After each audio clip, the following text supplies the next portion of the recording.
Good morning, everyone. Uh, Good morning, sir. Am I audible, sir? Yes, sir. Yes, Dr. Gaurav, you are audible, completely audible. Okay. Thanks. Good morning, everyone. It gives me immense pleasure to welcome you all to the final fifth days of this International Faculty Development Program on Frontiers in Bioinnovation, Innovation in Bioengineering and Biopharmaceuticals for Healthcare, Industry and Sustainability. Jointly organized by the Department of Biotechnology and Bioengineering, School of Biosciences and Technology, Galgotia University, in collaboration with the University of Cyberjaya, Malaysia.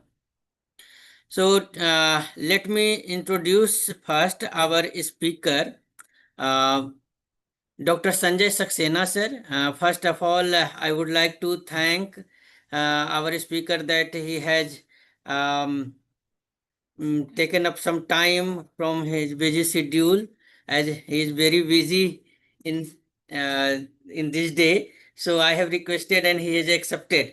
So thank you, sir. So Dr. Sanjay Saxena, sir, is a assistant professor in the Department of Computer Science and Engineering at Indian Institute of Information Technology, Triple IT Vadodara, with expertise in artificial intelligence, medical image processing, radiogenomics, data science, and high performance computing.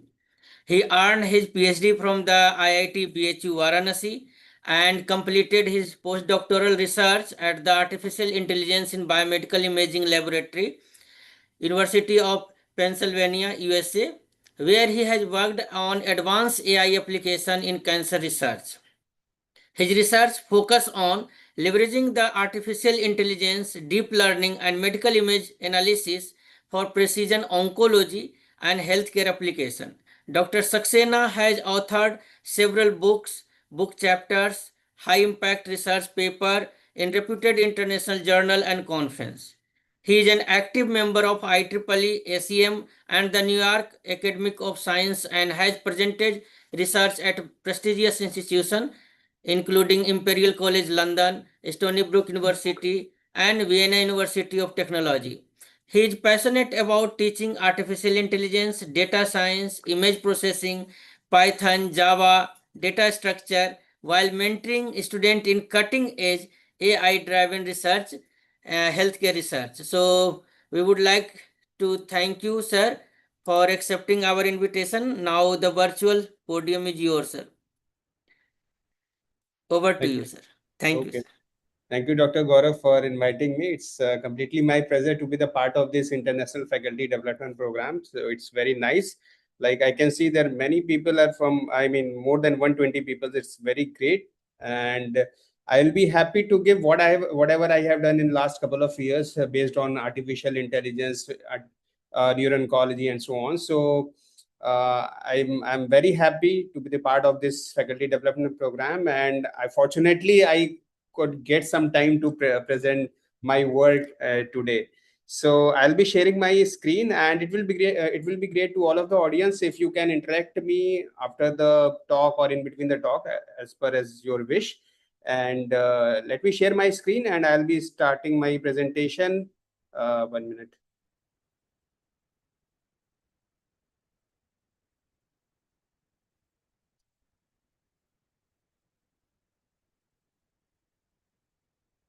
So,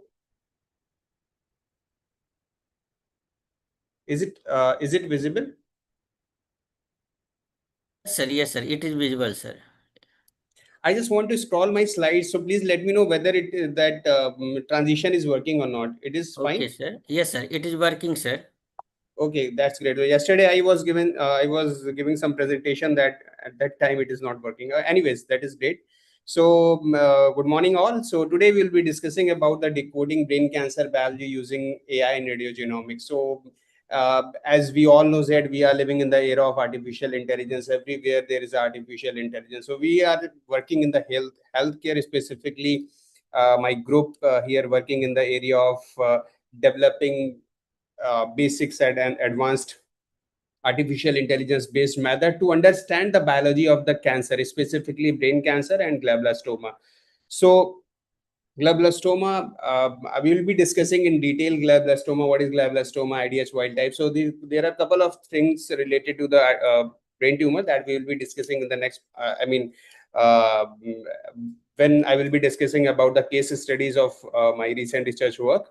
So so today, the talk roadmap is like it is divided into 6 sections. So we will be discussing about the precision oncology challenges that the doctors and the clinical oncologists are facing while dealing with the cancer patients. Then we will be discussing about the radiomics and the radiogenomics, how it can be very useful for the clinician point of view. We will be discussing on that.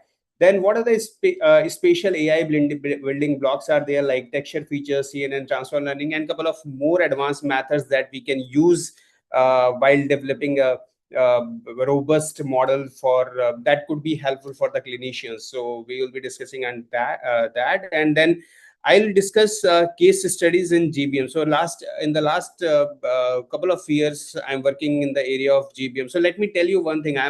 By training, I'm a computer engineer, but I'm working in neuro-oncology since last 10 to 15 years. So last couple of years, what I have done, my group has done, we will be discussing on about that. Then we will discuss beyond the tumor. So everyone, many researchers are focusing on the tumor part. So some of the studies that in the recent years we have done outside the tumor analysis based on artificial intelligence. So we will discuss, like peritumoral biology and the attention guided prognostic predictions, how the non-tumorous region can be very helpful for various clinical outcomes. So that we will discuss. And then emerging frontiers, like how digital twin is many research groups are working on the digital twin, federated learning, because data is very private, so it's very difficult to collaborate with the hospitals to get the anonymized data, specifically in India. So how federated learning can play a very important role. Many of the research groups are working on the federated learning part. So this is the roadmap of today's talk, that we will start from the precision oncologies to the emerging frontiers. Uh, I'm trying to discuss basics to the advanced level of the study. So if you're having any kind of a doubt and you want to discuss, then we can discuss here, as well as separately we can discuss on that. So so the challenges of the cancer in precision medicine, as you can see that, so there are a couple of type of cancers, like thyroid cancer, stomach cancer, renal cancer, multiple myelomas are there, pancreatic cancer, and so on. So each and every cancer, like ovarian cancer, cancer, colorectal cancer, breast cancer, and so on. So all these cancers are suffering with these different kind of challenges, like heterogeneity. Heterogeneity is one of the important challenge while dealing with the cancer patient, as discussed with the clinicians. uh, I have found out the heterogeneity is one of the important challenge. Like two patients can have a same kind of a glioblastoma, or same kind of a any kind of cancer, but the patient behaves differently with the different treatments. So heterogeneity is one of the important challenge. Another important challenge is one size fits all treatment is still dominant. So right now, like we are in clinicians are in the position of treating many kind of cancers, but still one size fits all treatment is still dominant. Suppose two or more patients working on same kind of a tumor, so the one same kind of a treatment is given to kind of the same type of treatment is given to all of the patients. Biopsy is invasive and incomplete. So as you may know that the biopsy is one of the important method of characterize a particular kind of a cancer. So biopsy is invasive. Many patients don't go with the biopsy thing, because it is a invasive, and some kind in specifically for the Indian continent perspective, biopsy is a little bit expensive procedure. So many hospitals don't have such kind of a facilities, and people cannot afford that. So biopsy is invasive and incomplete, and molecular profiling access is limited with the different kind of different kind of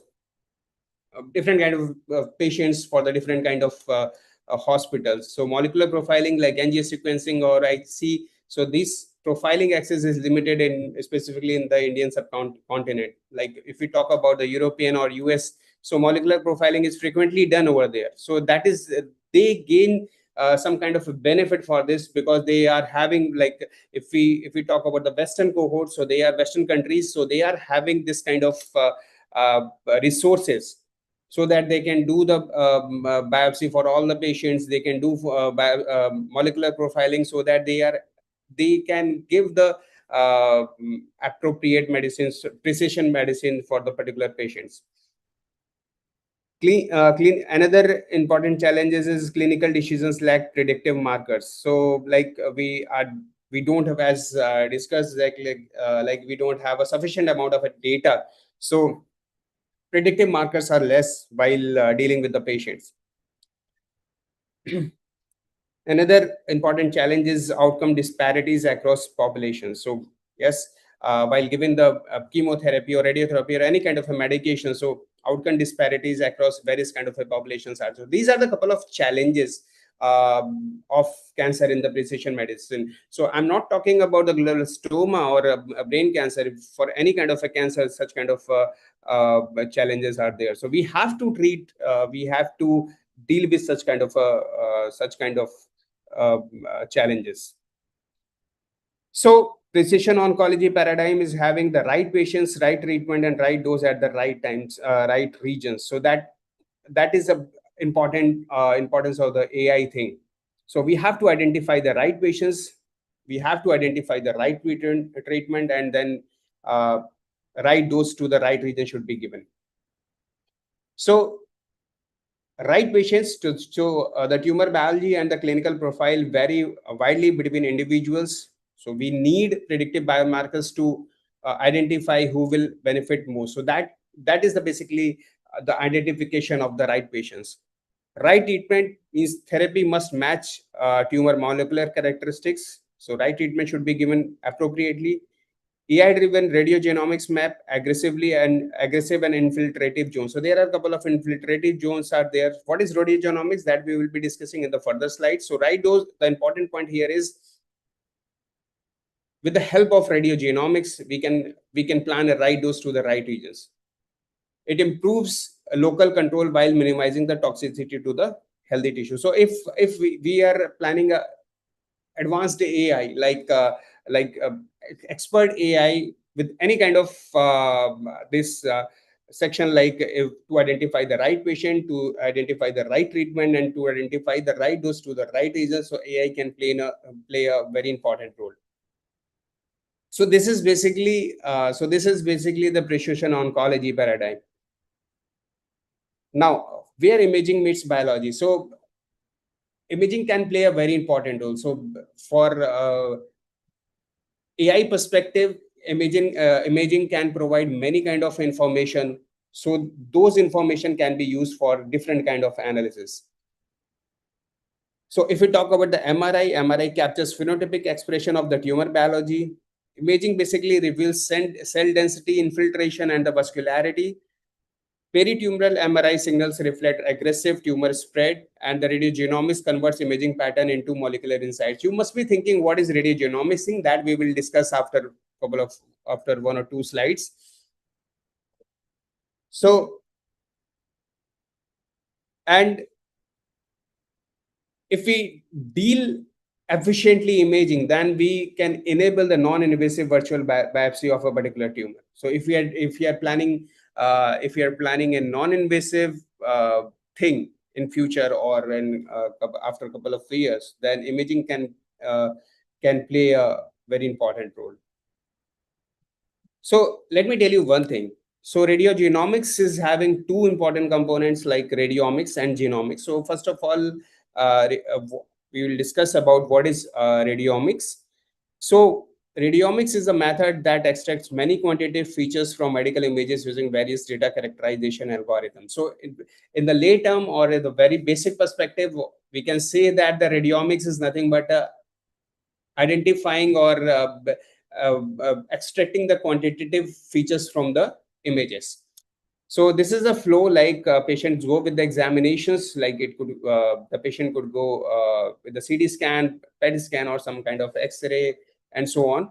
So imaging can be done like CT, PT, MRI. Another step is image segmentation. What is image segmentation? Image segmentation is the process of partitioning an image into its constituent regions. So if we are dealing with the 3D images, so the 3D volumes are there, then we can have the 3D regions, we can have 2D regions, and so on. So after the image segmentation, the radiomics comes into the pictures. After getting the important region of interest, so we can have a different kind of radiomics features like shape feature, intensity features, texture features. A couple of more advanced features are there, and couple of more features are going to be extracted down the road. Then after extracting the radiomic features, we can plan some kind of a data analysis, and then we can move ahead with the therapy and the decision support system. So important point is here is radiomics is the process of extracting the quantitative features from the images. So this is the flow. Basically, this describes what is traditional and the deep radiomic extraction. As you can see that image acquisition, like MRI scans, CT and PET scan, X-ray and CT. So image acquisition, if we are acquiring the images from the particular examinations, this is the extraction of the region of interest. Like segmentation part is done after this. Then we can have the traditional features like geometric features, texture feature, histogram features, and then we can move ahead with the data analysis part. So this is traditional radiomics. We have to, in traditional radiomics, what happens? We have to extract the segmented regions, then we can go ahead with different kind of specific features like geometric, texture, and so on, and then we can use those features in the data analysis part. But what happens in the deep radiomics, like it is basically it is a representation of the deep learning. So in deep learning, we don't need to extract a particular region of interest, or we can do both of them. So after getting the images directly, we can apply some kind of a neural network that we will discuss, some kind of a neural network like CNN, RNN, and so on, and automatically features will be extracted, and then we can move ahead with the data analysis part. So main important difference between traditional radiomics and the deep radiomics is, in deep radiomics, the deep features are automatically extracted, and traditional radiomics, we have to identify which kind of features are important for our analysis. So sometimes what happens, we have to merge with traditional radiomics with the deep radiomics to get to get good results. So this is about the radiomics extraction, like traditional and deep. So what we have seen so far, we have seen what are the precision oncology, medicine paradigm for the uh, oncology, and what are the different challenges like heterogeneity, one size fits treatment to all, and some kind of other challenges what we have seen. And we have seen what is radiomics. It is basically extraction of the quantitative features from the medical images. And now I'm moving towards the radiogenomics. As I discussed a few slides back, radiogenomics is equal to radiomics plus genomics. And the traditional definition of radiogenomics is like, radiogenomics is an approach that combines large volumes of radiomic features from the medical digital image and genetic data from high throughput sequencing and the clinical data into the mathematical modeling. So instead of dealing directly with only with the medical digital image, we can combine the genetic data um, coming from the NGS or some kind of other kind of sequencing, and we can merge the clinical data into the mathematical modeling to get certain kind of analysis. So this is the flow of radiomics is equal to radiomics plus genomics. And this the above part, as you can see that this is the radiomics thing. Radiomics data is there, 3D slices of various tissues, region of interest extraction, and this is the genomics data, like different kind of a molecular markers are there, like IDS, TP53, MGMT, EGFR, P10, HER2, and so on. So based on the tissue that we are going to handle, based on the cancer that we are handling, we can have genetic information from that. And this is the phenotypic information, like coming from the images, like geometric features, texture features, statistical features, wavelet features, and so on. So after combining this phenotypic and genotype information, we can model the radiogenomics part, and these radiogenomics part further go towards the deep models, ML model, and the statistical and ROCs heat map. We can do this kind of analysis. So outcome could be survival prediction of the patients who are suffering from any kind of a cancer. If we talk about the glioblastoma and IDH wild type or any kind of a cancer, so survival prediction can be done, tumor grading can be done, imaging biomarker, we can identify a particular imaging biomarker, clinical decisions can be taken, precision, it could be useful in the precision medicine, risk stratification can be identified, and particular treatment selection can be uh, done very easily. So this is a flow. The important thing is we have to consider this radiogenomics in such a way so that the efficient results perspective to the analysis of the particular biomarkers can be done. So this is a study, I mean, country-wise distribution of the radiogenomics study. Obviously, USA, sorry. So obviously, USA and China is leading with the 39% studies. Radiogenomics study are based on, for USA, they are leading with the radiogenomics study. China, 31% studies, and Japan, Germany, South Korea. So this is the percentage. As you can see that the many research groups and scientists are doing radiogenomics studies, and US and China is leading. Couple of groups in the India as well right now. This basically flow is, I mean, 1 or 2 years back. So right now, a couple of groups in India are also working in the radiogenomics study of a particular cancer. So now I'm giving the basic introduction of artificial intelligence, machine learning, and deep learning. Like as we know that we are living in the era of artificial intelligence. So deep learning is a subset of machine learning. Machine learning is a subset of artificial intelligence. So what is artificial intelligence? That is a program system to perform tasks which normally require human intelligence. In layman terminology, artificial intelligence, we can say that the intelligence which is artificial, that is basically artificial intelligence. So how the intelligence could be an artificial, if our machine is intelligent, then we can say that there is artificial intelligence. If any kind of a device is intelligent, then we can say that that is artificial intelligence. What is machine learning? It is a subset of AI with the ability to learn without being a program explicitly. So we have to train a particular model so that explicitly, without being explicitly programmed, we can train the system. What is deep learning? It is a subfield of ML with the network capable of adapting itself to vast amount of new data. So deep learning means, it's, as its name suggests, it is the architecture of a particular system is going to be in deep. So how will it be in deep? So we have to add various kind of layers for various kind of process, like feature extraction or parameter tuning and so on. So deep learning is nothing but a set of layers that could be used for the analysis. So all these artificial intelligence, machine learning, and deep learning, all these things together can be very useful for the oncology healthcare, in the precision oncology, drug discovery, imaging, and digital pathology, next generation sequencing, and the patient data management. If we talk about AI in radiology, so AI basically works from acquisition to the prognosis in the radiology workflow. So basically, this is the flow of the radiology thing that like it starts from clinical protocol selections, image acquisition, image reconstructions, processing, visualization, analytics, lesion detections, CAT diagnosis, and treatment prognosis. So in all these steps, AI could play a very important role.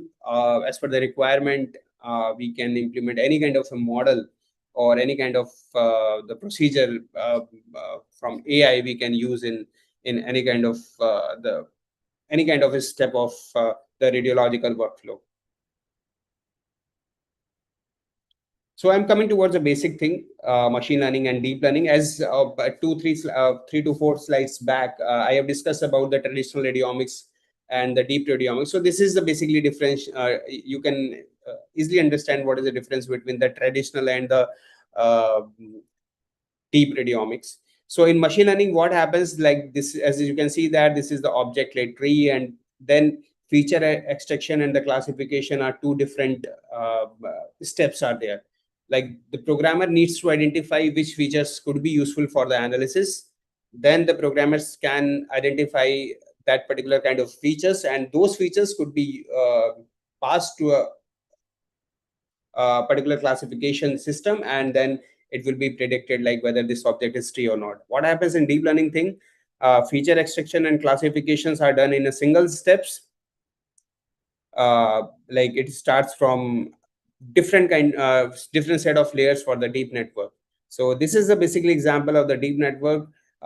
Feature extraction and the classification both are merged into the single unit. So this is the traditional difference between machine learning and deep learning. But nowadays, I mean, we can merge this. Merge this the machine learning and deep learning thing to make it fused so that we can get the good results. So these are the various imaging features. Like these are the basic features. Like if you want to build a model that could work for any kind of a predictions or analysis regression, then you must know about these features. I'm not going into the detail of these features because one set of features can take 1 hour or so. So more I mean, like in general, you can if you are dealing with the images, you must know how to extract the shape features. Like it could have volume, elongations, spherical proportions, sphericity, and so on. Intensity statistics are there, like minimum, maximum, mean, variance, skewness, kurtosis, median, deviation, and so on. We can have various kind of a texture feature. One important things I would want to mention here, for the medical images, texture features plays a very important role because we cannot identify a particular shape for a particular kind of a tumor. So in that case, texture features plays a very important role. Like a very important features are like GLC features, gray level co-occurrence matrix, where we identify the neighboring the pattern of the neighboring pixels. So the gray level co-occurrence matrix GLCM texture features includes energy and contrast, entropy, homogeneity, correlation, and so on. We can have gray level run length matrix GLRLM, short run emphasis, long run emphasis, gray level non-uniformity are there. So we have to identify the run length of the pixels, neighborhood pixels, using the gray level run length matrix. We can have gray level size zone matrix like GLSZM or GLSZM. So it can have small area emphasis, large area emphasis, gray level. So these are the basic features. I mean, if you want to build a model based on the texture features or based on any kind of features from the images, so you must extract these kind of features. So that can give a very important role instead of going to hi-fi kind of a system. You can start with these kind of features. You can build the model, and then you can add certain kind of a advanced flavor to your model. So shape, intensity statistics, gray level co-occurrence matrix, gray level length matrix, and the gray level size zone matrix. So this is the basic example of the deep learning based convolutional neural network. It is convolutional neural network is nothing but a combination of two words, convolution and neural network. Convolution is the mathematical operations to extract uh, that could be used for the extraction of the features. Those are not easily identified by the human eye. So convolution is a mathematical operation. Like we have to do multiplication and then followed by addition, that we will discuss in the next slide. So this is the input image, input layer, though, and then features maps are there. Convolution layer is there. Pooling layer is there, softmax, and couple of more layers are there. So it starts basically convolution neural network. It start with the convolution layer that basically extract convolved features, and then those features is passed to the pooling layer. Then we can get the pool features map, and then and so on. We can add many layers, and then finally these features map are passed into the neural network. That is basically the fully connected layer, and then we can have certain kind of a classification and regression based system.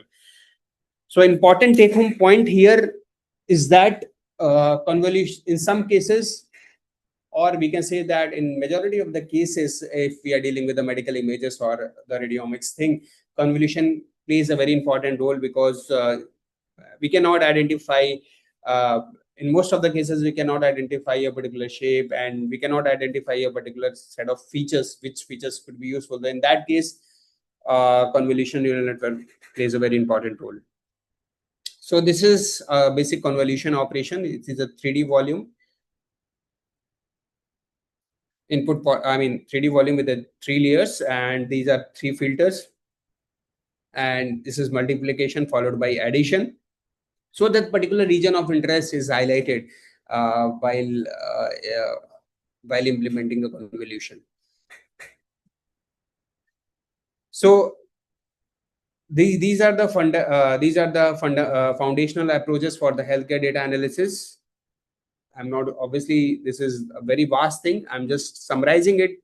Like we can have the machine learning classifiers like SVM, random forest, logistic regression. Couple of them I will discuss in the case studies that we have developed in the last couple of years, but not all of them. I'm just summarizing it here. So these are the foundational approaches for the machine learning classifier, SVM, random forest, and logistic regression, KNN, XGBoost. If we talk about the convolution neural network, there are pre-trained models like LXNet, VGGNet, ResNet, DenseNet. UNet is very useful for the segmentation perspective. Like NN unit is one of the gold standard for the brain tumor segmentation. We can have the Inception, MobileNet, and so on. So these are the couple of pre-trained models. Those are based on the convolutional neural network. We can use those in our analysis.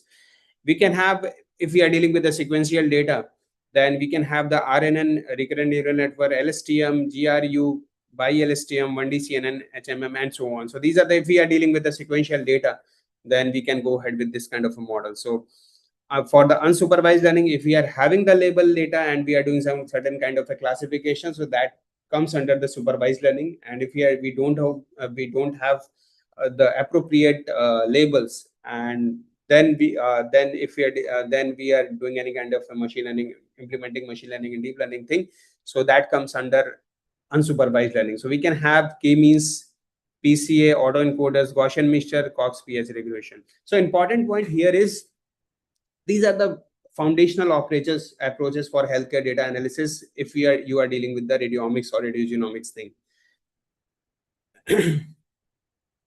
So these are the list of advanced machine learning and deep learning models. So like transformer models are there, as you know that uh, we all are using GPT and so on. So GPT, and these are nothing but the transformers. So for the imaging perspective, there are a couple of transformers are there, like vision transformers that could be used for the pathology, radiology, medical imaging. Swim transformers are there. We can have the medical LLMs, PFM, clip, and so on. So these are the foundation and transformer models. Uh, if we are dealing with uh, the set of the volume of any kind of a medical data. We can have the graph and geometric learning, GCN graph transform. If we want to find out the spatial relationship between different regions, then we can have the graph and the geometric learning. We can have the generative and the self-supervised learning. Sometimes what happens, the medical data is not appropriate, then we can go ahead with the generative thing to get more data. So like couple of methods are there in generative and the self-supervised learning, the diffusion models, mask autoencoders, contrastive learning, flow matching, digital twins, and so on. For the multimodal and scalable AI, there is we can have the radiogenomics fusion, federated learning. We can have LoRa, neural ODEs, and agentic AI. So these are the advanced machine learning and deep learning methods. If we are developing, we can use this while developing any kind of radiogenomics based model or the radiomics based model.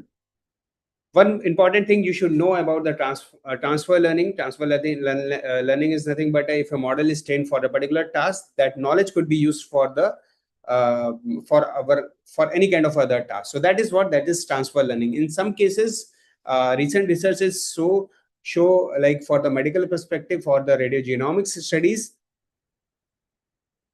transfer learning played a very important role.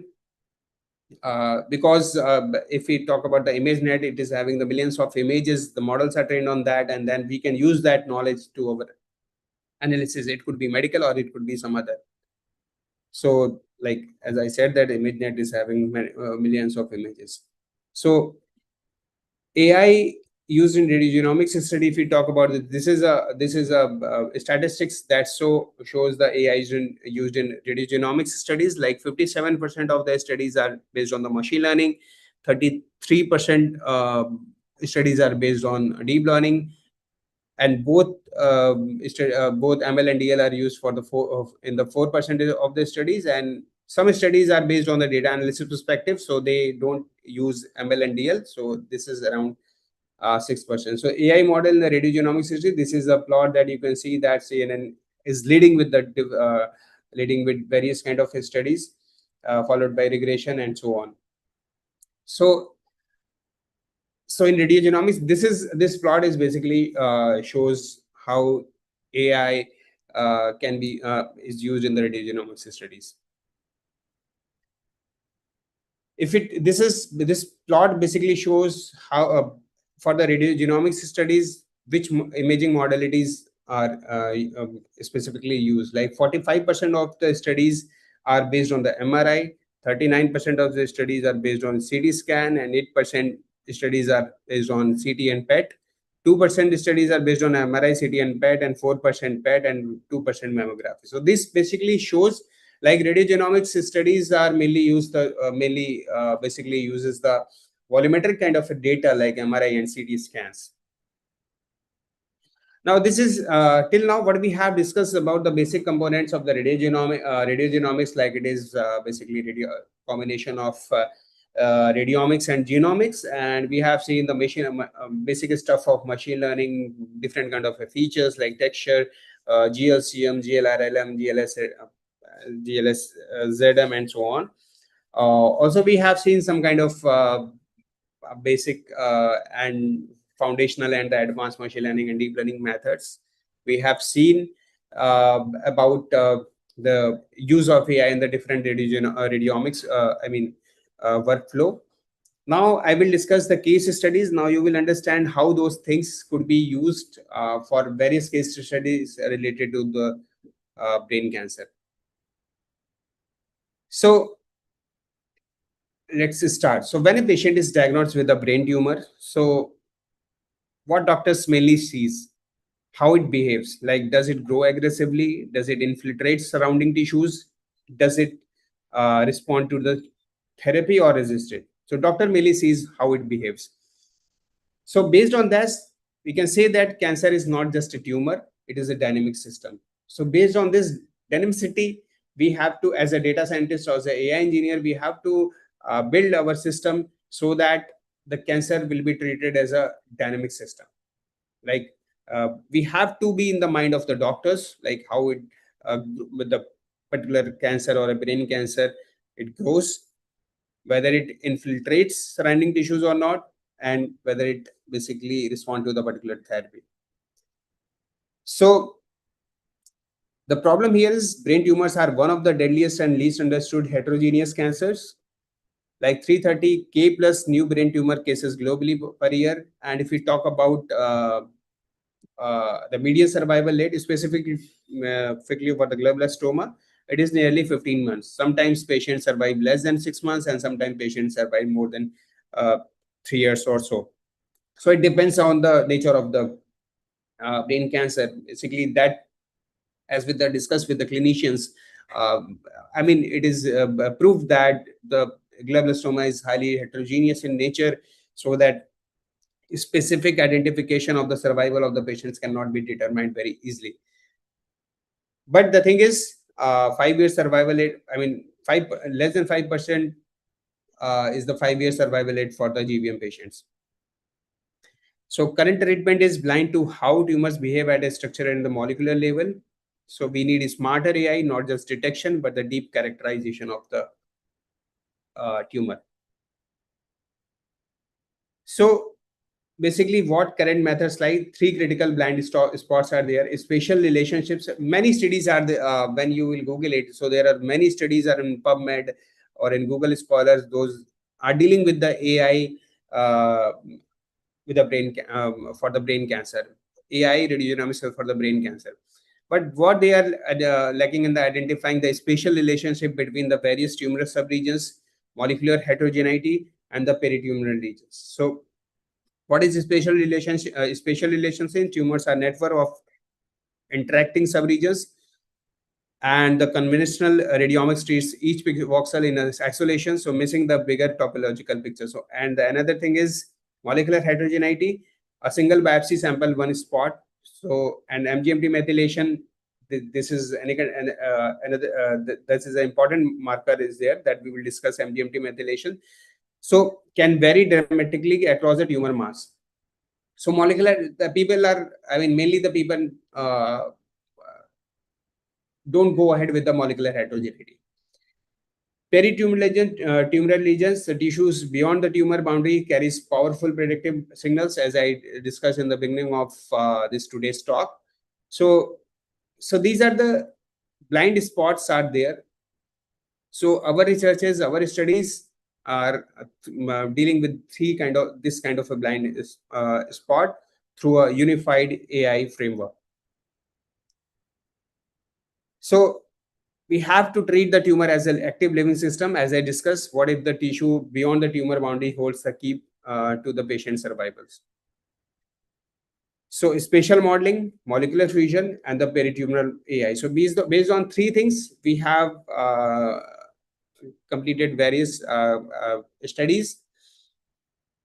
Now I'm discussing about the first studies, the artificial intelligence and MRI-based methods to capture regional heterogeneity and its association with the overall survival of the GBM patients.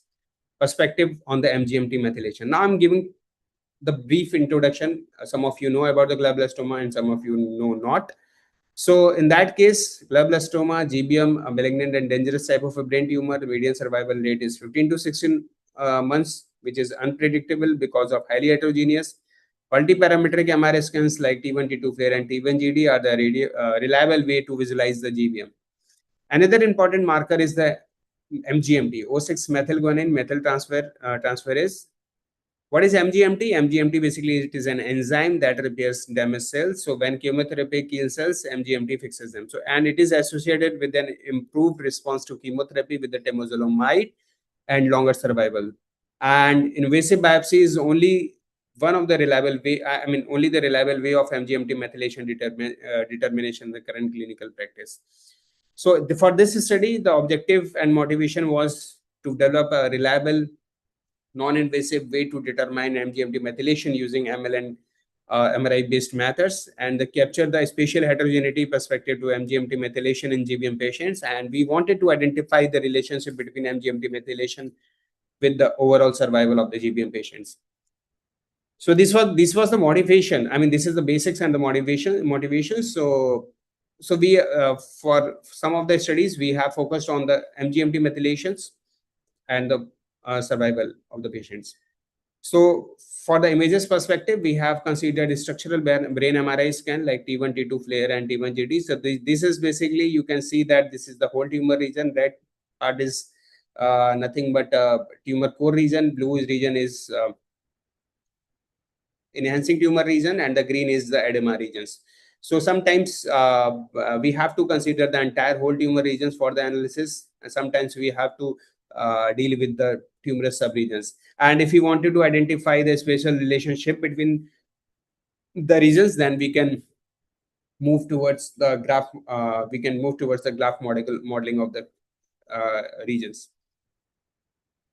So based on those things, this is the in this study what we have shown here, association with the heterogeneity observed with MGMT promoter methylation, SM measurement, and MGMT based imaging signatures based on MRI and deep learning. So what we have done here, we have considered the four modalities, like four multi-MRI modalities like T1, T2 flare and T1GD. We have instead of considering the whole tumor at a time, we have created various pool of patches, and the discovery cohort is having the pool of patches. Then we have trained the deep learning model. Deep learning model in this case is nothing but the convolution neural network with the 3 convolution layer followed by leaky ReLU, and the fully connected layer is there. And then we have some independent multi-sample cohorts are there, and then we have find out the pixel level pixel level methylation in GBM. What is the meaning of pixel level methylation? We have found out in this study, we have found out a particular pixel is present in how many correctly classified patches. For example, a particular pixel present in a tumor is present in 10 patches, and out of 10, 6 is correctly classified and 6 is not correctly classified. The probability of the methylation of the correctly classified will be 0.6. So based on that, we have done the pixel level methylation, and based on the MGMT assay measurement, we have found out certain kind of a correlation. So results are like MGMT imaging signature, we were able to easily differentiate MGMT methylated patient versus MGMT unmethylated patient. As you can see that the effect size of this imaging signature was 1.34. This is for the multi-sample cohort. This blue is nothing but showing the unmethylated patients. The orange is showing the homogeneously methylated, and this is the heterogeneous patient. Like how we can see the heterogeneous patient, we have the assay measurements of those patients with the different tissue sample size. Based on those, we have found out a couple of patients are heterogeneous in nature. So when we have found the correlation between the coefficient of variation obtained from the imaging and the coefficient of variation from the tissues, so we have found out the 0.78 for the heterogeneous patient. The correlation coefficient is 0.78. That is shows a very good correlation. Like whatever we are finding out from the images and what we are finding out from the tissue, those are highly correlated. So the proposed model, these are the conclusion. The proposed model basically efficiently determines MGMT promoter methylation and quantifies GBM spatial heterogeneity non-invasively. Also, it showed a significant association between the heterogeneity observed in the MGMT-based imaging signatures and the MGMT assay measurement. And also, it is presented that if the tumor is red is unmethylated by a tissue assay, but has elevated in its MGMT imaging signature, it is somewhat likely to be heterogeneous. So the key crux of this study was like we have computed the heterogeneity matrix from the images, and we have computed the heterogeneity matrix from the tissues, and then we have compared what is the relationship between them. So we have found out the important good correlation between them. So the sample size is quite low for this. So now we are working on the more sample size so that we can have the more appropriate and robust results. Another case studies is overall survival and the MGMT promoter methylation estimation. This is also published in NCA. So this is multiparametric MR ranges.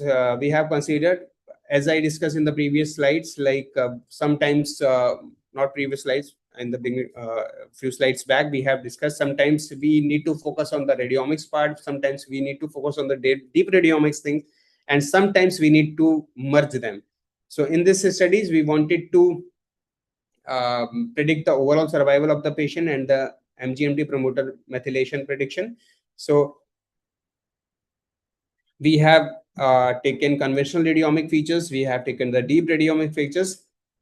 In this, we have taken the features from the ResNet models, VGG16 and VGG19. We have merged all those features.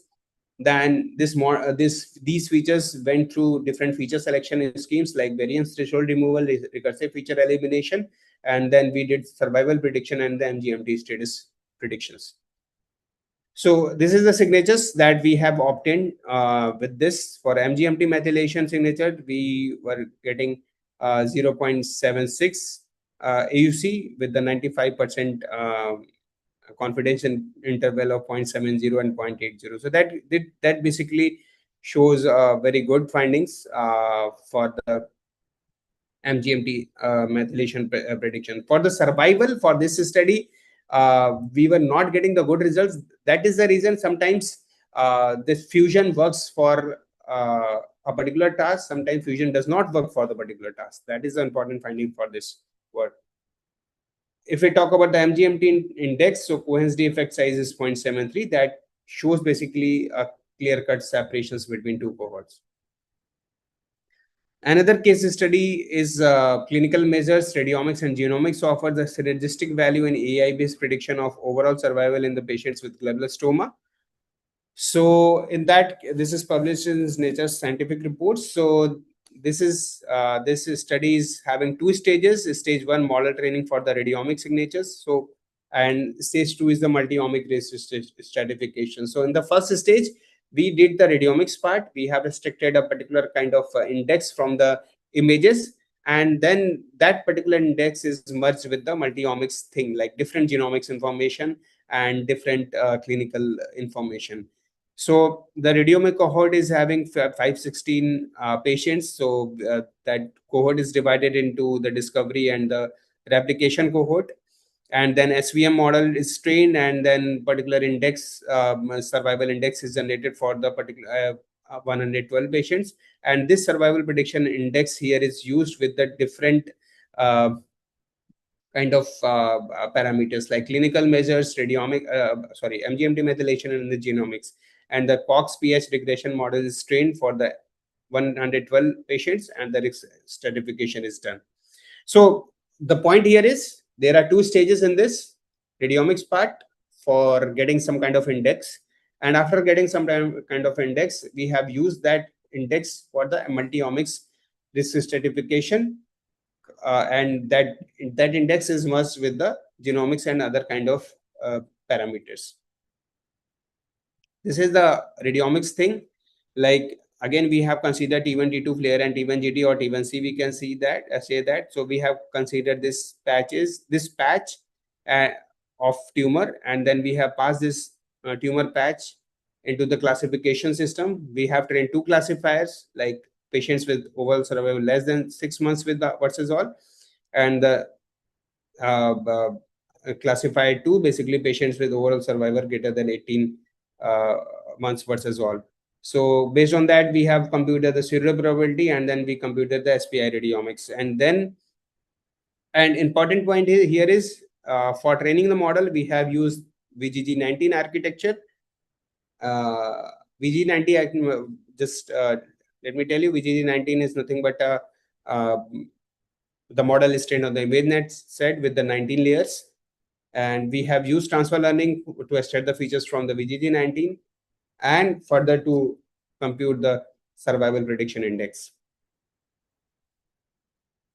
So this is the SPI, I mean, survival prediction index and selected features that we have used for the models training.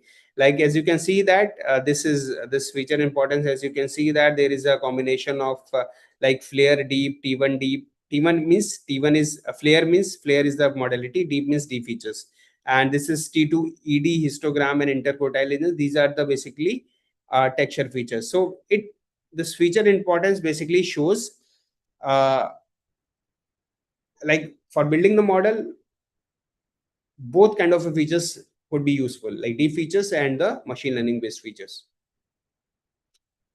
So after training the model, these are the Kaplan-Meier curve for different analysis. For the clinical perspective, for this figure, model 1 is nothing but a analysis based on the clinical. There is no clear-cut separations. When we have merged clinical versus plus MGMT, there is some kind of a separation. So very good separation, that when we are combining clinical MGMT radiomics plus genomics, as we can see the clear-cut separations between short survivor, long survivor, and intermediate survivors. So it basically suggests that when we are combining clinical information along with the MGMT information, radiomics and genomics, so that can give a clear-cut separations with between three groups: short survivors, median survivors, and long survivors.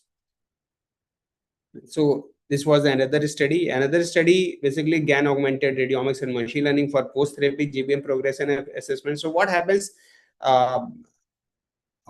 in some cases, it is observed that the after resection of the tumor, so GBM progression could be done, is done basically like it could be pseudo or it could be true progression. So for this, we have done the progression classification. Again, we have considered T1, T2 flare and T1 GD. For segmentation perspective, we have used NN unit architecture for segmenting particular tumor regions. We have used vision transformer to extract different deep features.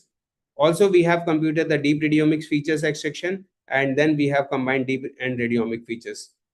So this is basically the data for this study was less. So we have used CT GAN. GAN is nothing but a generative adversarial network to create more data. So we have used CT GAN for increasing the data. We have implemented feature selection and scheme, and then we have done the model training thing. So basically, as you can see that there are three pipelines. The first one is based on the deep. Second one is, and specifically in deep, we have used VIT, vision transformer, for extracting the features. And we have used radiomic. Another pipeline is having the radiomics, and another pipeline is deep and radiomic features. So this is the comparison between the pipelines of different pipelines like pipeline 1, pipeline 2, and pipeline 3, with the different kind of models like SVM, different kind of models with different kind of parameters: SVM accuracy, SVM AUC, RF accuracy, RF AUC, XG-boost accuracy, XG-boost AC, multi-layer perceptron accuracy, and the multi-layer perceptron AUC. As you can see that the pipeline 2 is working well, not deep, not the fused. So it means that if we are dealing with the progression assessment, like tumor progression, like pseudo or versus true, so radiomic features can play a very important role. So before going into the neuron site glioma, I would discuss the case study 5. Integrated spatial and latent features for overall survival analysis in glioblastoma IDS wild type patient, a graph variational survival network. So in this study, we wanted to identify the correlation between the different tumorous subregions, how they are correlated with each other, and how there is an association between tumorous subregions, and that association of subregions could be useful for any kind of analysis. Specifically, in this case, we wanted to analyze this kind of a relationship between for the survival analysis. This is data pre-processing T1, T2 flare and T1 G. Data pre-processing step, starting with the different brain tumor images like T1, T2 flare and T1 GT. Segmented regions are there. Radiomic feature extractor like intensity, GLCM, GLRLM, GLS-ADAM, NG-LDTM, LBP, and features, different kind of features extraction. Then there is a GCN layer, graph constructions layer, that I will discuss how the graph is constructed. Also, there is a encoder layer. We have used variational autoencoders. What is the main basic fundamental of variational autoencoder? To convert a feature space into the latent space, and that latent space can be used for that latent space will be having the more information, more specified and more compact information, and those information could be useful for the analysis. So this is a spatial relationship between like I was talking about. Like as you can see in this figure, there is a edema, green is the edema region, blue is a tumor core region, and red is a new enhancing, blue is an enhancing tumor regions, and red is a necrosis region or tumor core. So we wanted to identify how those these regions are correlated with each other with different slices. So what happens in the 3D volumetric data? So that is in the form of the slices. Excel slices are there. For the Excel slices, we wanted to identify how those are correlated. Like as you can see in the figure, this one, S1 is nothing but a slice 1, S2 is nothing but a slice 2, S3 is nothing but a slice 3, S4 is nothing but a slice 4, and so on. So S1 ED means edema region of S1 slice 1, it is enhancing tumor of slice 1, and C is necrosis region of slice 1. So we have computed adjacency matrix based on that. Like as you can see that this is slice 1, slice 2, and so on. If slice 1 of ED of slice 1 is associated with the ET of slice 2, then we have to mark it as 1. So in this way, the adjacency matrix is created for the different slices for the different patients. And after creating this adjacency matrix, we have used this adjacency matrix for the further classifications. And then classification is done is based on that.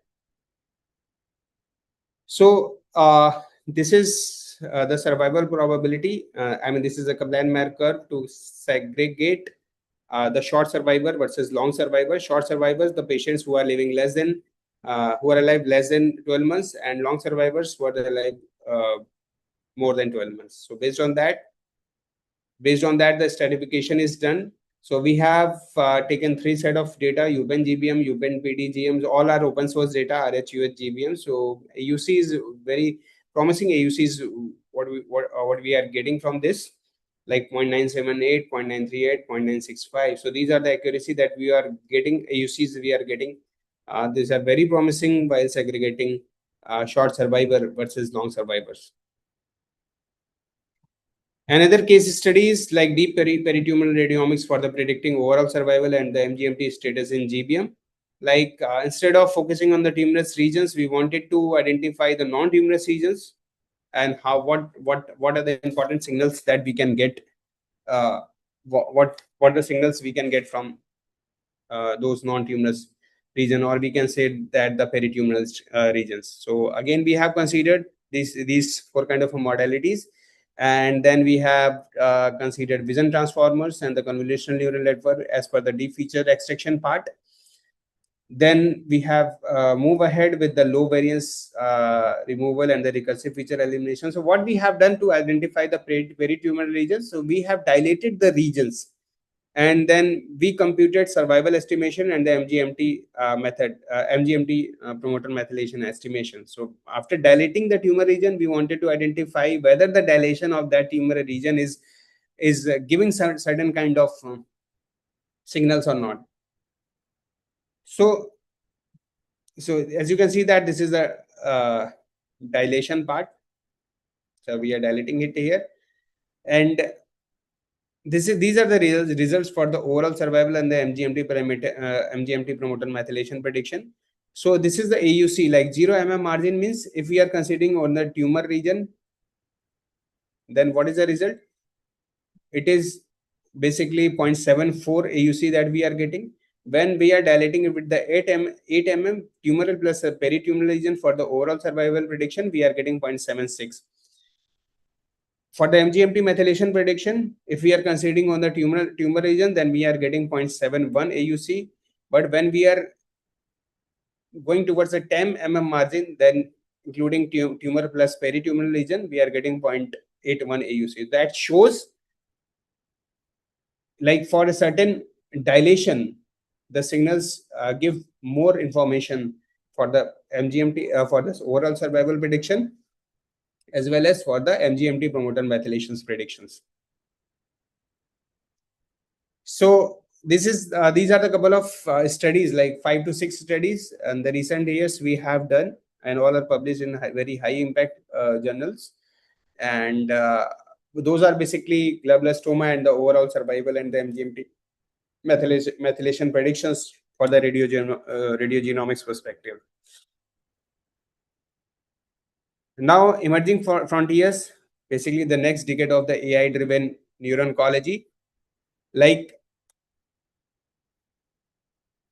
the foundation models for the medical imaging, like vision language models are there, segmentation foundations are there, and the parameter efficient tuning should be there. So these 3 are the foundation models for the medical imaging. So why it matters? Basically, brain tumor data sets and are basically specifically small and fragmented specifically as per the Indian subcontinent. And self-supervised foundation models learn general imaging representation first, then transfer to the radiogenomics tasks like MGMT, IDS, survival, and so on. with a fraction of labeled data traditionally required. So in that case, uh, vision language models could be very useful. Different kind of a segmentation foundations like SAM, like segment anything module. MedSAM, basically it provides a promptable model generalized tumor delineation uh, across various kind of a sequences and the scanners with the sparse annotations.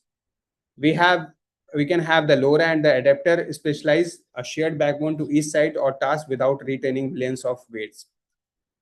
Okay, and then and we can have the vision language models.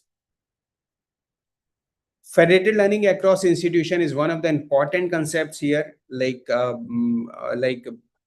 they, because of various constant, hospitals don't want to share the data. So in that case,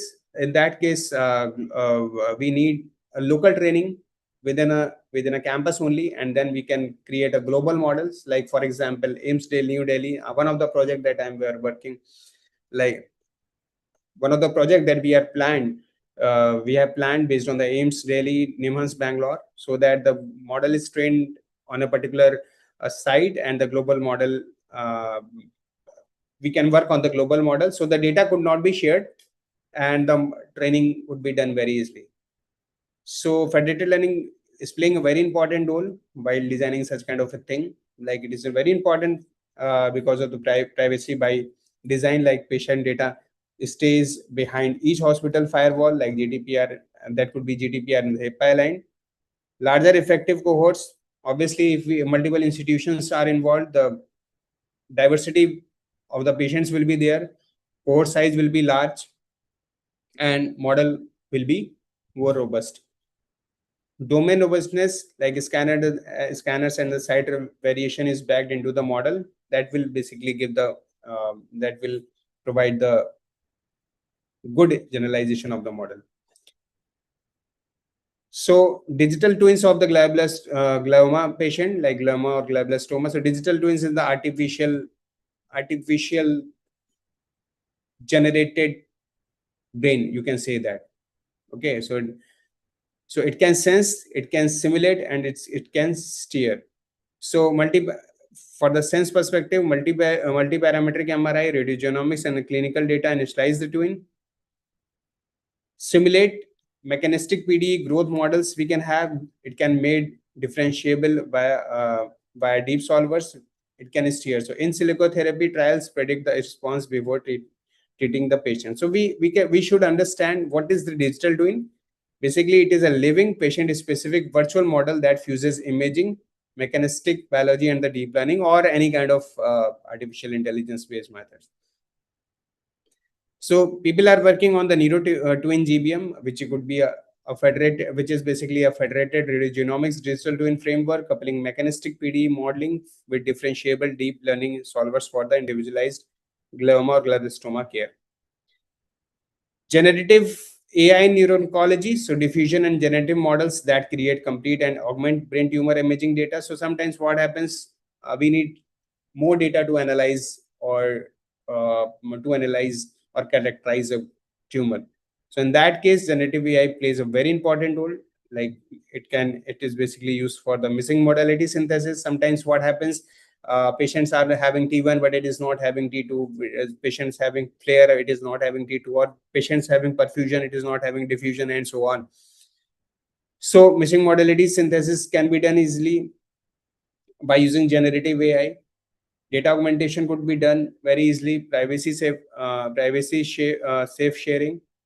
So fully synthetic yet clinically faithful cohort can be shared across sites without exposing real patients. So generated data could be shared very easily.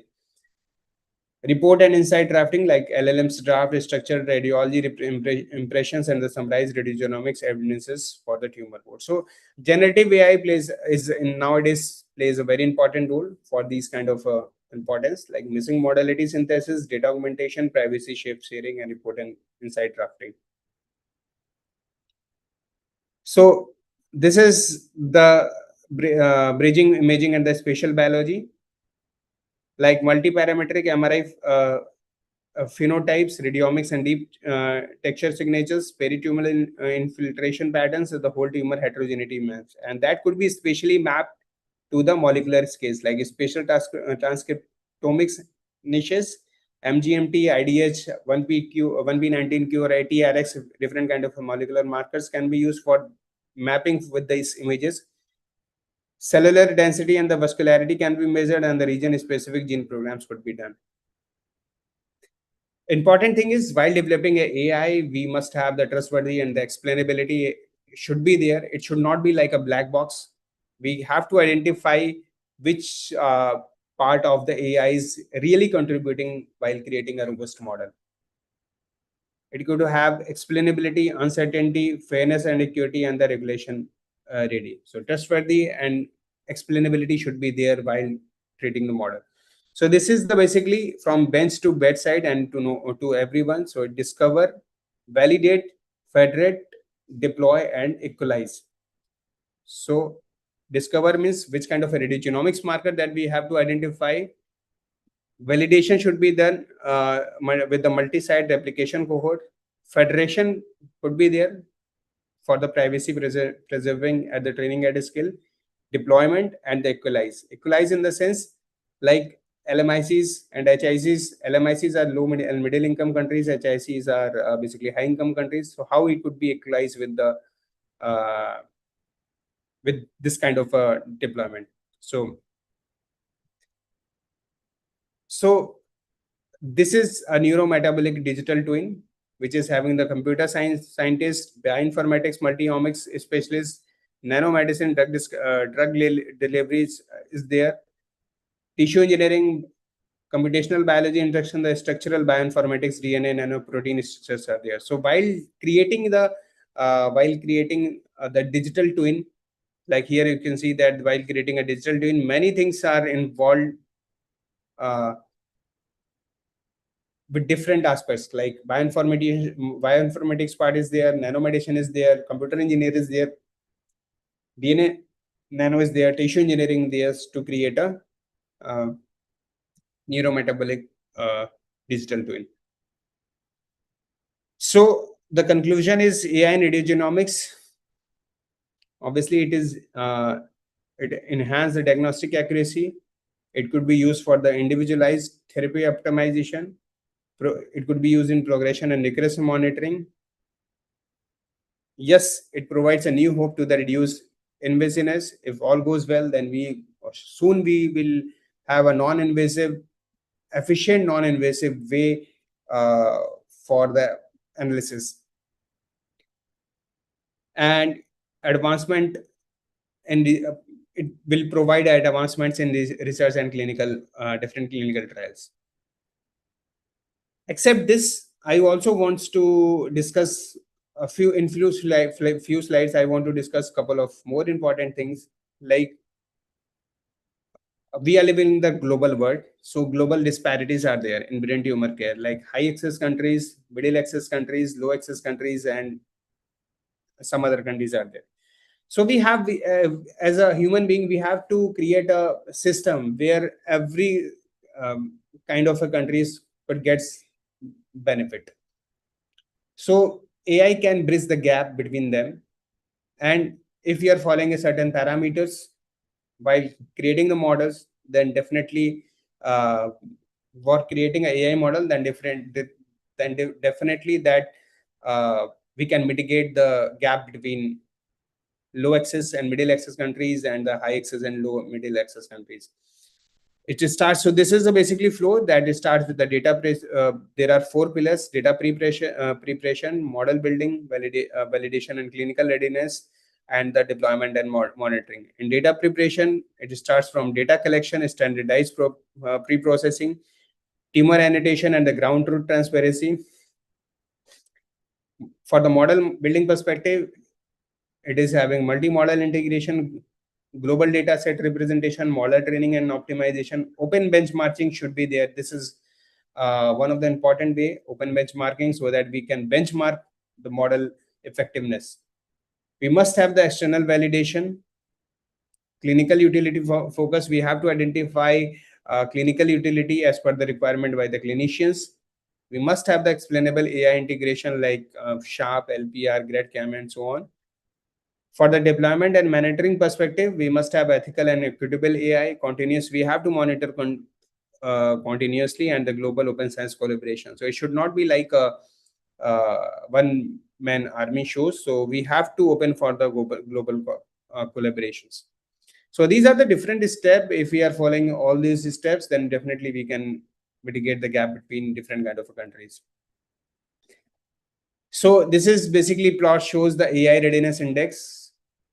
Like these are in the AI readiness index is how AI is used in the various kind of neural oncology analysis in different countries. Like USA, Germany, you can the developed countries are there. The AI readiness is very high. For the intermediate countries like Brazil, India, and South Africa, the AI readiness index is quite low. And for the low access countries like Kenya and Nigeria, these are the example basically that shows the AI readiness index is very low. So these are the index we can compute based on the parameters that we have discussed, and these are the principle that we can use for developing the model reliable AI, actionable AI, and the equitable AI. So this is about the today's talk. So let me summarize what we have seen so far in today's talk. We have started with the uh, uh, basic introduction of radiomics and radiogenomics. I have given the brief introduction of machine learning, deep learning, and artificial intelligence with some of the methods those could be useful for the analysis. I have discussed various case studies that we have done in the last couple of years based on the MGMT methylation and the survival index. Also, we have seen the trending topics like federated, digital twin, and so on. So, trending topic like people and researchers are working on that. And then we have seen the global action for all of the countries to mitigate the gap between low access countries, middle access countries, and high access countries. So this is about the today's talk, and I will be happy to take questions if you have any. Am I audible? Yes, sir. Yes, sir. Thank you so much, sir. Dear participant, if you have any query, you can put your query in the chat box or raise your hand. I will unmute you.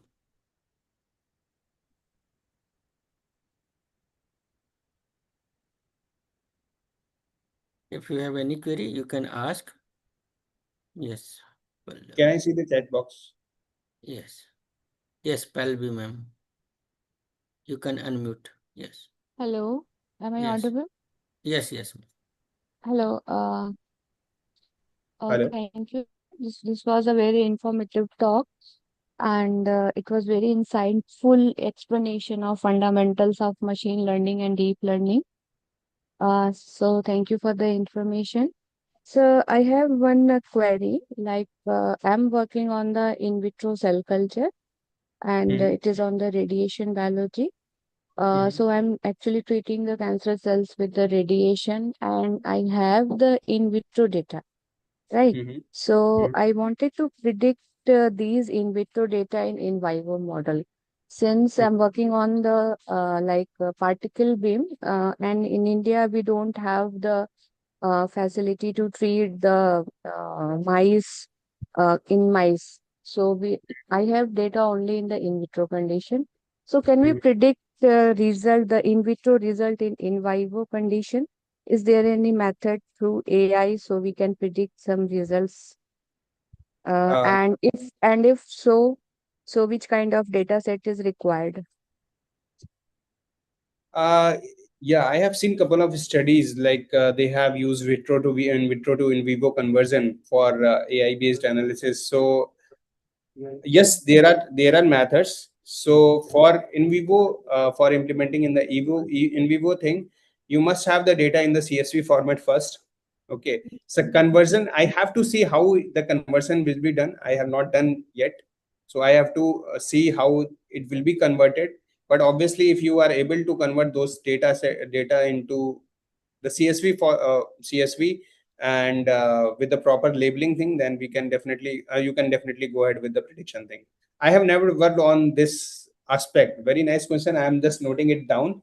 So I will definitely try to do that. Yes, I have gone through a couple of literatures that they have done this kind of thing. So actually, I'm struggling with this since we don't have the in vivo facility, and I have in vitro data. So that's why I'm looking Ah, for it. So if you want to collaborate, so we can work on definitely. it. Definitely, we can definitely collaborate on this. This is a very interesting thing. I will definitely Mm. look into. I have never worked on that. That's why I'm not able to give the appropriate answer for that. Okay, that's fine, Yep. sir. But I will. yeah, I will uh, see. Definitely, I will see. mm, I will look into it. okay, sir. Thank you. Mhm. Yeah, Gaurav sir. Yes. Any other question from any participant? If you have, we can take.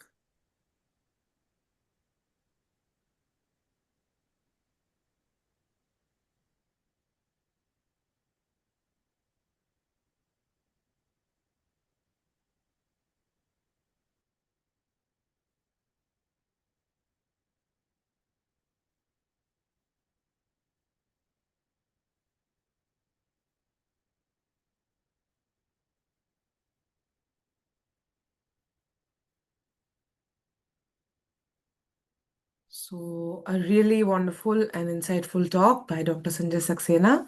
It is wonderful to hear from sir as well. I found it really interesting, all the genomics data and explaining how the deep learning is working on it.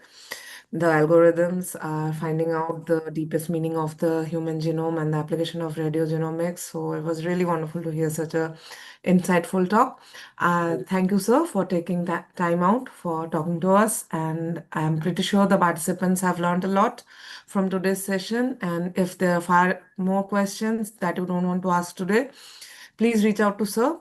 And thank you. As a token of our gratitude, I request our HOD, Dr. Gaurav Kumar sir, to kindly present sir with a virtual memento. We would really like to hear from you in person also, sir. But for today, please accept this virtual memento as a token of our gratitude from our HOD, sir. Sir, over to you. Sir, on behalf of our Department of Biotechnology.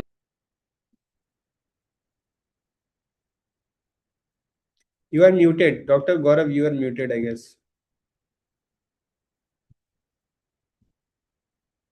Sorry.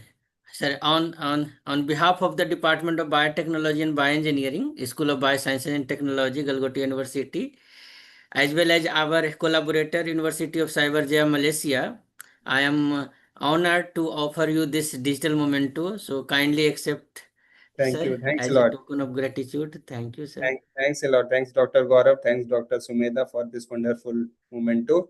I'll be happy to give talk in person if in future if it is possible. Yes, yes. Thank you, sir. Okay. Thank Thank you you. so much, sir. Thank you. Bye bye. Thank you. Thank you, Thanks. sir. So the first session of FDP has started on a great note, and it has been a very wonderful session. To keep up the spirit of learning, we now invite our next speaker. So our next speaker is Dr. Yogesh Kumar Seria. He is an assistant professor in the Department of Electronics and Instrumentation Engineering at the National Institute of Technology, Agartala. He received his PhD from the Indian Institute of Technology, Roorkee, where his research focused on the functional network connectivity analysis of the human brain using advanced signal and image processing techniques. He obtained his MTech in Control and Automation from IIT Delhi, and his BE in Biomedical Engineering is from Sri GS Institute of Technology and Science in Indore. His research interests include explainable artificial intelligence, medical image and signal processing, deep learning interpretability, functional MRI analysis, biomedical instrumentation, and AI-driven healthcare systems. He has published research articles in reputed international journals and conferences and is actively engaged in developing novel explainability techniques for deep neural networks. He is the recipient of AICTE sponsored research grants and holds a granted Indian patent. Dr. Saria has delivered several invited expert lectures on machine learning, medical signal processing, and statistical learning techniques, and currently serves as the undergraduate coordinator and hostel warden at NIT Agartala. He is proficient in MATLAB, Python, and LaTeX, and is committed to advancing interdisciplinary research at the intersection of artificial intelligence and biomedical engineering. We are honored to have you with us, sir, and we look forward to listening to your today's talk. So thank you for accepting our invitation. The virtual platform is now yours. Please, you can start now. Very good morning. Am I audible? So you're audible, sir. Good Okay. morning to you. So first of all, my gratitude to the organizing team who gave me the opportunity to share my learnings. And to the audience, very good morning. I joined very late in the first session of Dr. Sanjay Saxena, and I noted down that in many slides, he was talking about trustworthy and explainable AI tools. Okay, so the same, I'm going to talk on the same topic today.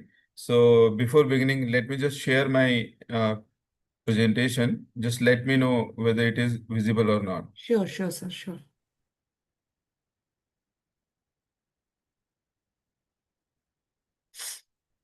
It's visible, sir.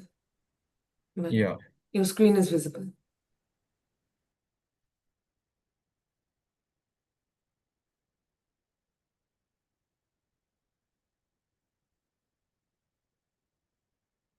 Okay, so yes, today I'm going to talk about explainable AI applications in healthcare. So should I begin? Yes, sir, please. Yeah, thank you. Yeah, definitely this is the era of AI. Artificial intelligence is entering, or I should say has entered into every domain, every sector. So as it has already entered, we need to work on the trustworthiness of AI tools. It should develop the trust between all the stakeholder of healthcare domain and obviously other sectors as well.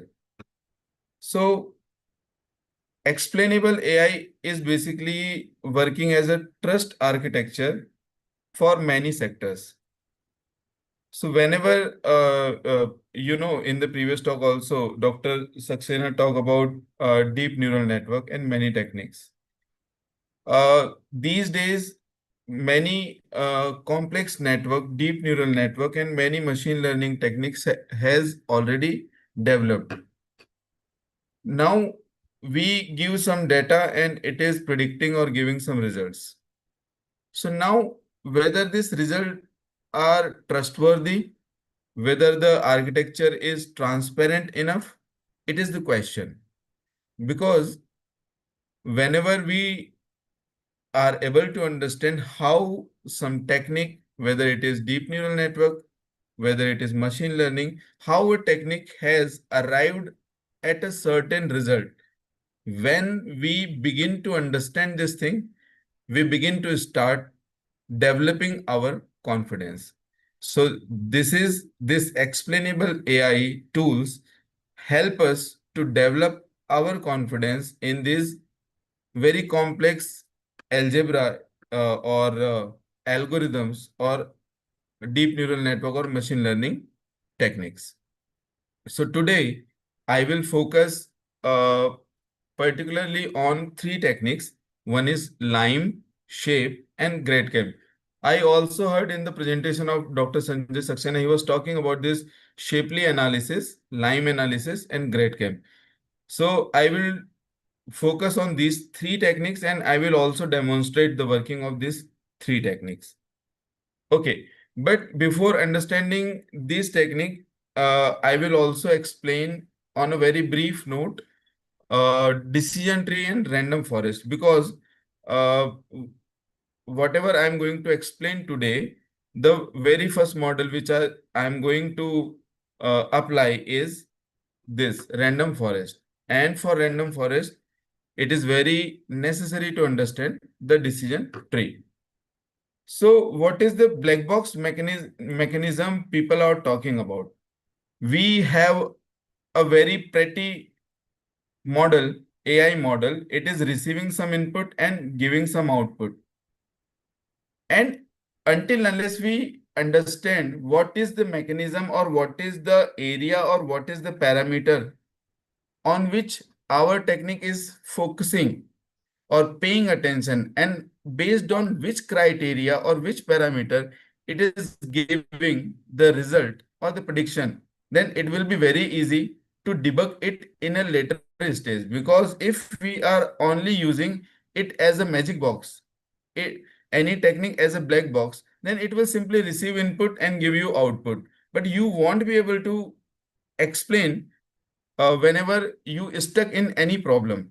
So debugging will be very, very tough. Now, next thing, in this era, there are many guidelines, there are many regulatories which are asking to develop a trustworthy and transparent AI models, like European Union AI Act, FDA guidelines of US, like Food and Drug Administration guideline, DORA guideline, means Digital Operational Resilience Act. So these guidelines also forces us to pay attention on making our model transparent enough. Okay. So now you can see in this page, I have put one picture where in the left there is a cat. This cat was fed to a VGG net and it predicted it as a cat.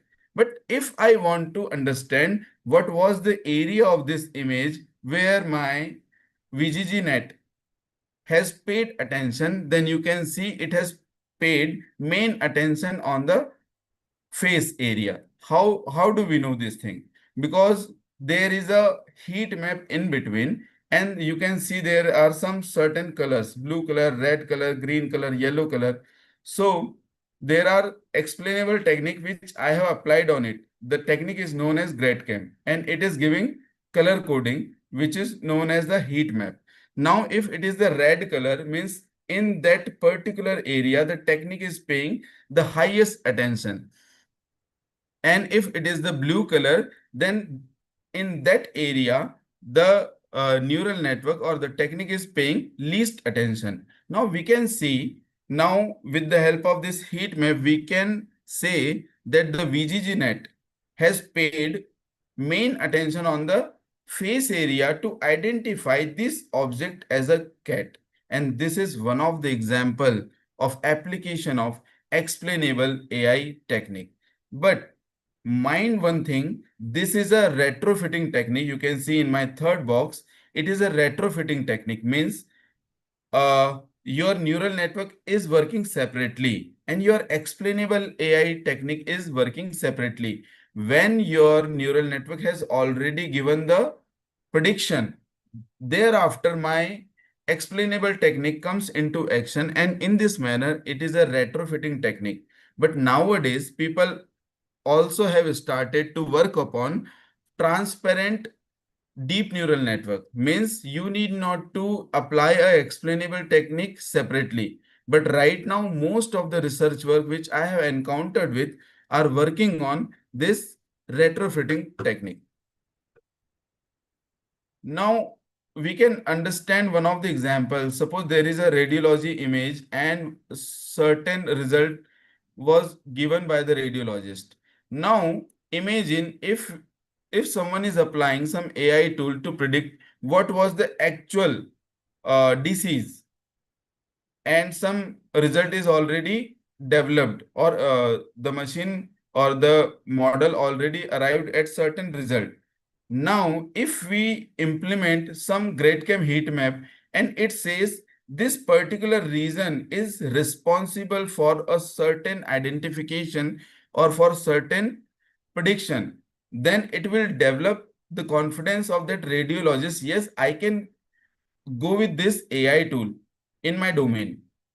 So there are many tools uh, like Shape, Lime, and GradCam, and I will demonstrate these three tools in detail today. Okay, so now What is the LIME technique? It is local interpretable model agnostic explanation. If I say a model agnostic explanation, it says that it is working independently of your model. And if I say local interpretable, means we are trying to develop with the help of LIME a surrogate model. So we can understand with this page, there is certain recipe of LIME, and it is a 4-step recipe: perturbation, prediction, weighing, and surrogate model.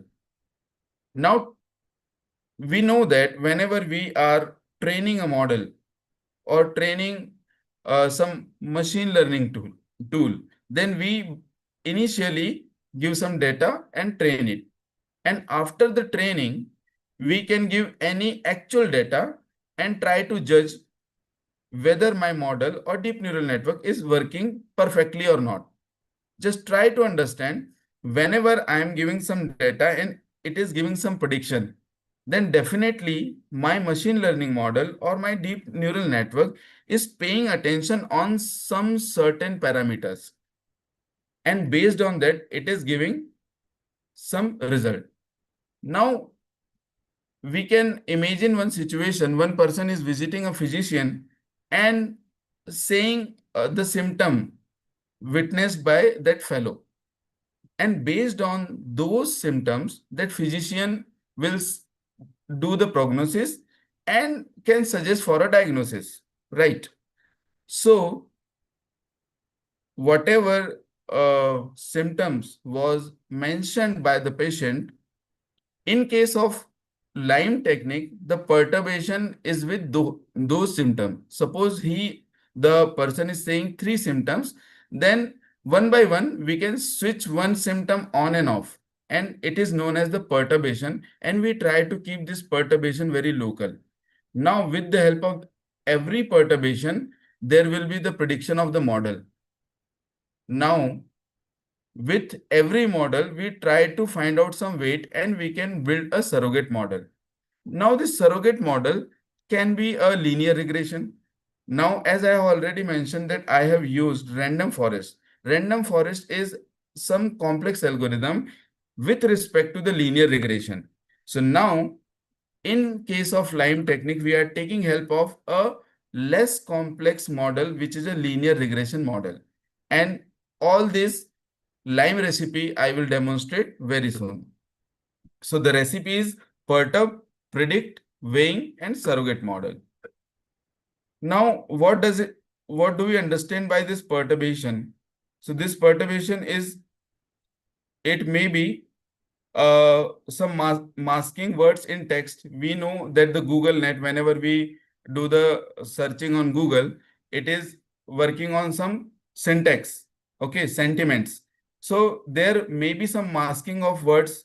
There may be some super pixels in image, okay, and these are known as the perturbation, right?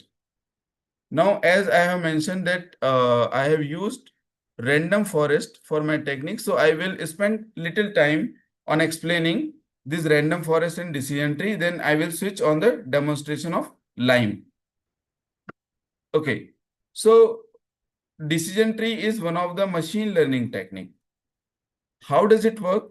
For understanding how a decision tree works, I am taking help of one data set. You can see on my screen there is one data set where 14 entries are there. And this data set is about whether a person who is visiting your shop will purchase a computer or not. Now, for this data set, there are 4 criteria: age, income, student, and credit. Now, these are 4 parameters, and ultimately the decision whether the person will buy a computer or not buy a computer. So we can call this problem as a binary problem. Means a person may purchase a computer or may not purchase a computer. Now, when we pay attention on the 4 parameters, which are age, income, student, and credit, we can see in case of a age, there are 3 levels only: whether the age is less than 30, greater than 40, or between 31 and 40. And income has only 2 levels, no, 3 levels: low, high, and medium. And for the student criteria, the person may be a student or the visitor may not be a student. And for credit criteria, there are also two levels, fair and excellent. So this is my data for explaining the decision tree. For making a decision tree, we take help of some mathematical tools like entropy and information gain. So entropy is a tool which basically measures uncertainty. So in a layman language, just try to understand whenever some event is very certain, means sun rises from the east, it is a very certain event. So it is having zero entropy. But whenever we deal with some event which is equally probable, means it may be or it may not be, it is having the highest certainty, and measurement of uncertainty is done using entropy, and you can see the formula is given over there. Now another criteria is information gain. Now what is information gain? As you have seen in my data set, there are 4 criteria. So whenever I am aware with some criteria, then what is the reduction in the uncertainty? We can take help of one game, dumb charades. Whenever the opponent is giving some movie name and our team has to identify based on the acting of one person, then we ask whether the name, whether the movie name is in Hindi or English, whether it is Bollywood or Hollywood. So whenever we are aware with one of the criteria, there is fair chances that the uncertainty will fall down. So this tool is known as information gain, which tells us whenever you have one of the criteria, one of the parameter, then what is the reduction in the uncertainty. Okay, so now since we have 4 criteria, age, student, credit, and income, based on these 4 criteria, we have calculated the gain, the information gain. And we know that there are 4 values, and the highest value is for age criteria. So whenever we have to make a decision tree for a data, our prime motive is to find out a root node, and the root node is nothing but the parameter having the highest gain, the highest information gain. So right now, for this, among these 4 criteria, the highest information gain is with age criteria or the age parameter. And we can see age criteria is becoming the root node. You can follow my cursor. And when the age criteria is becoming the root node, there are 3 branches. One is age less than 30. Second one is age between 31 and 40. And third one is age greater than 40. Now we can see when the age criteria becomes the root node, then these are the three possibilities. Now for the 31 to 40 range, we know that 4 yes and 0 no. Means whenever the customer who is visiting our shop is between 31 or 40 years, then all the time it is yes, means all the time it is going to purchase the computer. And you can see that is why it becomes a pure leaf node. So based on the information gain criteria, I made age as the root node, and one of the branch 31 to 40 becoming as a pure leaf node. Now we are left with 2 branches. One is age less than 30, another one is age greater than 40. Now for age less than 30 and age greater than 40, we have subsamples of data. We can see here. First, for age less than 30. Now, when age less than 30 is a branch, then we are left with 3 criteria: income, student, and credit. And again, we have to calculate for which criteria the information gain is the highest. Now, we can see for the student criteria, the information gain is the highest, which is 0.971. And please pay attention on this student column. You can see whenever it is yes, means whenever the customer is a student, all the time it is buying a computer. And whenever the customer is not a student, it is not buying the computer in all the 3 incidents. So that is why when we go further, we can see when for the branch age less than 30, we are putting student as a another root node because it is having the highest information gain in the remaining three criteria or three parameters. Then there are two branches, either the customer is a student or he is not a student. So whenever the customer is a student buying the computer, and when the customer is not a student, it is not, he or she is not buying the computer. Now the same thing is happening when the branch when we are dealing with the branch age greater than 40. So in case of age greater than 40, we can see credit criteria is attaining the highest information gain. So we can see in the third branch, the credit becomes a branch, and whenever the credit is excellent, the customer is not buying a computer. And whenever the credit is fair, the customer is buying a computer. So it is the way we make a decision tree. And decision tree is a important machine learning tool, and we have used this tool also in my demonstration. Now, let us switch to the random forest. As it is manifested by the name itself, it is a forest. Whenever we say it is a forest, means it is having different trees. Different trees means definitely some dissimilarities are inherent in those trees.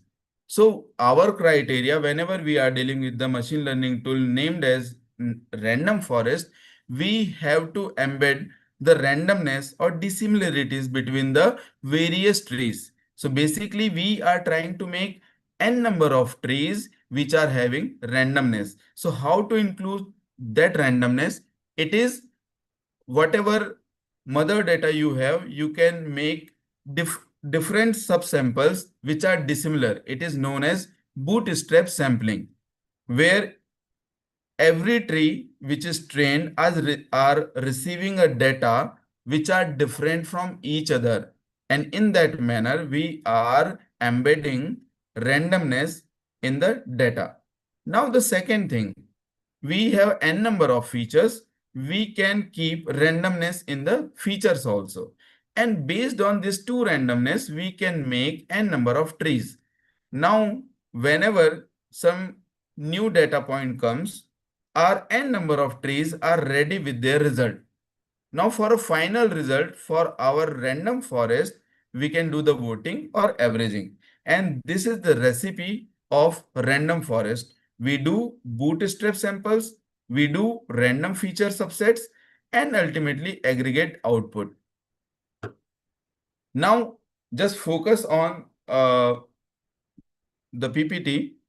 We can see there is a data set which is having 6 entries. Since it is beginning from 0, terminating at 5, there are 6 entries. Now we can see there are 4 parameters or variables x0, x1, x2, x3, x4. Sorry, 5 parameters. And again, it is a binary data, means the output is binary, either yes or no. Now, the very first step of our random forest recipe is bootstrapping of dataset. So now you can see there are 4 columns. Basically, these columns are representing the bootstrap dataset. We can see in the very first column, again the 6 entries are there, but we are repeating entry number 2, we are repeating entry number 5. Now, in the second bootstrap dataset, we can see we are repeating the entry number 4, we are repeating the entry number 1, and entry number 2 and 3 are not repeated. In the same manner, we have prepared 4 dataset, right? Now, the next point is embedding the randomness in the features. Now, in the parent dataset or in the mother dataset, we can see there are 5 features. But among those 5 features, for individual bootstrap dataset, we are taking 2 features at a time. We can see x0, x1 for first dataset, x2, x3 for second, x2, x4 for third, x1, x3 for fourth. So now we have embedded randomness in dataset and features. So since we are ready with 4 subset of dataset, we can make 4 trees. And in front of your screen, you can see there are 4 trees. Okay. So now based on the bootstrap dataset and the random features, we made these 4 trees. Now we have a new sample, and based on this new sample, we have to predict with the help of our random forest whether the answer is yes or the answer is no. Now, again, in the new dataset, there are 5 parameters. X0 value is 2.8, X1 is 6.2, X2 4.3, and likewise. Right.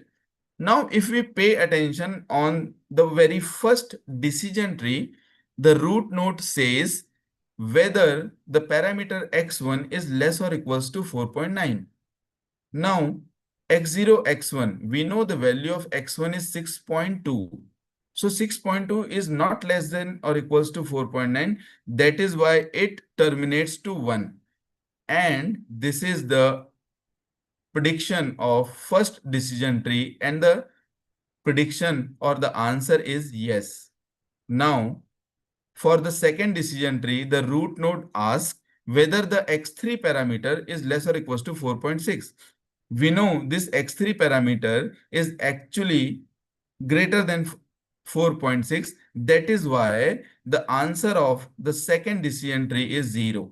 Now, in the third decision tree, the root node says whether x2 is less or equals to 4.1, and the x2 value is basically 4.3 and it is greater than 4.1. That is, it terminates to this branch, and at this node it is being asked whether x2 is less or equals to 4.7. So x2, we can see this x2 is basically less than 4.7. That is why we are reaching at the result yes. In the same manner, the fourth decision tree is giving a result yes. So among these 4 decisions, we have 3 yes and 1 no. And when we aggregate, then we can say the final answer is yes. And this is the basic fundamental and very brief introduction of decision tree and random forest. This is the same technique which I have applied for today's demonstration. Okay, so now for explaining one of the very first explainable analysis technique, LIME, local interpretable model agnostic explanation technique, I am taking help of one data set, and it is a medical data set where certain symptoms of patients are given, and based on that, nearly 41 diseases are predicted. So medical or medicine recommendation system, it is known as a medicine recommendation system, which is trained using random forest, and where we are taking nearly 5,000 data values, where nearly 131 features are there and 41 diseases are there. So in a nutshell, there is a data set of patients, 131 features, 41 diseases, and nearly 5,000 entries are there. Now, let us assume for a certain patient, the prediction is class 40, and it is basically encoding of the disease. Means it may be uh, uh, it may be heart disease, it may be some brain tumor, or it may be some normal fever, it may be some other disease. So we are doing encoding. So assume for a certain patient the encoding is 40 with the probability 1. So let us pay attention which features among the 131 features were on. So feature number 41, 97, and 33. Again, these are encoding. Feature 41 is representing to some actual feature, to some actual symptom. Feature 97 is representing to some actual symptom. And in the same manner for 33, some actual symptom. And all the symptoms are on, and it is predicted a disease number 40. Now, for applying the LIME technique, we toggle these features or symptoms. Means we are keeping one feature on and one feature off.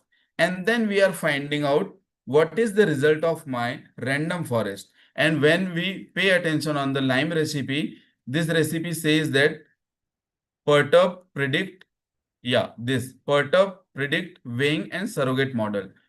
So we are, first of all, we are perturbing this, and perturbing should be local enough. Now, what does it mean by local? Just try to understand these three symptoms are on. There may be a case that all the symptoms are off. When all the symptoms are off, then it is understand as a distant feature, because all are on once and all are off once. But we should try to keep our features near enough. That is why you can see in the very first perturbation P1, first feature is absent, another two are present. In perturbation 2, feature number 97 is absent and another two features are present. And in perturbation 3, the last one is absent. In perturbation 4, the initial two are absent. And for all this perturbation, my random forest is giving the prediction.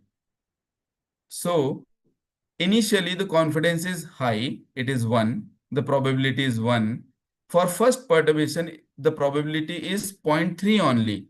When we are making feature 41 absent, then you can see 0.7 drop in the probability. Initial probability is 1 and the drop in the probability is 0.7. When we pay attention on the perturbation number 2, we can see the RF probability is 0.7. When the feature number 97 is absent, just pay attention on my cursor. When the feature number 97 is absent, then the drop in probability is 0.3 only, right? And in the same manner, for all these 5 perturbations, the random forest is giving the probability of class 40, and we are going to measure what is the drop in the probability. And based on this drop, we can make one equation. Just pay attention on this equation. Y hat means y estimated is equals to beta naught plus beta 1 x1 plus beta 2 x2 plus beta 3 x3, where x1, x2, x3 can be understood as the feature number 41, feature number 97, feature number 33. And beta 1, beta 2, beta 3 can be understood as the drop in the random forest probability. And if you pay attention, this is nothing but a linear regression equation. So what is happening? We have some complex model named as random forest. We have some data. Now, whenever some new data entry is fed to the random forest, it is giving a probability of certain disease. Now we are perturbing the feature. Now we are again predicting the probabilities given by the random forest, and based on these drop in the probability, we are making one equation where beta 1, beta 2, beta 3 are the weights. This is the third step of the recipe known as weighing. Beta naught, beta 1, beta 2, beta 3. And ultimately we are ready with a surrogate model. The model is nothing but a linear regression model. So this is the idea behind Lime, where we follow the recipe, perturb, predict, weigh, and give a surrogate model. So what we have achieved, basically, our linear regression is replacing the random forest to make the stakeholder understand what is the feature most important for a certain prediction. If it is predicted as disease number 40, so which feature paid took the highest confidence. So we can see when we were removing feature 41, the drop was 0.7. When we were removing the feature 97, the drop was 0.25. And when we were removing the feature 33, the drop was only 0.05. And the same drop are becoming the coefficient. And based on the coefficient, just by observing this equation, you can explain which feature is the most important feature, and it is nothing but the 41st feature is the most important feature. Okay, So now let me just switch to the demonstration.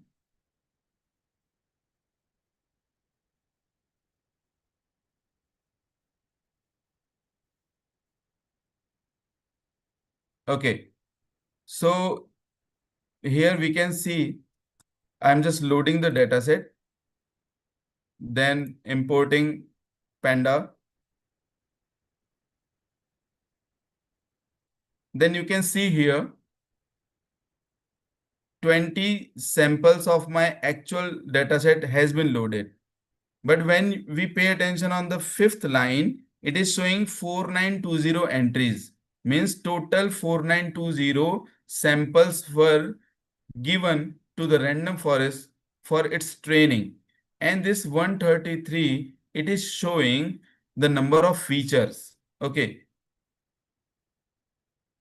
And you can see how many there are total 41 diseases, and they are fungal infection, allergy, GERD, chronic cholestasis, drug reaction, and many more. So these are the 41 diseases. So we have to do the encoding, means some encoding may represent fungal infection, another encoding is representing allergy, and likewise. Clear? So now this is my data set. Okay. So in this block, I have trained KNN gradient boosting random forest. But for today's demonstration, I am only focusing on random forest. So I have done this training here. Now after this training, I just want to demonstrate how does Lime work. How does Lime actually work? So from here, we can see, just pay attention on the screen. There are some prediction. Obviously, the disease number 48 is with highest probability 1. And you can see in the middle, there is one vertical line, and on the left, it is not 1. And on the right, it is 1. Means feature number first is absent, or feature number disease number 1 is absent, or disease number 1 is present. So which feature is paying or doing highest contribution, it is written over there. And this is the agenda behind Lime technique. But I have done for particular today's demonstration, as we have seen, it was the disease number 40. So we should pay attention on whether it is not 40 or 40, means which feature is doing highest contribution for predicting disease number 40. So we can see here feature number 41, it is giving value 0.16.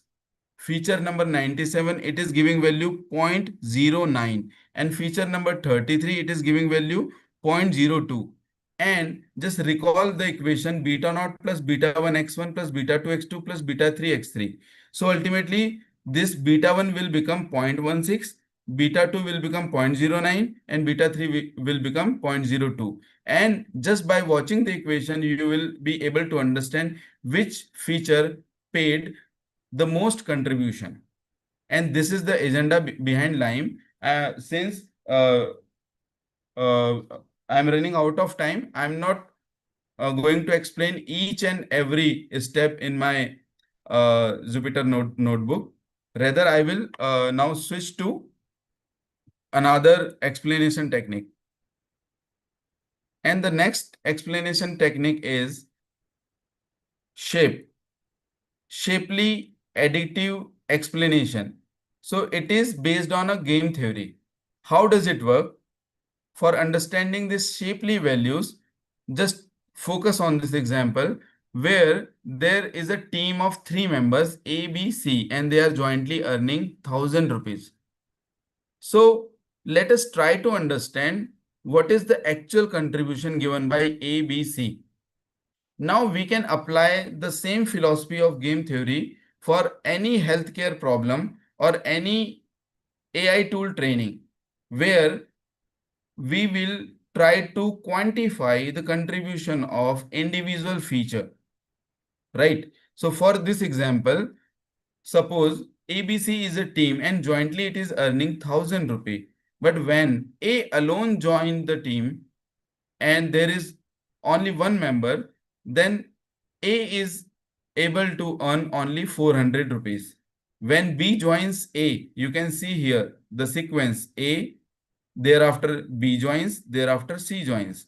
So when B joins, the total earning is 800 rupees. That is why the individual contribution is 400, 400. And when the C joins, the total contribution is 1000. That is why the contribution of C is 200. Now we are doing the permutations of this. We can see initially A is joining, then C is joining, then B is joining. And we know the individual contribution comes out 400, 300, 300. And likewise, we keep iterating this.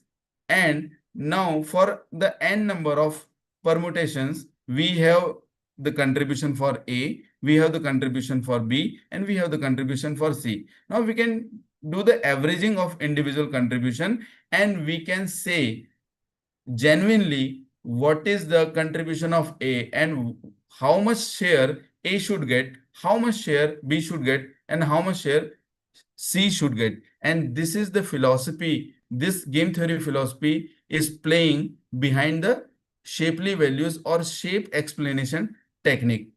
And for representing this shapely analysis, we take help of a waterfall graph. I will show you later.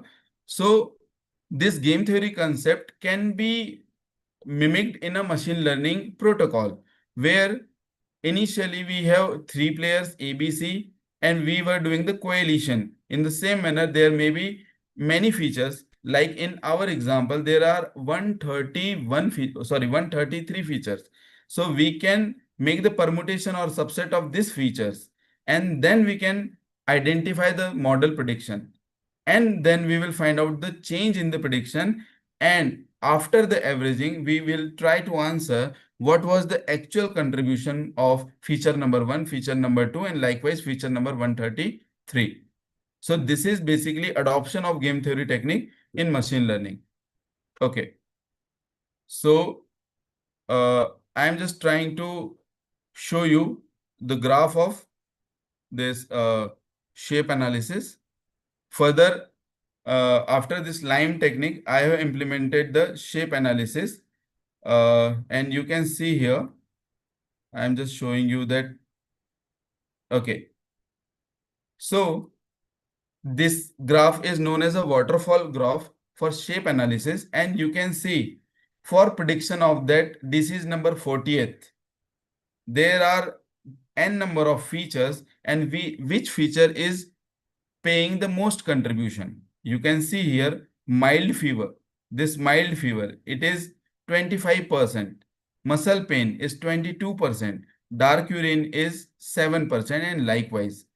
So I have explained two techniques. One is the lime technique, another one is the shape technique. But in case of a lime technique, I am trying to answer why random forest gave prediction as disease number 40.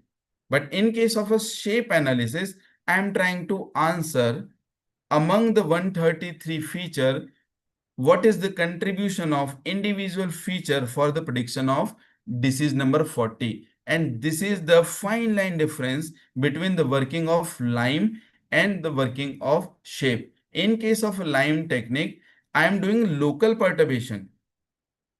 I am doing only local perturbation, which is nearly similar to the actual symptoms manifested or faced by the patient, you know. But in case of shape analysis, I am paying attention on each feature and trying to find out actual contribution of individual feature, right?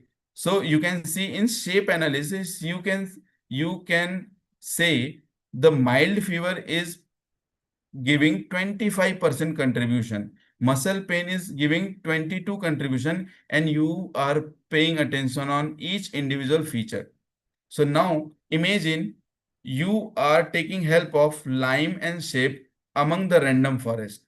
So now along with saying what is the prediction, you can say why this is the prediction. And whenever you will meet a physician, in case of assisting him with your AI model or with your random forest model, then you can convince the physician that you can use this medicine recommendation system with you, if it is based on your expectation. So how a physician can develop his or her trust on your medicine recommendation system? If you are showing the physician along with the prediction, there is the reason why this model is giving that prediction, and the physician can correlate based on his experience and based on the answer given by the lime technique or the shape technique. And there is one technique left, GradCam, which Dr. Sanjeev Saxena also uh, shared. So this third technique is GradCam technique. So the grade stands for gradient, and gradient, cam, and EDC. So GradCam technique is mostly suitable for deep neural network models and for image inputs. And CAM stands for class activation mapping. So just recall my presentation. In the very first or second page, I show image of cat which was given to the VGG net, and it was predicting it as a cat. And with the help of GradCam technique, I tried to answer which is the reason in that image most important for predicting that object as a cat, right? So let us just uh, try to understand the framework of GradCam technique. Okay, so yeah, I will explain this very briefly. You can see this graph. There is one image where a dog is there. It is fed to a CNN, and we know that that convolutional neural network generates some features, and based on the weighing of the features, it gives some prediction. And what is the prediction? If you zoom in this image, there is a dog and there is a tiger cat, and the prediction is a tiger cat. So with the help of your convolution neural network, you have already arrived at a result. It is a tiger cat. Now I am taking help of a post hoc technique which is known as GradCam, where I am trying to find out the gradients of this prediction with respect to every feature. And it is represented here. You can see in the block first, I am trying to find out the partial derivative of this prediction with respect to the kth feature. So ultimately, I am trying to find out the gradients of the prediction with respect to every intermediate feature of the neural network. After finding out this gradient, I will do the global averaging. And after global averaging, I will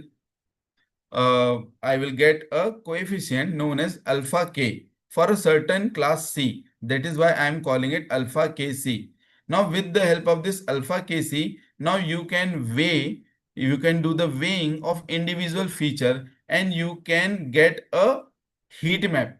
Then this intermediate heat map is passed through a ReLU, which is rectified linear unit, and it is suppressing the negative contributions and only keeping the positive contributions, and ultimately you are left with a class activation map where there is a color coding, where red color is saying this is the most important area of the image and blue color is showing this is the least important area of the image. Okay, and in this manner we can work. And I assume you guys are already aware with the VGG net. So I am only going to show you the result of GradCam technique. So I am just switching to my notebook, and here you can see uh, I'm importing some libraries, and I am just training this VGG19 model, and you can see the various layers of this, right? Now, I'm not showing everything here. I am just trying to paying attention on the working of GradCam, right? So here, just for the sanity check, I am just checking whether my model is predicting cat as a cat, dog as a dog. And after this sanity check, means this step is for sanity check. After this sanity check, I am just applying GradCam model. Okay, and I'm going to show you this GradCam model. Right, here is the GradCam model, and here you can see for sample images, it is generating a heat map. Now you can see in the left there is a cat. Okay, and it is the prediction by the VGGNet. Now we are trying to explain why the VGGNet has predicted this image or the object in the image as the cat. We are taking help of the GradCam heat map, and you can see there are certain color coding: red, yellow, green, blue, and we are overlapping this heat map to the original image. And now we can say, yes, this is the area, and nearly the face area is the most responsible, or the VGGNet has paid most attention to the face area. So these are techniques: grade cam, shape technique, and line technique. These are the techniques which are basically trying to explain the results, or these are trying to explain the predictions of your deep neural network. So earlier, our model is a black box model, which is simply receiving input, giving output. With the help of line technique or shape technique or grade cam technique, we are trying to answer why it is the prediction this is 40, why it is the prediction as object cat, right? So these are the techniques. And yeah, right now I'm showing these GradCam heat map on a natural image. Okay, not on a medicine, not in a radiology image or MRI image or functional MRI, but we can definitely apply these things on functional MRI and MRI images. I opted this natural object images so that I can address a large number of audience. Okay, so this is all about the demonstration of lime, shape, and GradCam. So yes, any question? Because I think time is up.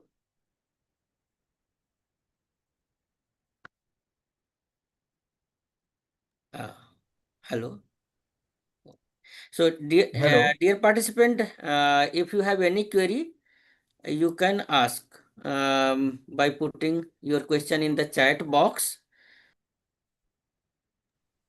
or you can raise your hand. I will unmute you. Thank you so much, sir. Thank you.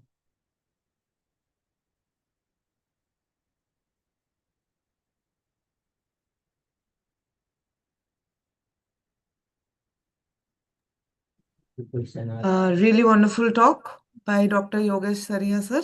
So we had learned a lot from you, sir, about trusting AI, how to trust AI and make AI more knowledgeable and make it more trustworthy and make it more applicable in our day-to-day experiments and research work. And I request any of the participant to kindly interact. If you have any question, sir is here. You can clear your doubts. Anybody if want to? Okay. So I think we do not have any further questions from our participants. So thank you, sir. I thank you once again for taking time off. I am pretty sure you have also a busy schedule. And, talking to us and explaining us in a very clear way how to design AI for our benefit and using it in medical sciences. And I request our HOD sir to kindly facilitate sir with a virtual memento for his wonderful talk today. Sir, kindly present Dr. Saria with the virtual memento for his and acknowledge his talk today. Thank you.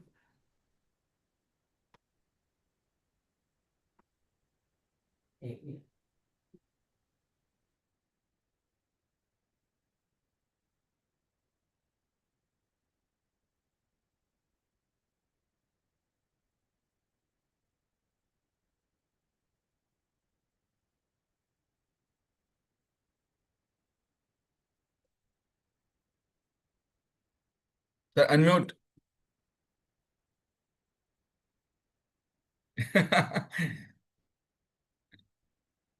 I would like to thank Dr. Nishant Kumar Singh, sir, my senior, for connecting you with us. So, and I am all honored that you have accepted our invitation to deliver such an insightful, wonderful, and engaging talk. So, on behalf of Department of Biotechnology and Bioengineering, School of Biosciences and Technology, Galgotia University, as well as our collaborator, University of Cyber Jaya, Malaysia, kindly accept this digital memento, sir, as a token of gratitude. Thank you, Yeah, sir. thank you so much, sir, Thank you for for honoring me and accepting thank the you for giving me the invitation. opportunity. Yeah, thank you so much, sir. We will also connect in the future for the more Sure, collaborative work. Okay, sir. sure. Thank you so much, sir.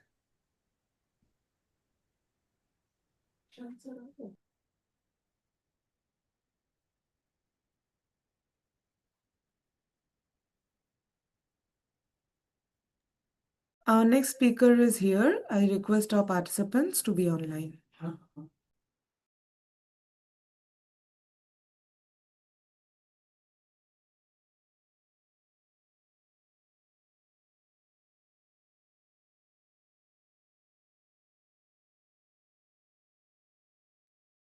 So after the very insightful talk from Dr. Saria, we have with us our next speaker for the day, Dr. Nishant Kumar Singh. He is currently an assistant professor at the Department of Biomedical Engineering at the National Institute of Technology, Raipur, where he has been serving since 2018. Dr. Nishant Kumar Singh has obtained his BTech in Biomedical Engineering from AKTU Lucknow, MTech in Biomedical Engineering from IIT BHU Varanasi, and PhD in Computational Biomechanics from IIT BHU Varanasi.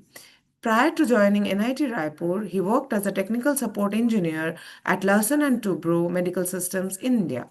He also served as an assistant professor at SGSITS Indore and worked as a biomedical engineer at Heritage Hospitals, Varanasi, Uttar Pradesh. Dr. Singh has published several research articles in reputed international journals and has presented his work at numerous international and national conferences. In addition, he has organized and conducted several international conferences, faculty development programs, and short term training programs in emerging areas of biomedical engineering and healthcare technologies. His research interests include computational and multi-scale biomechanics, orthopedic and dental implant biomechanics, and finite element analysis. We are very glad to have you with us today, sir, and a very warm afternoon to you. The platform is yours. Kindly share your slide, and we are eager to listen to your talk.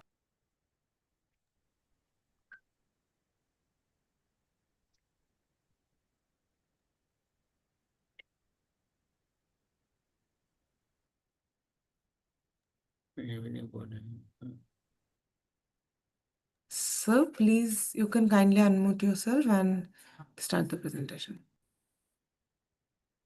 Okay. Am I audible? Yes, sir, you're audible. Okay. So, good afternoon, everyone. Thanks for my introduction, Dr. Sumedha. So, let me share my slide.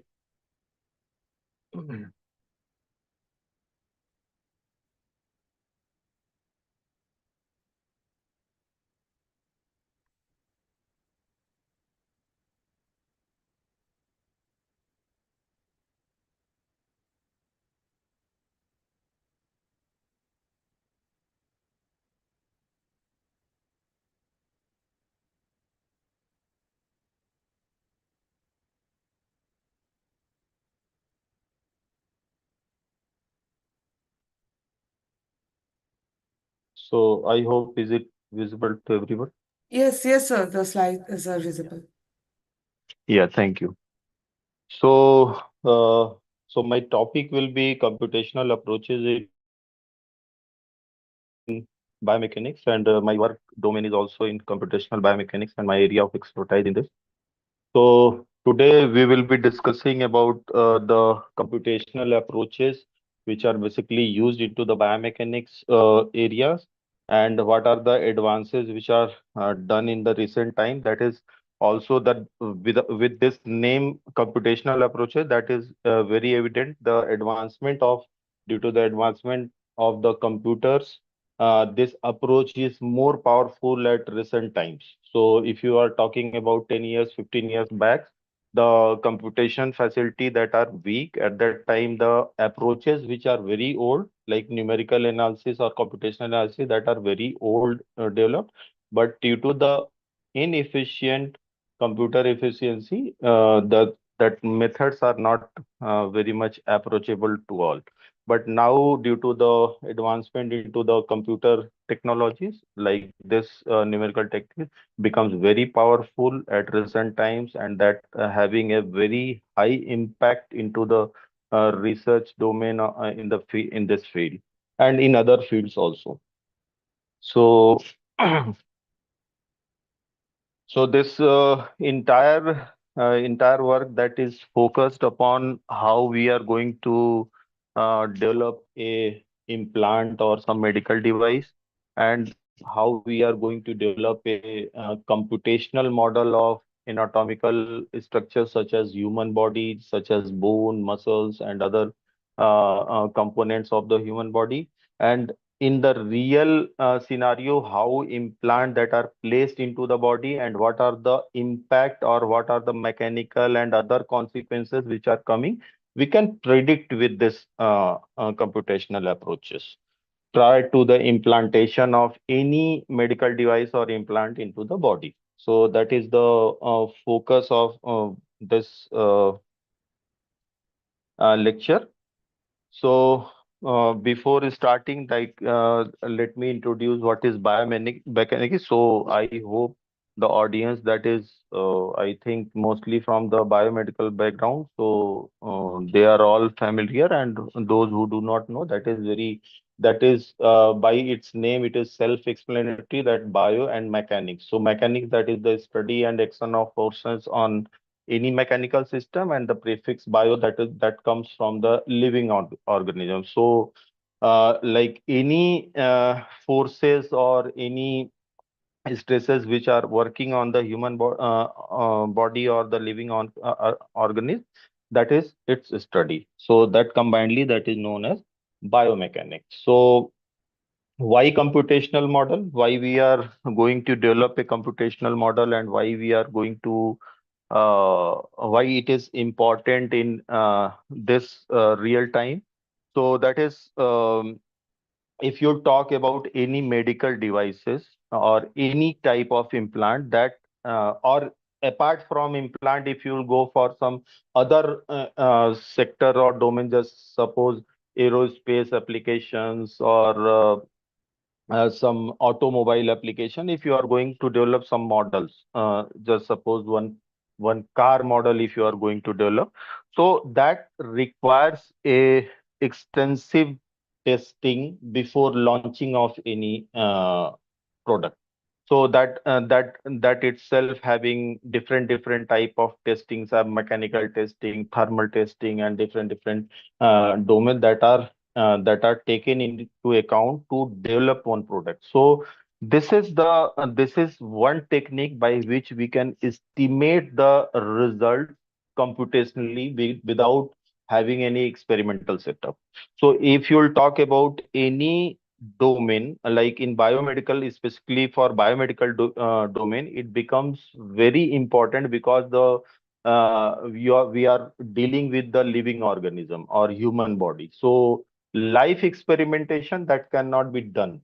So in this case, the computational models becomes most important in this sector. So traditional experimental testing, that is second, that advantage, that experimental testing, that is also very expensive. Like if you talk about 20 years back, one car model, if some company launches, that takes another 5 to 8 years to launch another model. Why it was taking a such long time? Because doing experimentation and doing several type of tests on real time with the experiment, that takes lot of time and cost.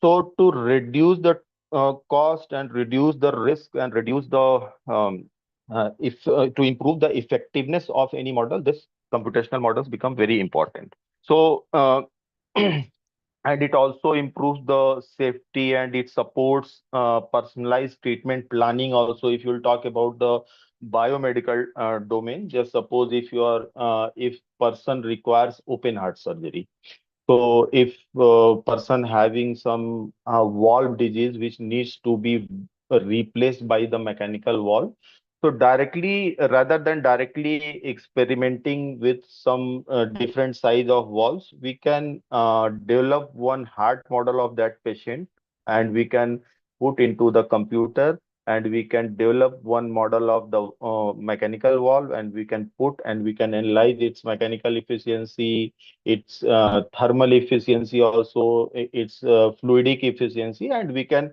get the estimated information like if we are going to implant this size of model, like it will go good or it can worsen the situation. So this is the beauty of the computational model. So recently, AI and machine learnings have further strengthening this multi-scale computational modeling approaches. That is also the addition of or the advancement of this computational techniques. So next, that is some important things we have, like I have mentioned from here, like what is the importance of computational modeling apart from the mentioned before. So like you can do different type of estimations or you can do different type of analysis, like just suppose number one, that is non-invasive investigation of internal biomechanics, that is the rigid mechanics. You can also do the study. Suppose if you have one object and you are putting one force on that object, so what that object will do, either that object will translate from one place to another, or either it can rotate also, either it can deform also. Just suppose I have one piece of brick and I am putting one hammer, uh, iron hammer on that. So what we, on impact, what two things can be done. Either that brick, if it is having very high strength, it will not break, it will translate or it will move from one place to another. Other, it having low strength or the force given by the hammer that is very high, then it will break. So that all studies can be estimated and that all studies can be done computationally. So in this computational modeling or load on one problem. So this is non-invasive investigation of internal biomechanics.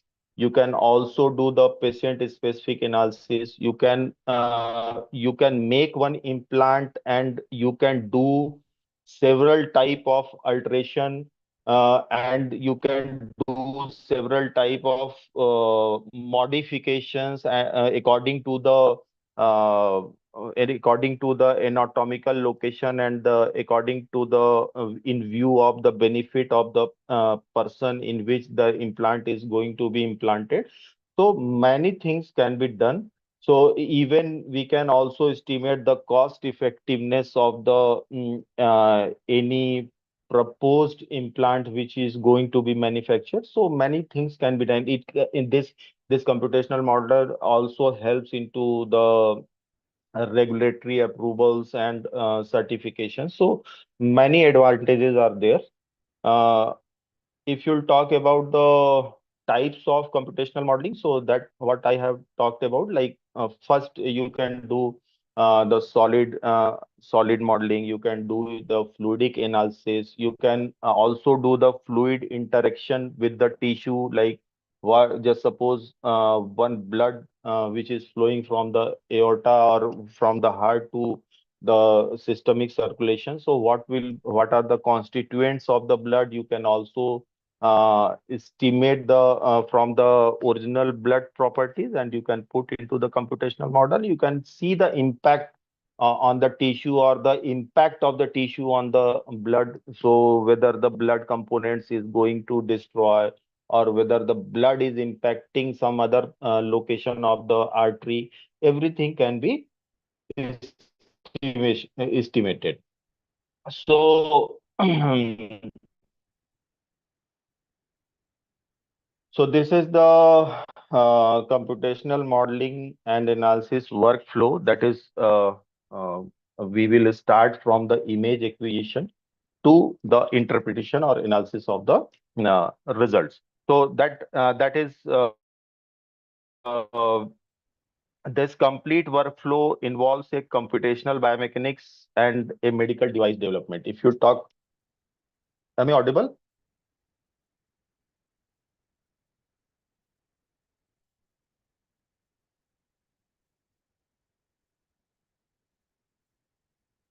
Am I audible?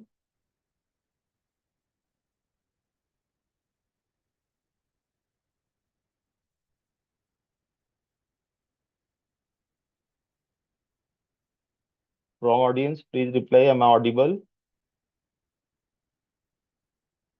Okay, okay, fine, fine. So, so this complete workflow that is involved, that is in computational modeling or any device development which is intended for use into the body. So it shows how we transform a medical images into the uh, useful computational model, and then we are analyzing it. So beginning, that is image acquisition. So that is done from the advanced CT scan or MRI machines or ultrasound machines which are used into the medical field. So generally we will in this lecture we will talk about the CT scan acquisition also, and later on if I will get any chance, so we will talk about some MRI and other image acquisition modalities and development of the models.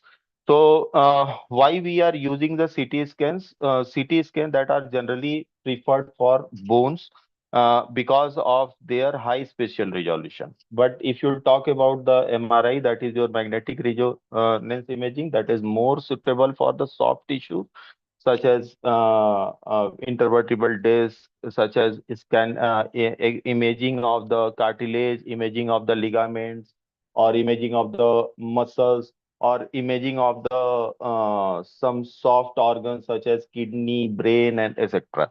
So these medical images are typically stored into the DICOM format. That is the standard medical imaging format. There are other formats which you all know, that is JPEG, JPG. So this particularly DICOM images that are adopted. So I have mentioned here this standard formats which are used into this type of computational modeling step by step. So in DICOM, the images which are stored after image acquisition from the CT or MRI, that are stored into the DICOM images.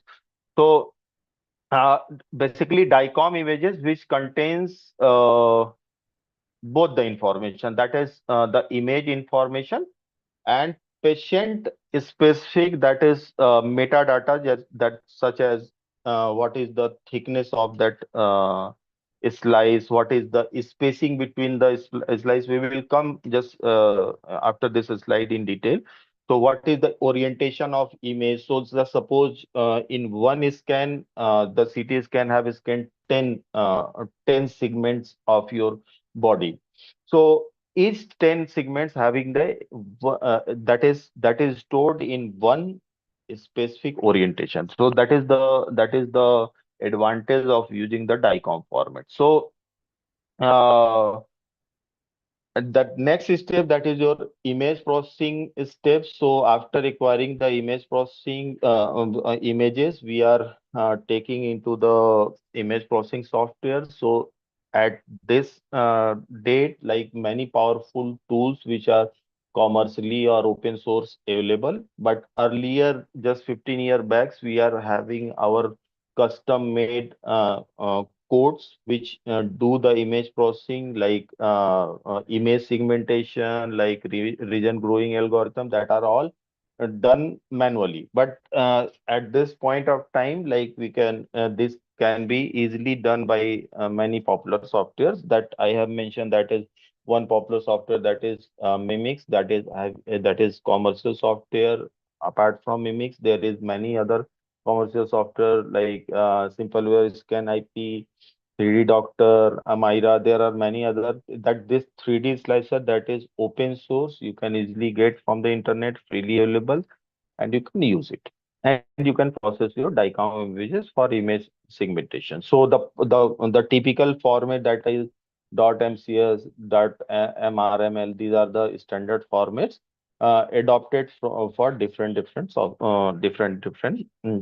software. After image processing, we are going for 3D model optimization and modifications. So that image processing having some drawbacks. So the applying algorithm that doesn't that having some side noises, artifacts that are removed on the optimization that are essential, because if you are not optimizing any images, the developed 3 model, so it will become inappropriate for computational analysis.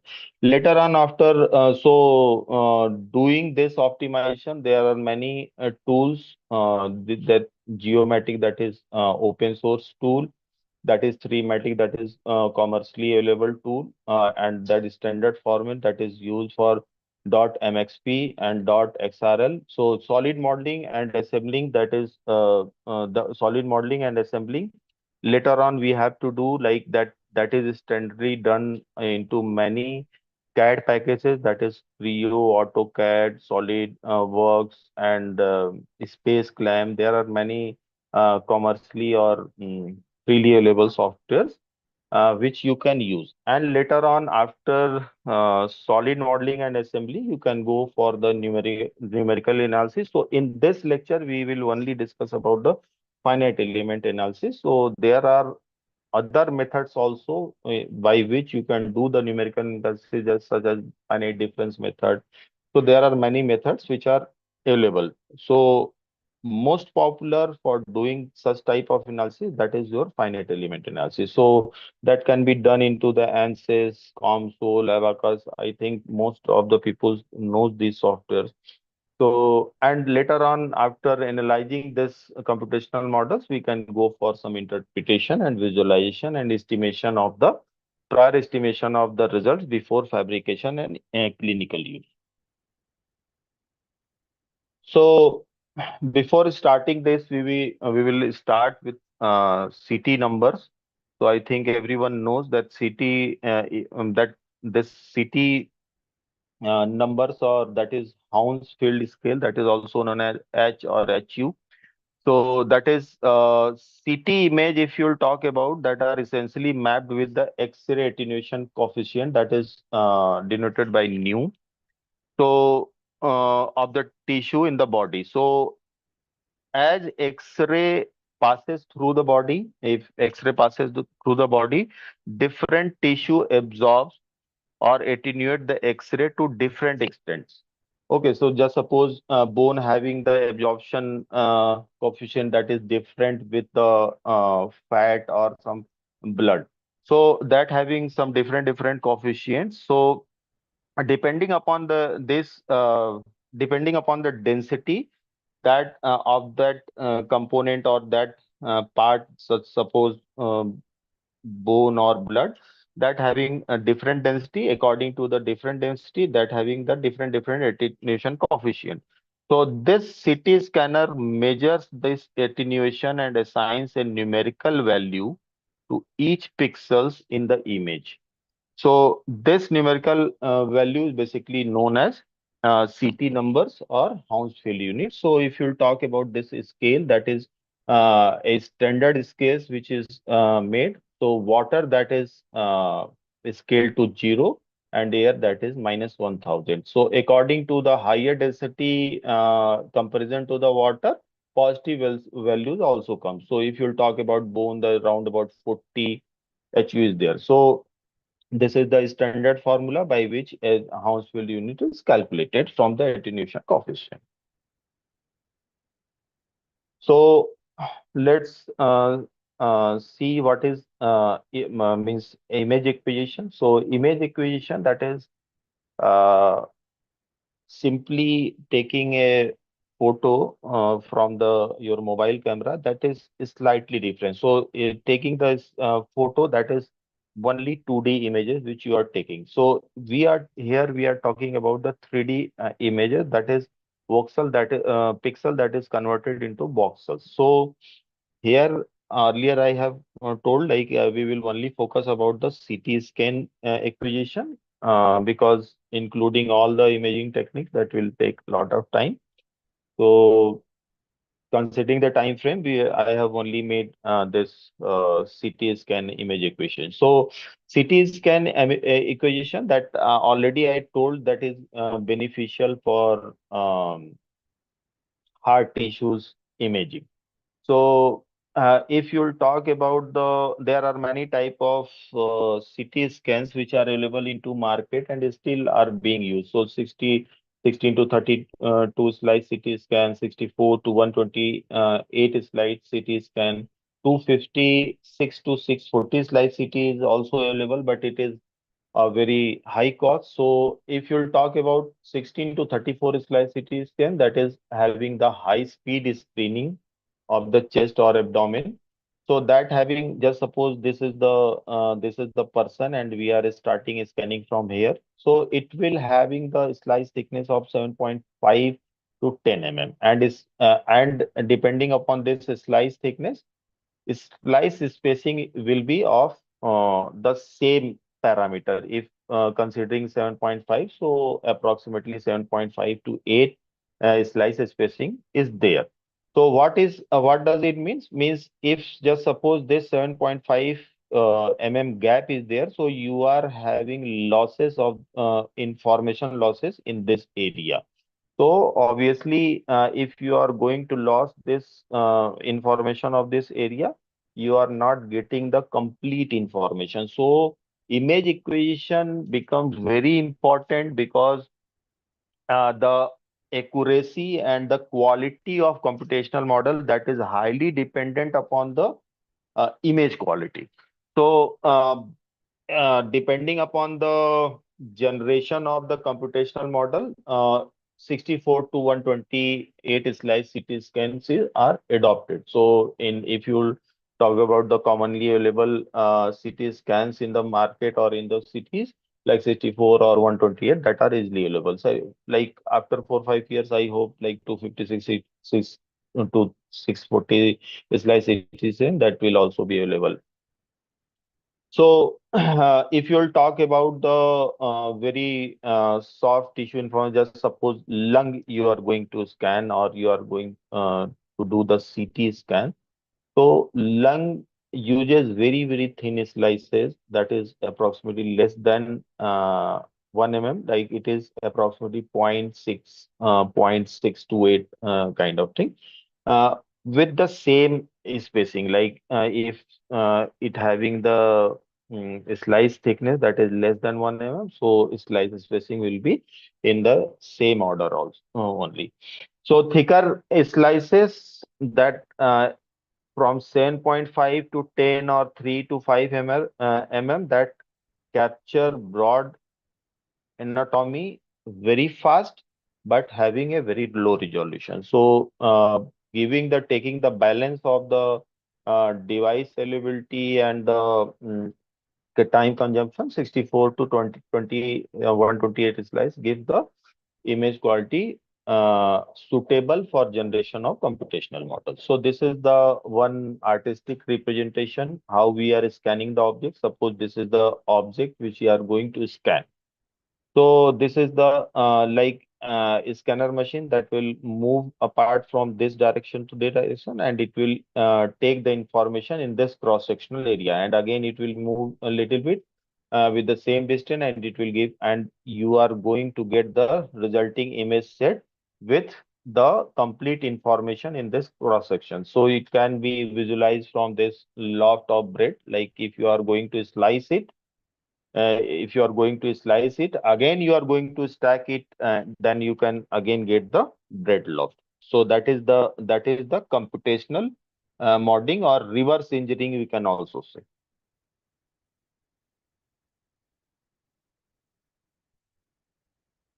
Before starting the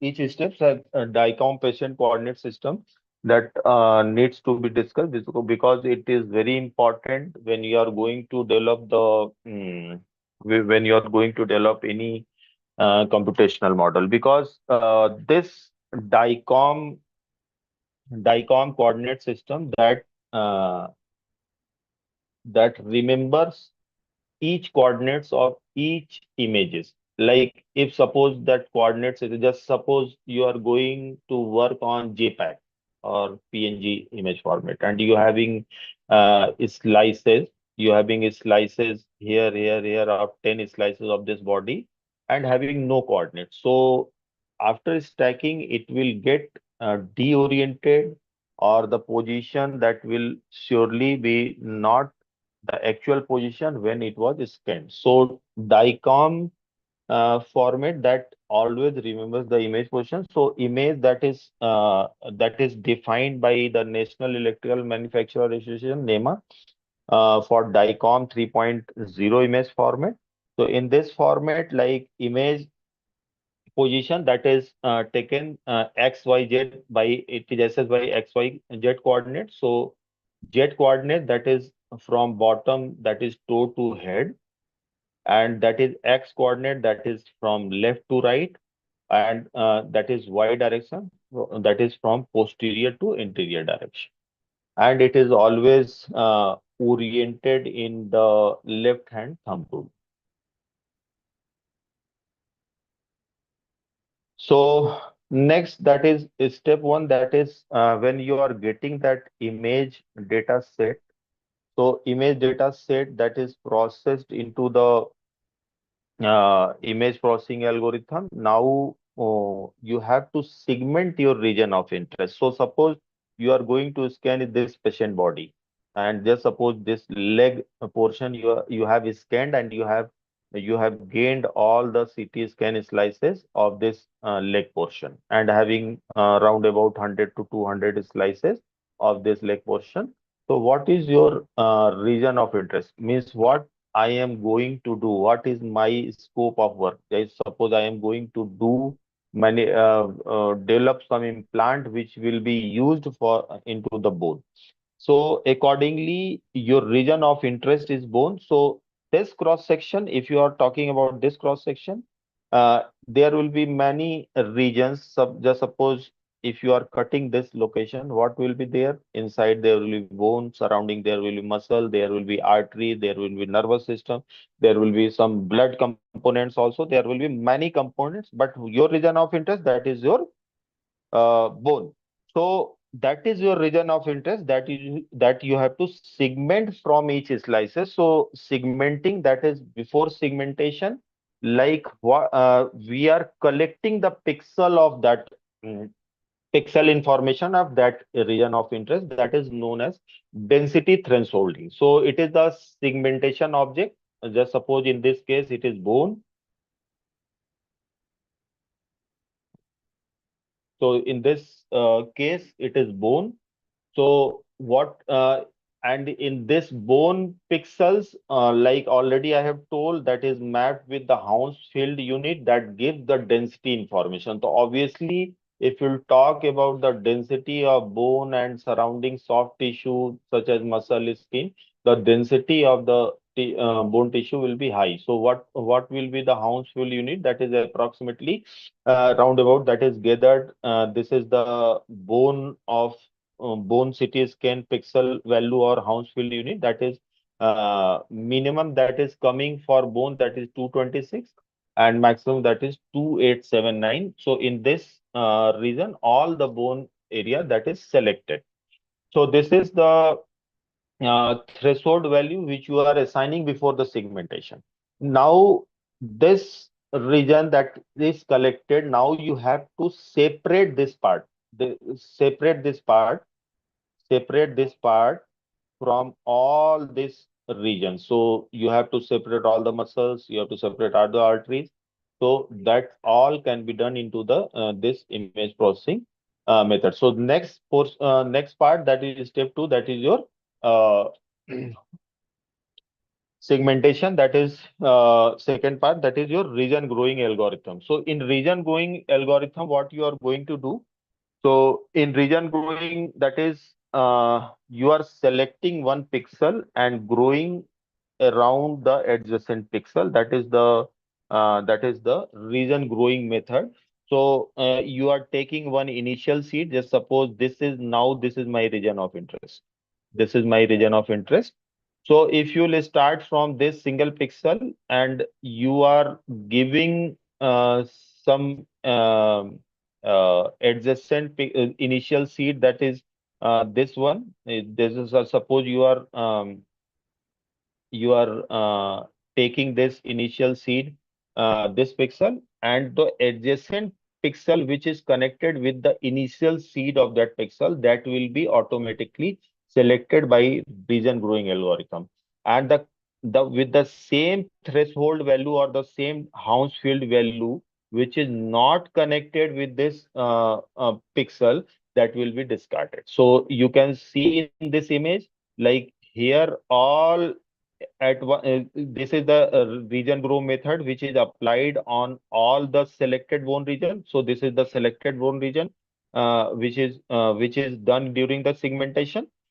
In region growing method, our scope is to select this or separate this femur from all part of the body. So even having the same HU value, these pixels are discarded, which is not connected with the mm, femur bone. So third, that is your high resolution contour detection. That is, it is detected for that is the object. Just suppose this is your object. This is your object or your region of interest.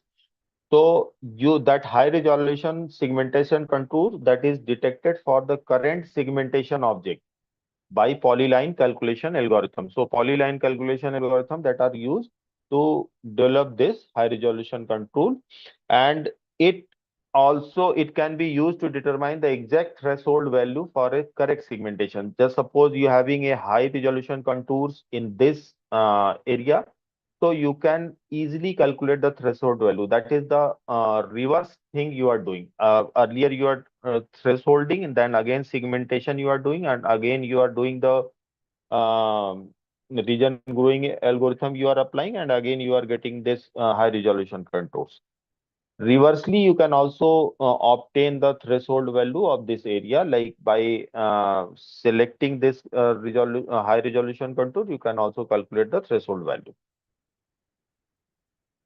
So next, after segmentation on each slices, just suppose these are the level of slices. So you can count, it will come round about 200 to 300 slices, which are the CT image slices, and later on it is segmented, and the region of interest, that is your this artery, veins, and these two pelvis. And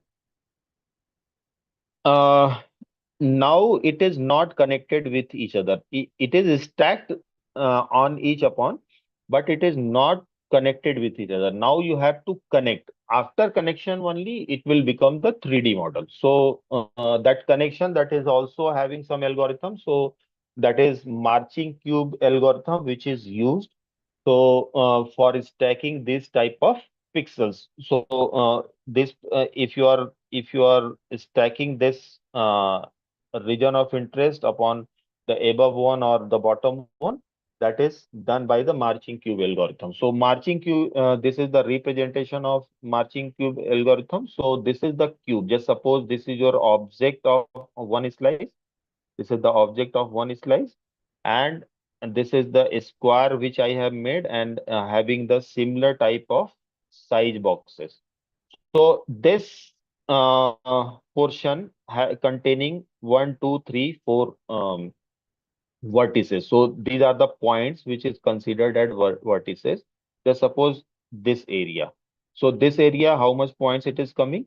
It is 1, 2, 3, 4. But fourth one, that is not coming into this region of interest area. So we will discard. So we will having this line which we will connect with this, and this region will be separated. So Accordingly, in whole mapped area, if we will apply the marching cube algorithm, so that cube marches. That is the name only. So that all the cube marches throughout the region of interest, and whatever the vertices come, this is only the four vertices. If it will come, that will connected by the lines.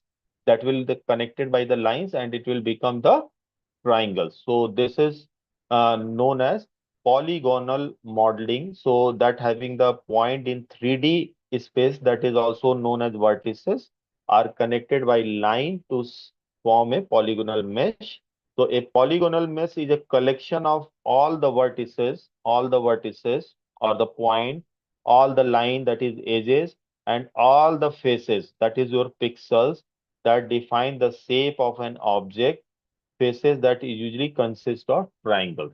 That is known as polygonal modeling. By polygonal modeling, you are obtaining the 3D model of an object. So at this stage, if someone needs to get it printed from the additive manufacturing machine like FDM printer and some other printers with any kind of material, they can take this model, export this model into the STL format, or there are many IGS format, there are many other formats as well. So in that format, you can export into, and you can directly put this developed 3D model into the machine and it will print it. But this is not sufficient for the computational analysis. Up to this point, this 3D model, that is your reverse engineered model that you have obtained from the image acquisition to this 3D model. You have done the image acquisition. From that image acquisition, you have put the image processing technique, and you have obtained this 3D model. But this is not sufficient for doing the computational analysis. So further, to do the computational analysis, further things are required, that is optimization of this model. So 3D model optimization, that is important into this for analysis of any uh, domain or problem domain. That is very important. Why it is important? Because once the 3D model that is developed, this is the developed 3D model. So this is the representation, that is the developed 3D model without smoothing or any further processing. And after smoothing, you can see this is very smooth model you can obtain. So this is one glimpse which I am showing, that is the smoothing of the model. So once the 3D model that is reconstructed from the CT scan images, the resulting model is rarely ready for direct engineering analysis or some numerical analysis or some implant design and assembling.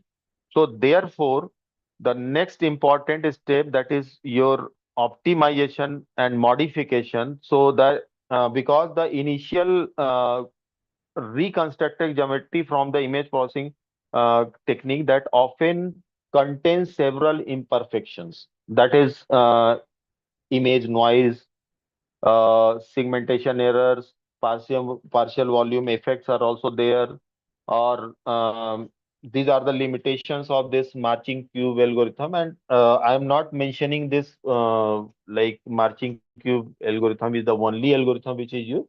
There are other algorithms which are as well which are used in different softwares and in the different ports which we develop for image segmentation and 3D modeling. So this image 3D model optimization modification, in this, that is smoothing of the model. There are many other components also, but broadly that is smoothing of the model, remeshing, or remeshing means the polygonal mesh having the different edge sizes that are meshed into a unique same size meshes, filling holes, fixing inverted normals or triangles, fixing bad edges, fixing overlapping triangles, fixing intersecting triangle, and manifolding. These are the all the steps which are done in the optimization process. So 3D, just you can see over here, like this is the uh, unprocessed or unoptimized model directly came from the marching cube algorithm. So you can see the polygonal mesh that are very not uniform, that having the different A sizes. If you see this A size is very small. If you see here, you can A size. So uniform meshing, that is first local smoothing is done. So after one iteration, you can see how smooth model is. So uniform meshing is done. Uniform meshing, you can see all uniform meshes that are through the entire model. And local smoothing, you can see these are the sharp edges which comes into the model that are not beneficial for computational modeling. So local smoothing, that is your global smoothing which are done, that is your in one iteration you can get this model. Giving more iteration, that can having the loss of geometrical information because it removes the upper layer bit in a millimeter or a very slow rate. Uh, so giving more smoothing, that reduces the model accuracy. So that should be a balance between the smoothing and optimizing the model. So you can see in this tabular region, some there are holes which are optimized and that are filled, that are essential to make this model watertight. Watertight means there is no leakage of water. Just suppose I have one hole here. So if suppose in this water is filled, so it will leak out the water. So the model having no micro or macro spaces, that should be properly filled, because if you are not filling it, it will not process. So normally, if you are applying this marching cube algorithm or other techniques, these type of errors comes. Another errors which are uh, removed during the optimization technique, that is the intersection of the triangles. So that polygonal triangles that are intersected with each other, that will not be processed. Overlapping triangle means two triangles of the surface. These are the this triangle which I am representing. This is this triangle only. So on the surface, if two triangles are overlapped, so it will not be processed. Triangle should not be inverted in if any. Just suppose in one model, if you are getting 20,000 or 40,000 triangles, even one inverted triangle, that will not process the 3D model. Bad edges, so all the triangle that edges should be properly superimposed with each other. Manifolding, that already I told, like model should be watertight. So another shell should not be there. Means body inside the body should, that is not acceptable. That is it will not process the model. So that should be carefully identified and that should be carefully removed. Later on, to do the numerical modeling, this polygonal model, 3D model, that is not sufficient. So you have to do the curve modeling, means the estimated triangle. We are making some surface, estimated surface, with the all number of gather of triangles. Suppose if I am taking here a triangle, so a rectangle, so how much a triangle will come? It may come 100 to 200 triangles. So 200 triangle, that is estimated by one rectangle. So that is the curve modeling. So surface that are defined by curves which are influenced by weighted control points. Okay, these are the weighted control points. This is the curve which are given by the control point. The curve follow the point by increasing the weight of the point, which pull closer to that point. So the curve type, that is includes knobs, splines, or patches. So, depending upon the type of the knob, that is non-uniform rational B splines, spline that is the simple spline, and patches. So these three type of curves that are used to represent one surface from all the estimated triangles. So this triangle, this surface, that is when it is estimated, so whole body that will be converted into small rectangular patches or triangle patches. So this is the patching which is done. So that is the nerve patching, which is that is the process of converting a jagged facet polygon meshes into smooth mathematical uh, CAD surfaces. Now this model that only can be used for mm, numerical solutions or numerical simulations.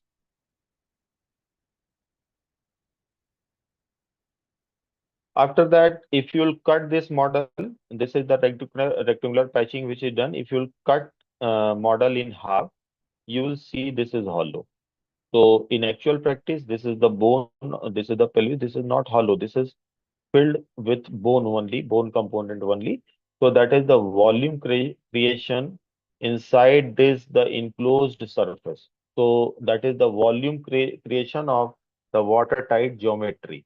If you'll talk about this surface geometry, that is watertight, that having no leakage. In that case only you can generate the volume. That is also representing the volume, that is the polyhedral mesh only, that is filled inside. So this model with volume created model that having some standard format which is used by all the CAD as well as FEA and other numerical solvers. So standard format that is made, that is step format, IGS format, that are the ISO standard exchange format that are acceptable by all the software. If you are just suppose you are adopting two software parallelly, one is ANSYS, second is COMSOL. So if you are having step format, so you can also import it into the ANSYS. You can run the simulation. You can also import the same model into the console and you can run it. So that is, but what is the drawback of this step and IGS file? That do not consist the dimensioning properties of parametric properties of this structures. That is the only disadvantage. So suppose you having one circular cylinder that is made into some CAD packages, that if you'll open this, you will find all the dimension, what is the height, what is the dia of that rod and everything. And if you are changing it into the step or IGS format, the immediately changing the dimension or parametric information that will be lost. So we will this is the end stage of modeling or the generation of 3D model. Okay, so similarly, I have only mentioned about this bone. You can also do the 3D model of any organs, as suppose brain. So you can take the MRI image slices or MRI images, and you can develop the brain model also. You can also develop the cardiac model. You can also develop any organ model, so suppose kidney and everything, and you can do some computational analysis prior to the intervention or some clinical intervention. So next, that how we have developed it. Now we have want to analyze something. Just suppose we want to put some device into this bone, and we want to see what is what its impact on the bone, or what impact is what bone is impacting on the implant. So what we are I am going to demonstrate, that is the hip replacement surgery. So how its solid modeling and assembling is done. So solid modeling and assembling. So solid modeling, that is already done for bone. Assembling, that is your making the implant, and surgically it is surgically and computationally it is implanted into the bone. So what is replacement surgery? That is, this is the hip. So when it having the disease condition, suppose at this ball socket joint, when cartilage degrades, or there are many pathological condition or some injury condition also happens. So if it restrict proper functioning due to the cartilage dysfunctions, due to the fracture of this location bone or fracture of this head. So anything can happen. So in this case, this is surgically replace the diseased cartilage and diseased component that are replaced, and it is replaced with the artificial component or artificial devices. So three main components that are used into this surgery, that is your hip stem, which is inserted into the femur bone, acetabular cup that is kept into the acetabulum, that is the pelvic acetabulum, and a screw that is inserted into the acetabulum. Okay, so these are the um, product images which are taken from the company, and this is screw that is adopted from the Day-5. Same thing we are going to reversely design it computationally, and we are going to put into this, that is the assembly process. So this is the dimension which are obtained from the manufacturer, that of the acetabular cup, and we have designed it, that after designing the cup, that is the main central hole that having a 53.5 dia, and if you are going to fix this screws into this, so having dia of 5. So same dia of screw shall also be manufactured. So this is the 12 hole acetabular cup systems which we are adopted. It is not the benchmark which we are adopting. There are several type of acetabular cups available commercially into the market, and that are being implemented into the body and having a different designs. So earlier, we have developed from the image segmentation technique 3D model of the pelvic bone.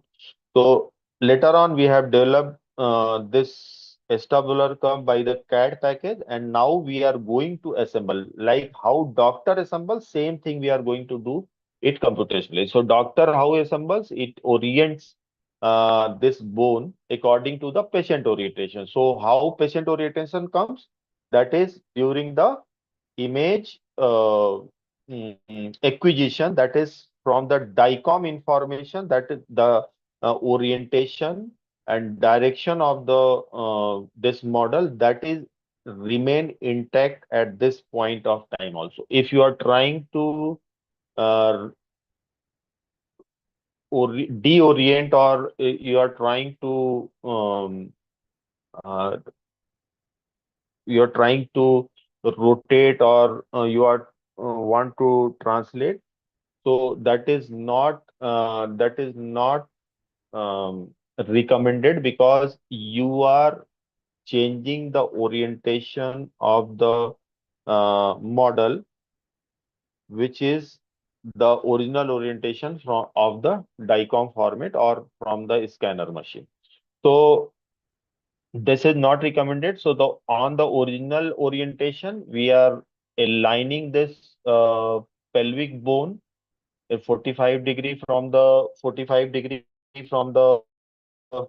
this. So this is the inclination angle.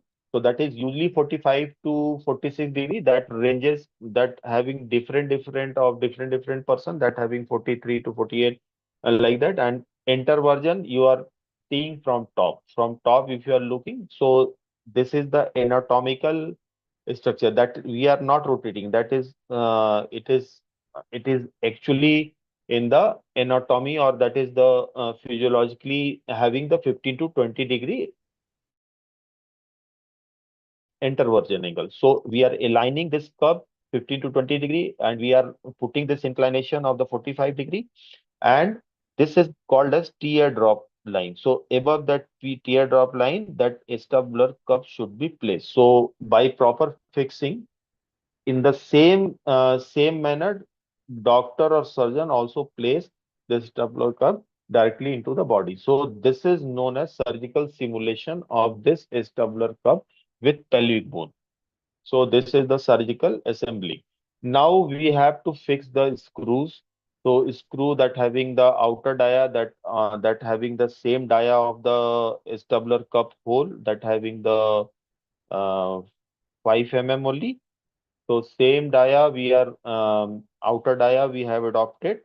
So outer dia that having the 5 mm, 4 mm that is inner core, and that is the thread width that is 0.38, and that is 1 mm that having the thread width, thread length. So and the total screw length that is 25 mm. So depending upon the, so it is fixed perpendicular to the cup surface, but ideal in this recent time that is not perpendicularly fixed. It depends upon the type of structure. Just suppose if you are fixing it into the acetabular cup and here acetabulum and here some major, just suppose femoral artery passes. So if you are putting this screw in this direction only, it will puncture the major artery, that will become very disastrous. So that can also become the morbidity for the patient. So accordingly, this should be replaced, or that should be directed as per the requirement. So this is the final assembled implant component with the developed 3D model. So this is the final model which is ready for the numerical analysis. So this is one demonstration which I have shown how implant are computationally designed, and how anatomical structures or any human body components that are developed from the images, and how it is surgically assembled for analysis. So next I will show the computer numerical technique, that is your in this biomechanical domain, that is finite element is the most popular method. So only that we will discuss into.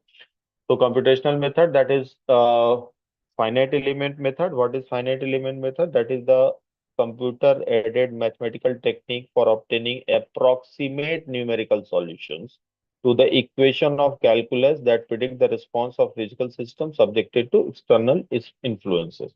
So that gives the approximate, that doesn't give the exact solution, that gives the approximate solution with, that is expected the result should not vary up to plus minus 10% of deviation when it is experimentally tested.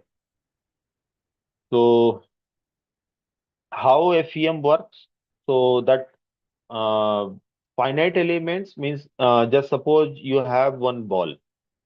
So if ball is, if you'll see, if you'll take the ball into your hand. So this is the continuum, sir, that having the infinite degree of freedom. So in that infinite degree of freedom, you cannot achieve the infinite number of solutions. So that if you are going to analyze by using the calculus and everything, so this will give the infinite solution. So the solution will never come. So we discretize the body into some finite number of degree of freedoms, so that only that because of that technique, this method is known as finite element. So the approximation of continuum domain. So suppose I am considering one ball. Continuum domain with finite elements provides good precision. Just suppose you are, if I will ask you how you can make one ball, so you have to go on molecular level or atomic level. So you will say I have 2 crores of atom, it will be joined with each other, then ball will make. So that will give the infinite. So on that level we cannot do. Up to that our technology is not upgraded. So we have to break that ball. So just suppose that ball I have break into 500 pieces. Now I am considering 500 pieces. If I am joining with each other, then I can get one ball. So that discretization, that is known as finite elements of the continuum domain. So the number of equation that is if you are going to consider for one body, just suppose one ball you have taken and you have segmented into 500 pieces. So 500, maybe 500 governing equation can uh, be used to analyze one ball. And again, after one element analysis, and accordingly, all the separate analysis of 500 elements which you have done, and you are adding all the results, and you are getting the final results of one ball. So this is the illustrative example how FEM works. That is your problem domain. Suppose I have one plate with one hole. So now you have to see how we can reduce this problem to do the faster numerical solutions, because already I have told, if you have the bigger domain, the finite elements, that elements which you are with the discretization, that will be high. So firstly, you have to see how whether there is some symmetry. So this, if I am doing this, if I am breaking this problem domain into 1/4, so this part, if I am going to analyze and I am extrapolating the result in else of the part, we can get the complete domain analysis or compute information of this problem domain. So that is the reduction of the problem domain. Second, that is your discretization. You are breaking this into the small number of pieces, that is known as elements. And again, you are applying some boundary conditions. Suppose you want to apply 10 Newton of tensile force, and this is having the fixed support. So you want to see what will be the stresses or strains which are coming over here. So that is the post processing. In post processing, you can get the estimated results, and as well as illustrations or contour representations of the stress distribution or strain, whatever parameters you have adopted, or whatever parameters you are interested to evaluate. So there are many FEM resources, that is commercial software, that is ANSYS. For students also, they give the freely available student versions for almost all the, I hope all this software provides the student version. If someone is willing to do some analysis, they can uh, literally do. So ANSYS, Abacus, Nastran, Patran, MAR, Adina, Ideas, these are the commercial software, but for a student, it is freely available.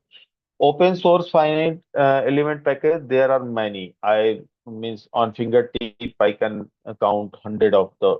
So if you'll just Google search is source finite element package, you can find many of the packages available on the internet.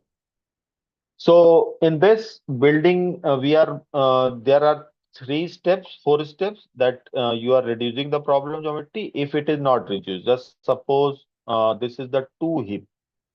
So this is the 2 heap. So although the geometry, if you are comparing this geometry, it is almost similar because it is extracted from one patient only, but exact geometry, but you will get the slight changes. But anyhow, if you are comparing both the model, it will both the hip of one person, it will be approximately same. So rather than doing analysis on both the hips, you can reduce into the half, and you can simulate this, and you can interpolate this result on this. Okay, so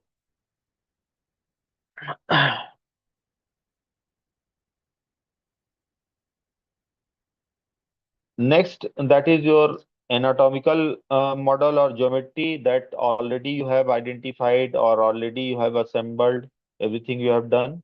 Again, material properties. So software doesn't knows what property is there or what material property is there. boundary condition, if it is this case, if it is this case, I can also imagine like this is whatever the property you will give, it will accordingly it the software property geometry or an anatomical model that you already have done it, material property that can be adopted from the literatures.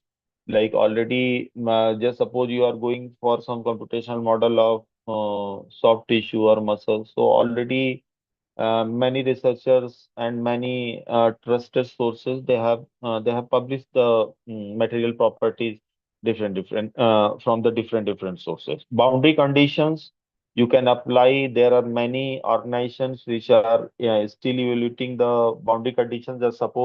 Uh, just suppose a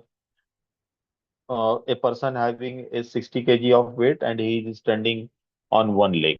So what will be the exact forces which is being experienced on the knee joint?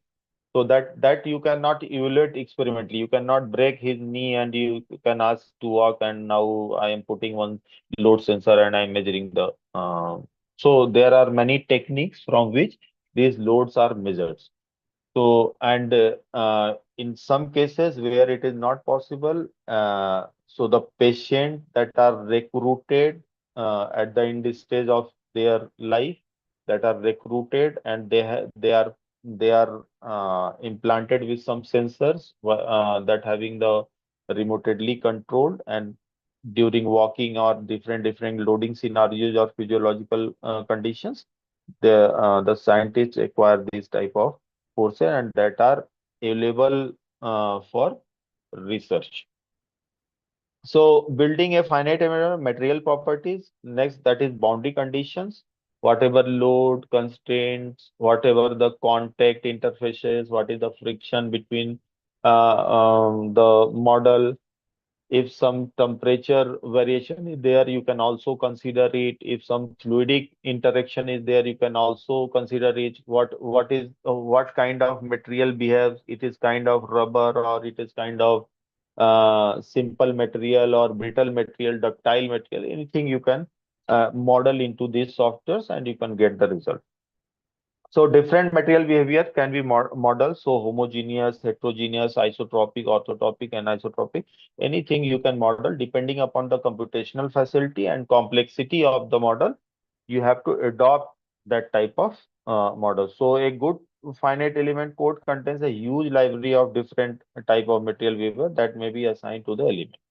So at this point of time, if you'll talk about some popular softwares, they're having most advanced library um, of the material.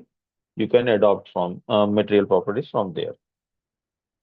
So this is the same thing. Like here, it is in actual practice, it having a very highly anisotropic property of bone. But to simplify the problem, we are putting the linear elastic properties. So if and the linear property elastic properties of the hip implant components also, this liner, this hip stem, this acetabular cuff, all are adopted uh, linear properties. So boundary conditions, so parametric variation you can also do. Just suppose in case of biomechanical domain, the loading is very complex. So just person is standing, that having different load on the knee. If person is jumping from some height, they're having some different impact of forces on the knee. If person is climbing the stair, that having the different impact on different both the knees.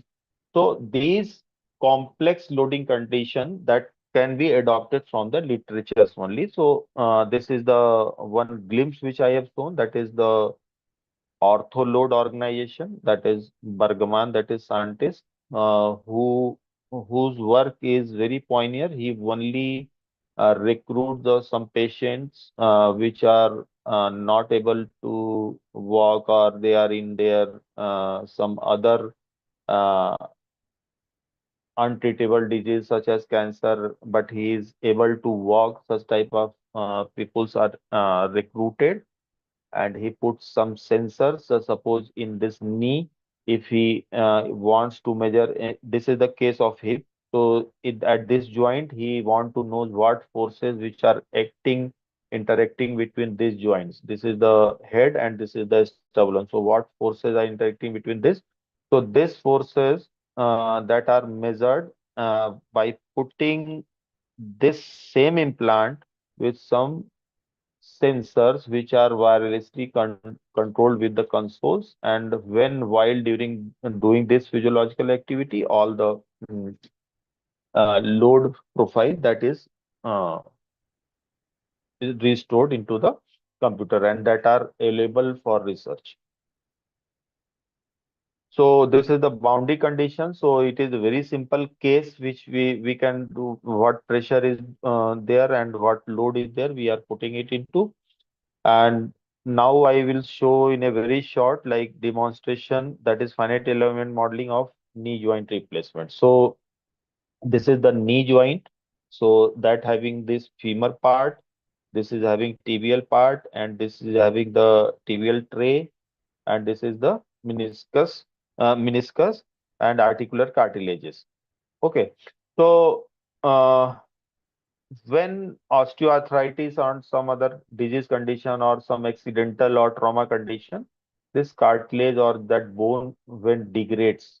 So it this both the at the joint of the bone, when cartilage degraded, this both the bone joins with each other. So this creates a very high amount of pain and restrict the function of this joint, so person is not able to walk. In that condition, this is there is one end last method in which the patient is replaced with the artificial component, which which is uh, which is when it is replaced with artificial component, patient is able to walk by its own physiological uh, motion. So this is the traditional treatment method. So this is in this we are going to replace the femur disease component along with the cartilages, and as well as the tibial component. The tibial tray that is also removed, and it is replaced by the metal as well as polymer component. Why we are so this is the representation. In this we have removed this with the metal component, and this is the tibial tray which is removed by the polymer component, that ultra high molecular weight polyethylene that is basically used to reduce the friction between these joints. Because this, if you are putting one more metal, so metal that will start wearing off the material. So that wear particle that will dissolve into the blood stream, that will deposit surrounding the knee joint, that can also having the severe complication later on. So reduce the wear, we always put a plastic component, that when plastic component interacts with this metal component, that having the very less wear. So this can also be computationally modeled, and I will show how it is modeled. So this is the finite element model. So in this finite element model, this femur bone, this menisci and everything that are developed from the MRI scans.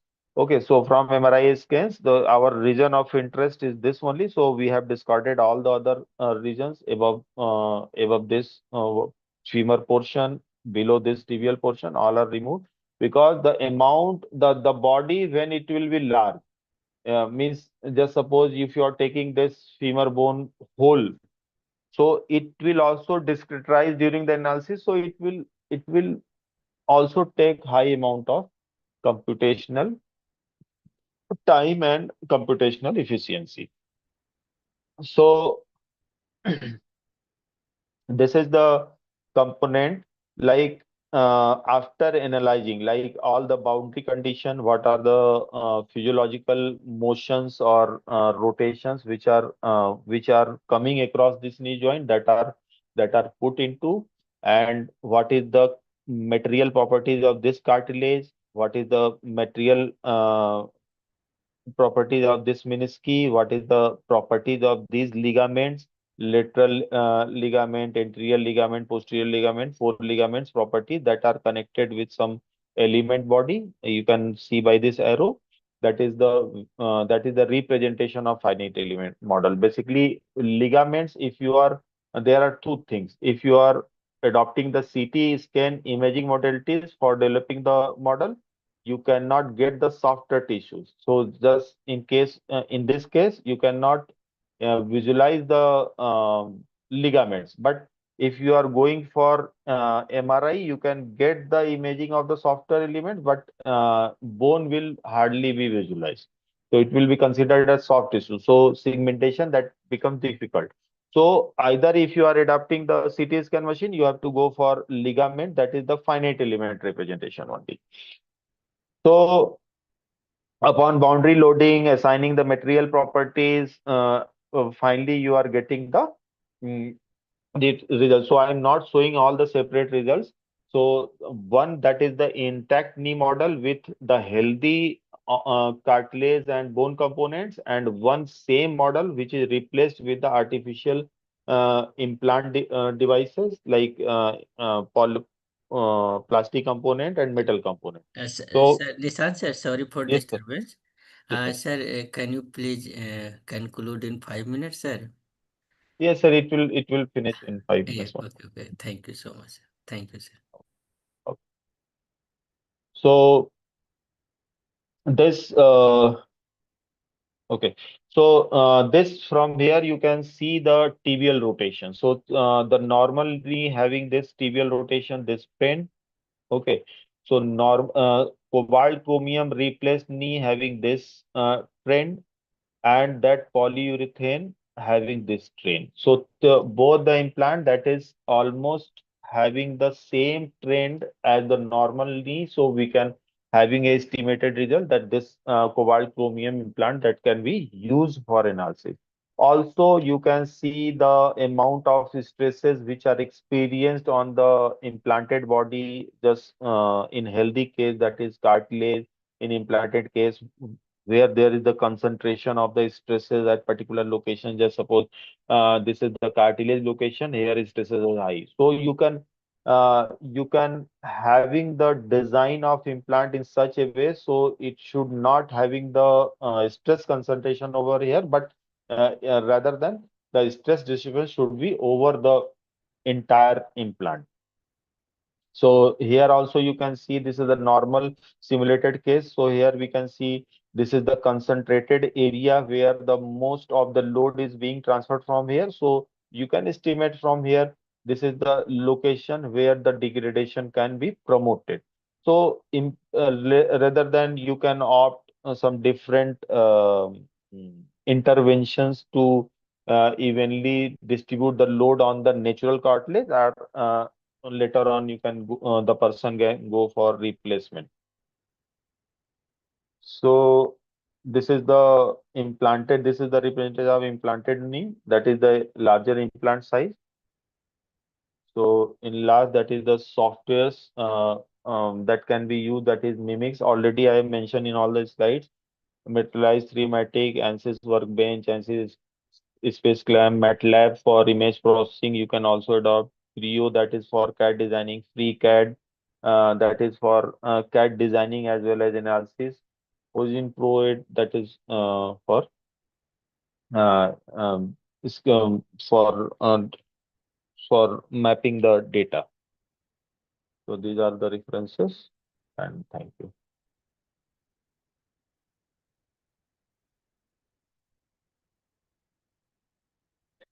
So uh, Dr. Garo, I'm done from my side. Thank you, Thank Nishant sir, for this wonderful and very elaborate talk on the computational approaches that we see in biomechanics. So I'm pretty sure that the participants have had a very good idea about the different approaches that are used in biomechanics. Sir also had listed the softwares that we could use, and we could get the help from the different kind of techniques in biomechanics. So I request the participants, if they have any questions, to kindly raise your hands. We will unmute you and you can ask your question directly to sir.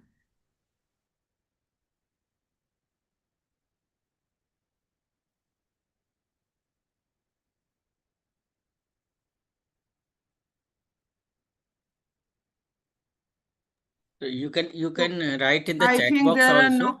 Is there a question? No, no.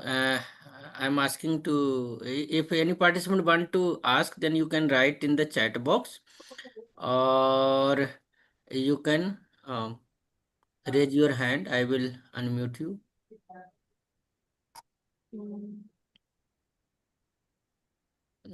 I think there are no questions. I don't see anything in the chat box. Okay. Okay. So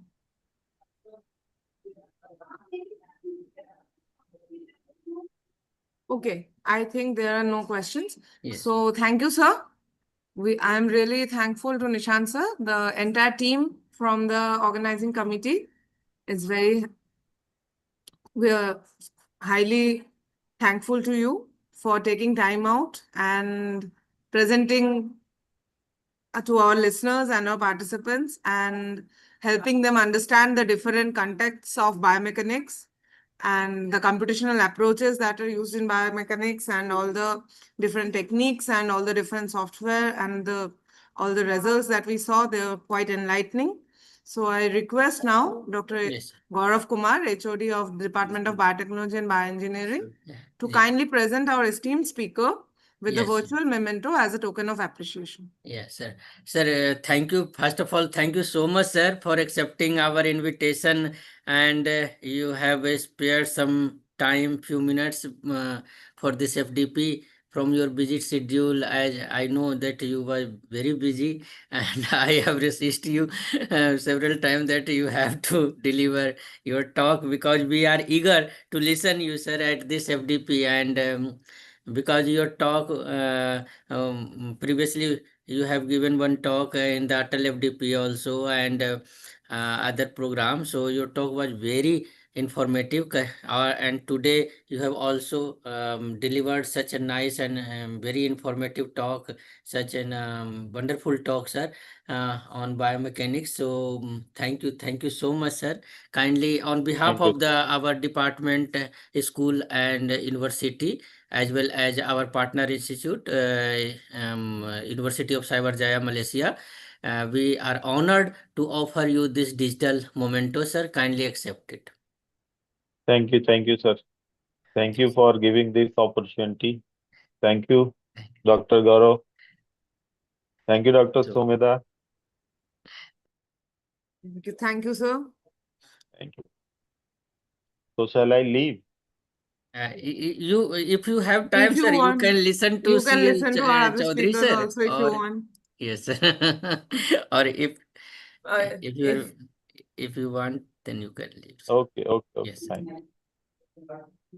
so, after this very informative session by Dr. Nishant Kumar Singh, we have our next speaker with us.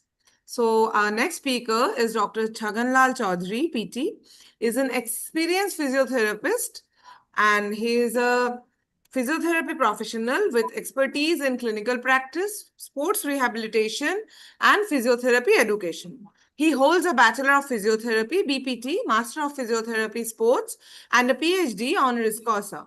He is currently serving as a physiotherapist in the Department of General Surgery at Vardhaman Mahavir Medical College and Safdarjung Hospital, New Delhi, where he is actively involved in patient assessment, rehabilitation, post-surgical physiotherapy management, and multidisciplinary healthcare services.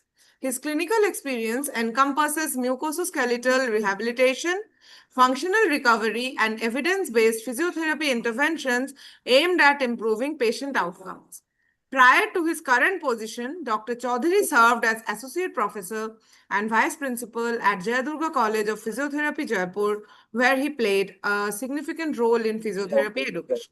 Throughout his career, he has remained committed to advancing physiotherapy practice through clinical innovation, excellence, teaching, and professional development. With extensive experience spanning both clinical and academic domains, Dr. Chaudhary brings valuable insights to physiotherapy, sports rehabilitation, patient care, and healthcare education, making him a distinguished resource person for academic and professional forums. We welcome you, sir, and we are eager to listen to your today's session. The virtual platform is yours. Kindly take over. Thank you. Good afternoon, everyone. Myself, CL Chaudhary. Today in FDP program, we discuss about the simulation-based learning in physiotherapy education. Just a wait, I unable to share my document.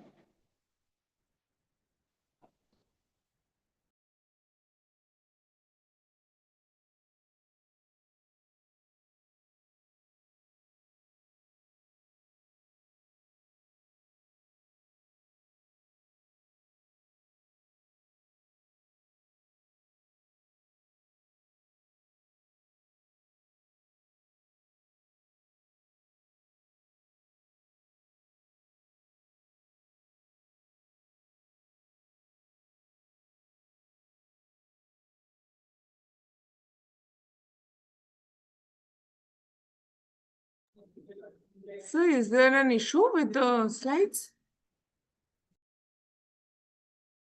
Yes, ma'am, I have just shared my screen. Just a minute, ma'am. Okay, okay, sir.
We request the participants to please be a little bit of patient.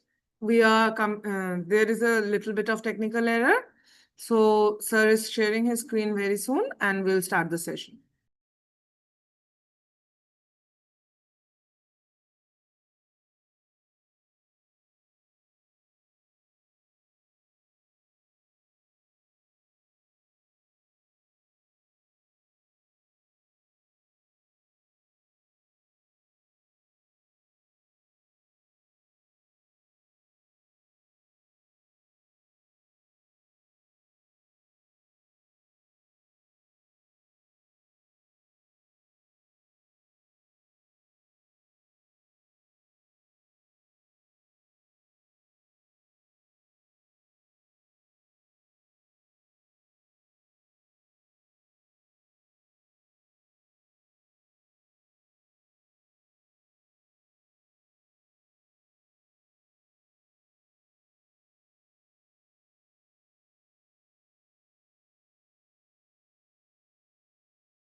Yes, sir, the screen is visible.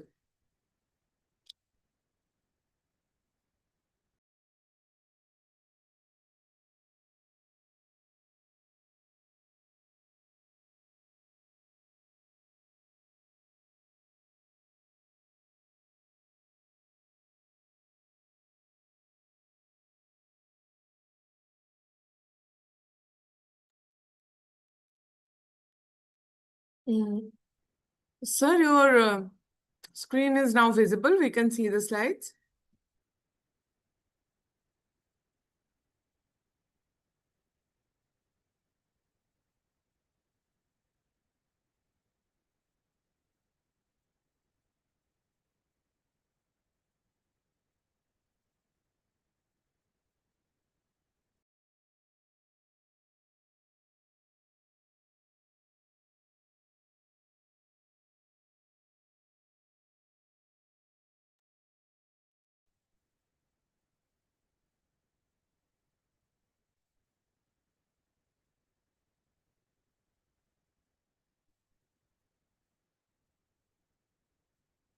Hello. Yes, yes. Hello, Hello. sir. Yes, sir. Good afternoon, everyone.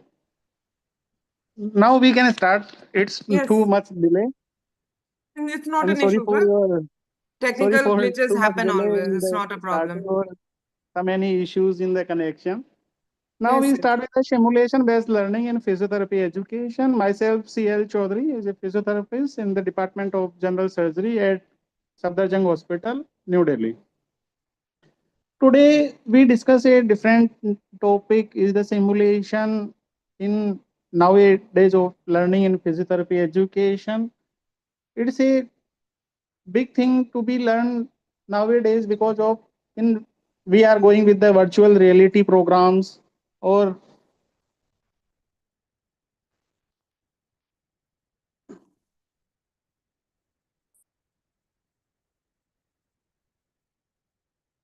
आगे भी नहीं जा रहा है यार.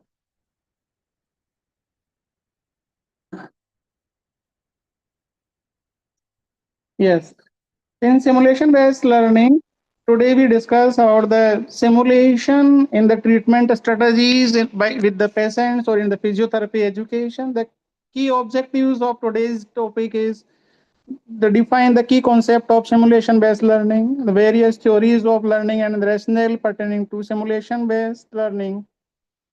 We identify various benefits and challenges in the physiotherapy education, research insights linking physiotherapy to simulation, explore best practices and modes for implementation, and the big challenges and possible solutions on it.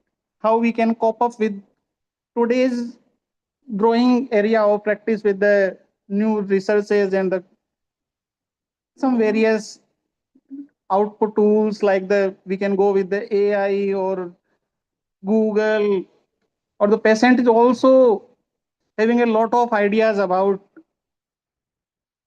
that. So simulation, what do you mean by the simulation?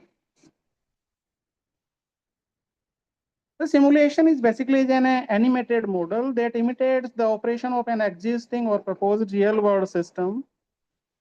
That means the simulation that creates a situation or environment to replicate real world experience for the purpose of learning, practice, evaluation, or understanding the human actions and the systems. This is done by the SOBP, is a healthcare simulation standards of practice that provide us to how to we cope up with the physiotherapy education or to how to treat the patients. These are some rationales in the traditional clinical placements and nowadays in the simulation based learning, and how we can fulfill the gap between the traditional and present simulation based learning. So basically, the increasing demand for the competence and the safety, rising demands on the clinical placements, limited patient variety and exposure, and the need for a safe, structured practice environment and exposures. In traditional clinical placements, some drawbacks are there that can be cope up with the simulation-based learning, like limited patient availability, variable cash exposure, and major thing is ethical constraints and uneven skill development across students. But simulation-based learning is a structured scenario across the conditions, is a repeatable, safe skill practice without harming or without affecting any human beings.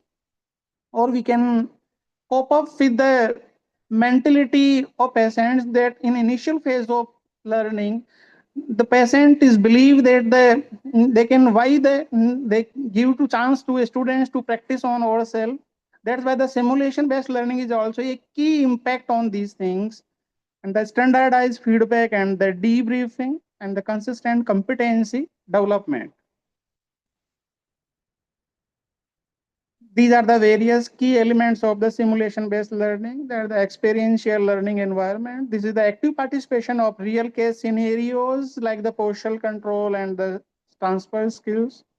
Structured scenario design by the goal-oriented cases like the gait analysis, musculoskeletal rehabilitation. Safe and risk-free practice zone. Facilitated debriefing and reflection by the guided feedback after the simulation or the variable for reasoning, ethics, and communication refinement. Multimodal and interactive delivery by the use of mannequins or standardized patients. Like we can easily now can see we can see the AR, VR, and the MR also to build the biomechanical insights. And the last one is the integrated assessment and the feedback through the structured peer and facilitator evaluations. Like as a clinician, we all study the SOP format or the movement scoring or the corrective technique demos. These are the various theories you can see on your screen. These are you all studies or teach to students in a subject of pedagogy. You all know about these are the theories of behaviorism that given by the Skinner firstly by 1913 to 1950. Then these are the various theories comes in time to time, and last and finally we can go with the GABA 2004. This basically purely depends simulation based learning. In this today's topic, simulation-based learning, we focus on two basic theories. First is Bloom's taxonomy. You all know very well that given by the Benjamin Bloom in 1956. And secondly, by the experiential learning theory that given by the David Kolb 1984. These are the some pillars of the effective simulation-based learning that are necessary to how we can learn the new techniques or safer techniques of physiotherapy education by through the simulation. First and most is the psychological safety. This is the that means we can provide the safe space for learning to the students or for ourselves also. If we can feel psychologically well, then we can cope up easily with the new situations and learn new skills too easily. The learning objectives that align with the curriculum that we what we can want to teach, what we can want to learn. This is the basically the curriculum that provided to us by the university or by your patient documentation. Then the fidelity and realism, this is the authenticity of scenario that we are doing is in correct way or not, and how much it is effective. And the last is structured debriefing. This is the reflection of the simulation, what we can get or not. What is the drawbacks of simulation-based learning or what we can improve. So basically, in a one word, we can go with the simulation. Simulation is the technique to amplify experiences, not a technology. So simulation is a technique to amplify experiences that given by the GABA in 2004. Now, how the term comes simulation from? This is the come from the healthcare simulation standard of best practices. And in a logo, you can see the INACSL. INACSL is basically International Nurses Association for Clinical Simulation Learning that come for the nurses to how they can treat the patients very well and how they can help to come improve the outcome in the clinical practices. Simulation in physiotherapy education or physiotherapy practices, we can go with the healthcare simulation standard of best practices. You can see the two tables, the simulation design. Simulation design, we already discussed in various points, like design in the consultation with the context experts and the simulations, perform a need or assessment by through the SOAP format we can use already in the assessment format, various modalities, various type of fidelities. And the second is the professional integrity. Professional integrity, we also study in the management that the professional integrity or professional ethics is the best key to practice in a systematic view, or how can we can deal with the patients in a very sincerely, like the many guidelines or principles or roles and responsibilities of us, and how we can cope up with the diversity or inclusivity, equity, and respectivity of patient and ourselves also. Now, these are the some terms we can use in the healthcare simulation standard or perspectives by the pre-briefing. Pre-briefing is basically the preparation or briefing about the, like when we started teaching, we can go with the introduction or a summary about the whole chapter or whole topic or whole system. Similarly, in simulation-based learning, pre-briefing or preparation and the briefing about the technique or how we can perform, like mankind's, we can go with the CPR, then we can not using any human, we can go with the models to teach. Secondly, the outcomes and the objectives, professional development, simulation enhanced interprofessional education, felicitation, evaluation of learning and performance, debriefing process and the operations that we discussed previously by what is the debriefing or pre-briefing. Now we can come with the closed loop of simulation-based learning. This is the actually how the simulation-based learning is work. First, we can go with the pre-engagement or preparedness. This is basically the term of briefing or pre-briefing terminology. When we can brief out or we can explain anything or summarize to before learning, then we can go with the engagement or activation, like in the simulation phase. Simulation phase directly correlate with the learning tools or directly go with the assessment tools. We can go with the both sides, like we can go with the questionnaire also, or we can go with the directly model practices. Then after the activation, we can go with the post engagement phase or reflection. This is the debriefing, basically how the things we can not covered or we can not selected in this learning phase. Then after debriefing, we can go with the feedback that gives us a positive or negative feedback, and shared learning. Shared learning again is when we can go with the society, then they directly talk each other and give feedback to us. That's why they are shared learning is also closely related with the feedback or with the debriefing. Learning tools again shared with the other ones, because everyone is not perceive the similar things in the similar way. That's why they ask each and everyone and share your views. Through assessment tools, we can also learn or take feedback from of simulation that we can learn the topic, or through feedback by the debriefing, we can again know the simulation.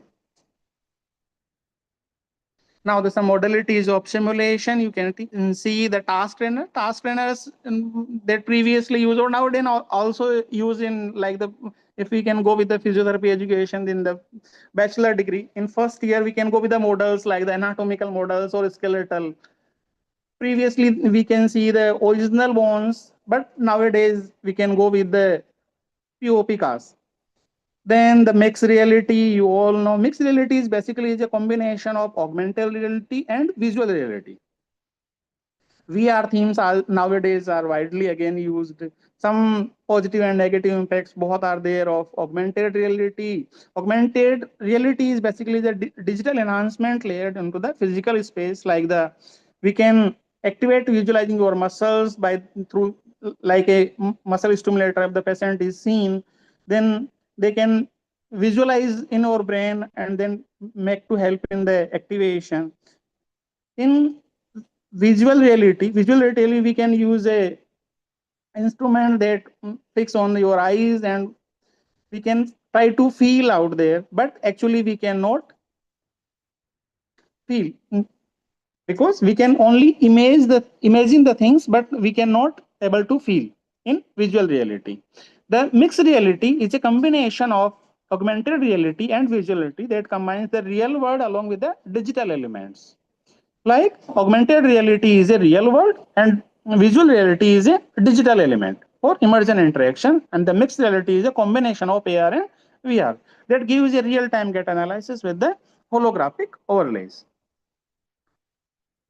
Now the video-based simulations, we talk about the VR things, then peer simulation with the scripted roles like the with the colleagues or students, or we faculties also talk or discuss each other about the things. This is the peer simulation with the scripted roles. They're the fixed things we can do, like the communication ethics and interprofessional collaboration. Remote simulation platforms are there nowadays, like the tele-rehabilitation training centers are there.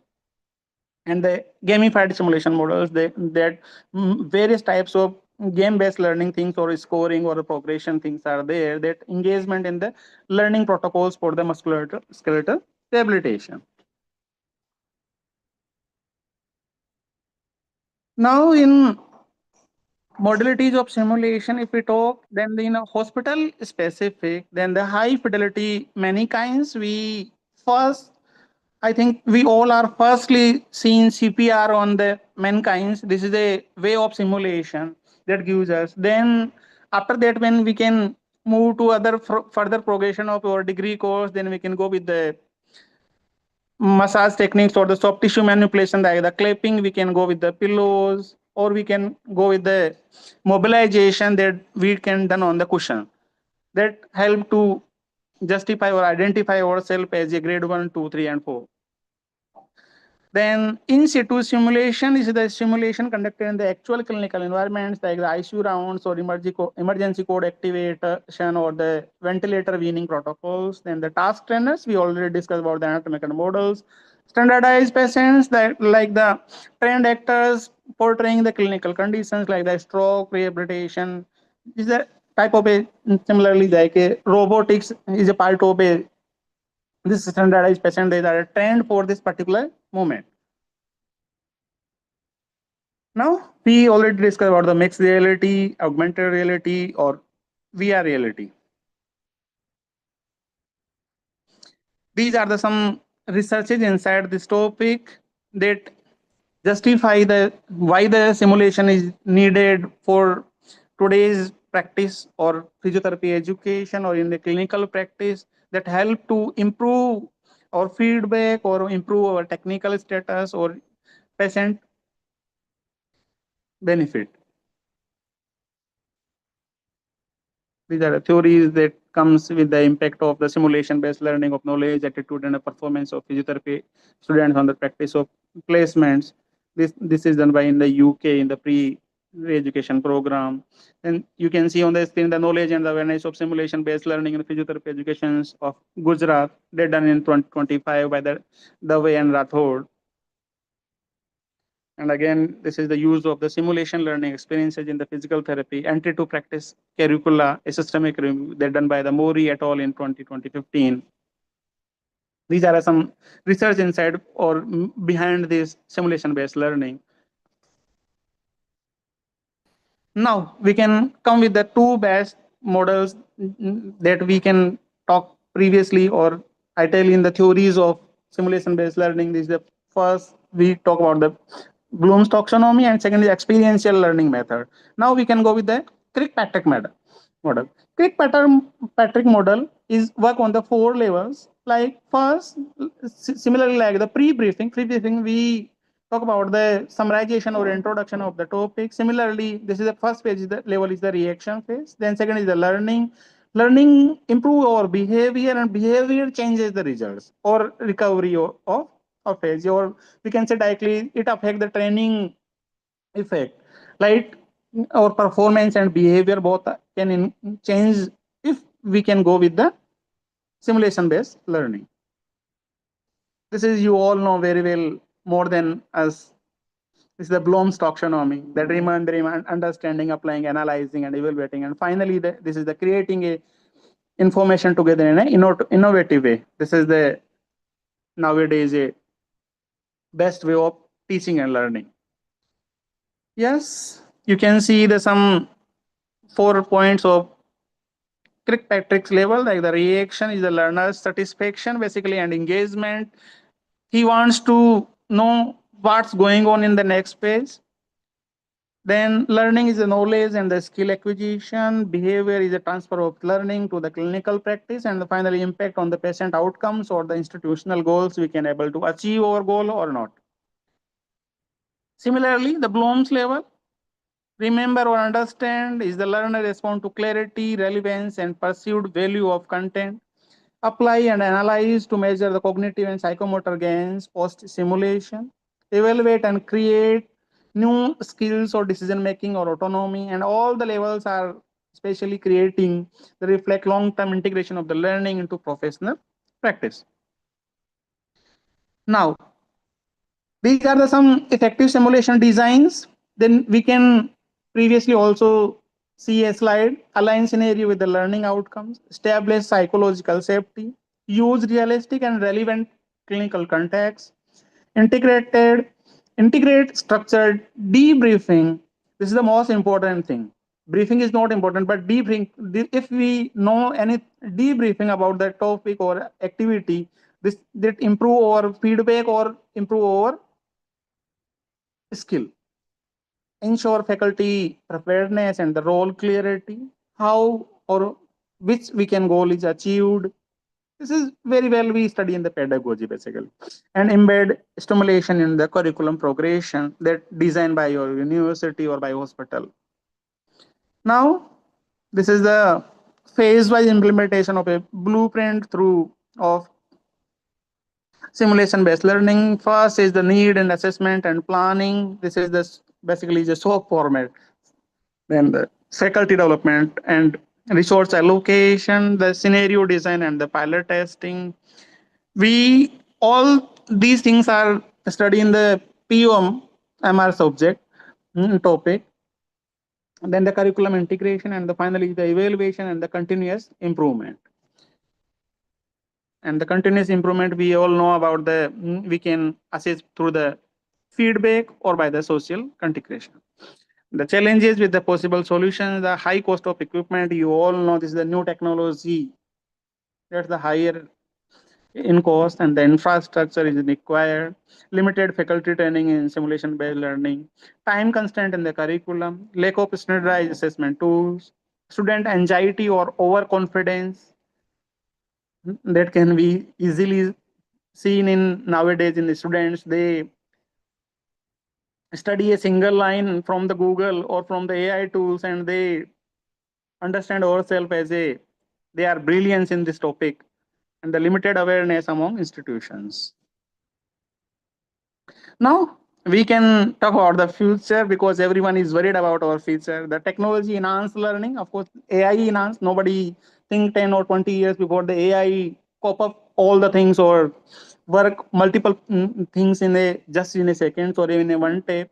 AI enhanced simulations, incorporate augmented reality or visual reality, hepatic devices, wearable sensors for immersive or data-driven simulations. Like you can see nowadays in the cardiac problems also, we can track or regular monitoring of our cardiovascular system.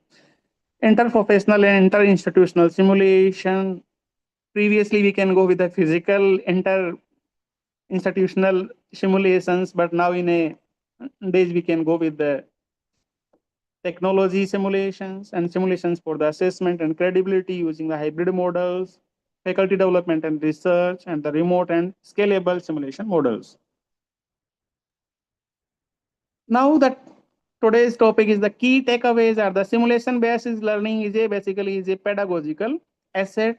It's not a replacement of anything, or it's not a supplementation. This is the basically is a faculty readiness is essential. It enhances critical clinical reasoning, psychomotor skills, and professional behavior in a safe, structured environment. Effective simulation requires psychological safety, clear objectives, realism, and structured debriefing. Simulation-based learning bridges the gap between the academic learning and clinical practice, especially in a high-risk or low-exposure settings, like in a small areas. With strategic implementation, simulation can transform physiotherapy education into a more equitable, immersive, and outcome-driven model. Simulation is a technique to amplify experience, not just a technology, so we must be creativity experts to use full potential out of it. These are some references of my today's topic. Thank you. Anyone having a query or question, please feel free to ask.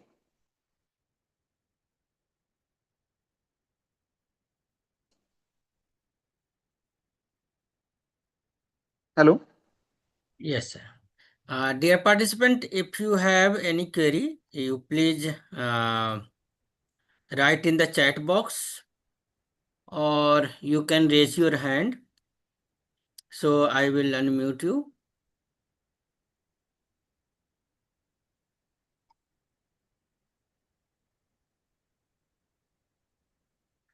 Sir, there is some question coming in the chat box, what comes in scale-up simulation?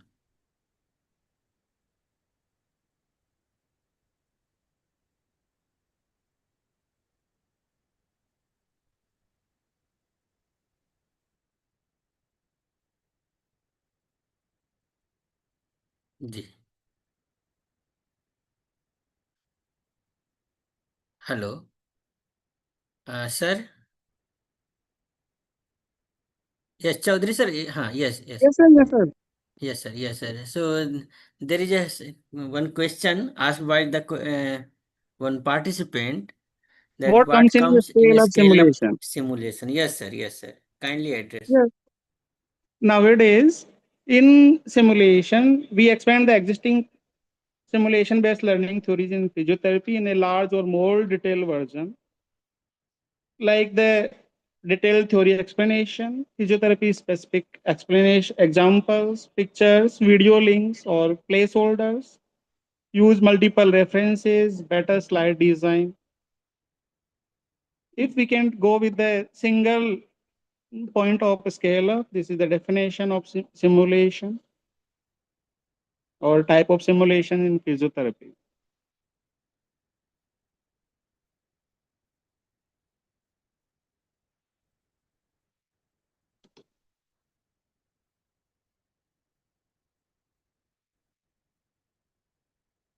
So, there are several participants are thanking you, sir, for the informative session, but we are waiting for some more query if the participant have. So, dear participant, if you have any query, you can raise your hand. I will unmute you, or you can put your query in the chat box. It will be addressed by our esteemed speaker.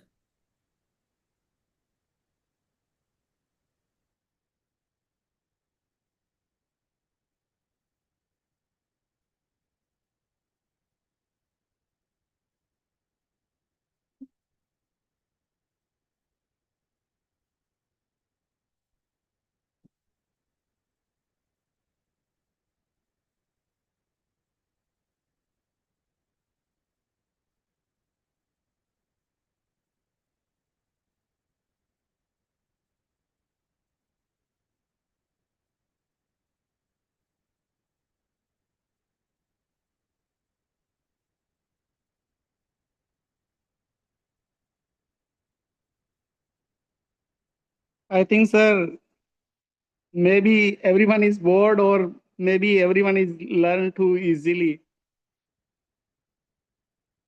Yes, sir. I think there is no query. Yes, sir. Yes, sir. Yes, sir.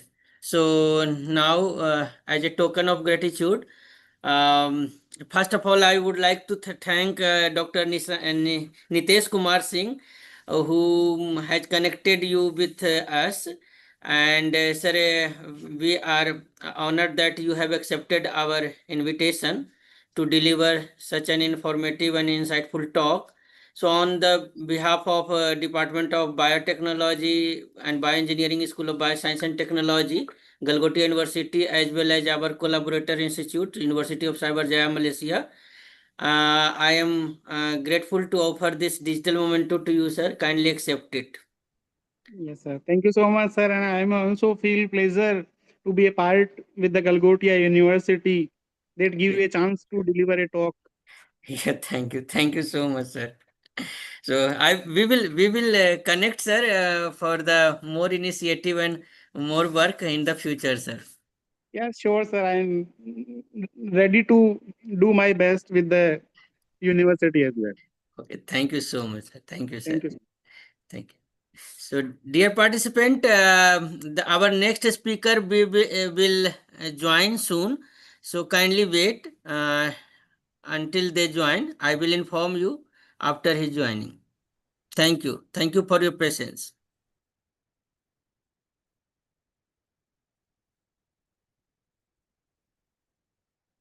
Stop sharing.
Ji.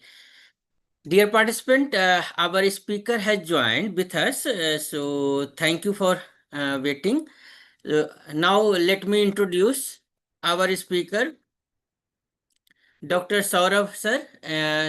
Dr. Saurabh is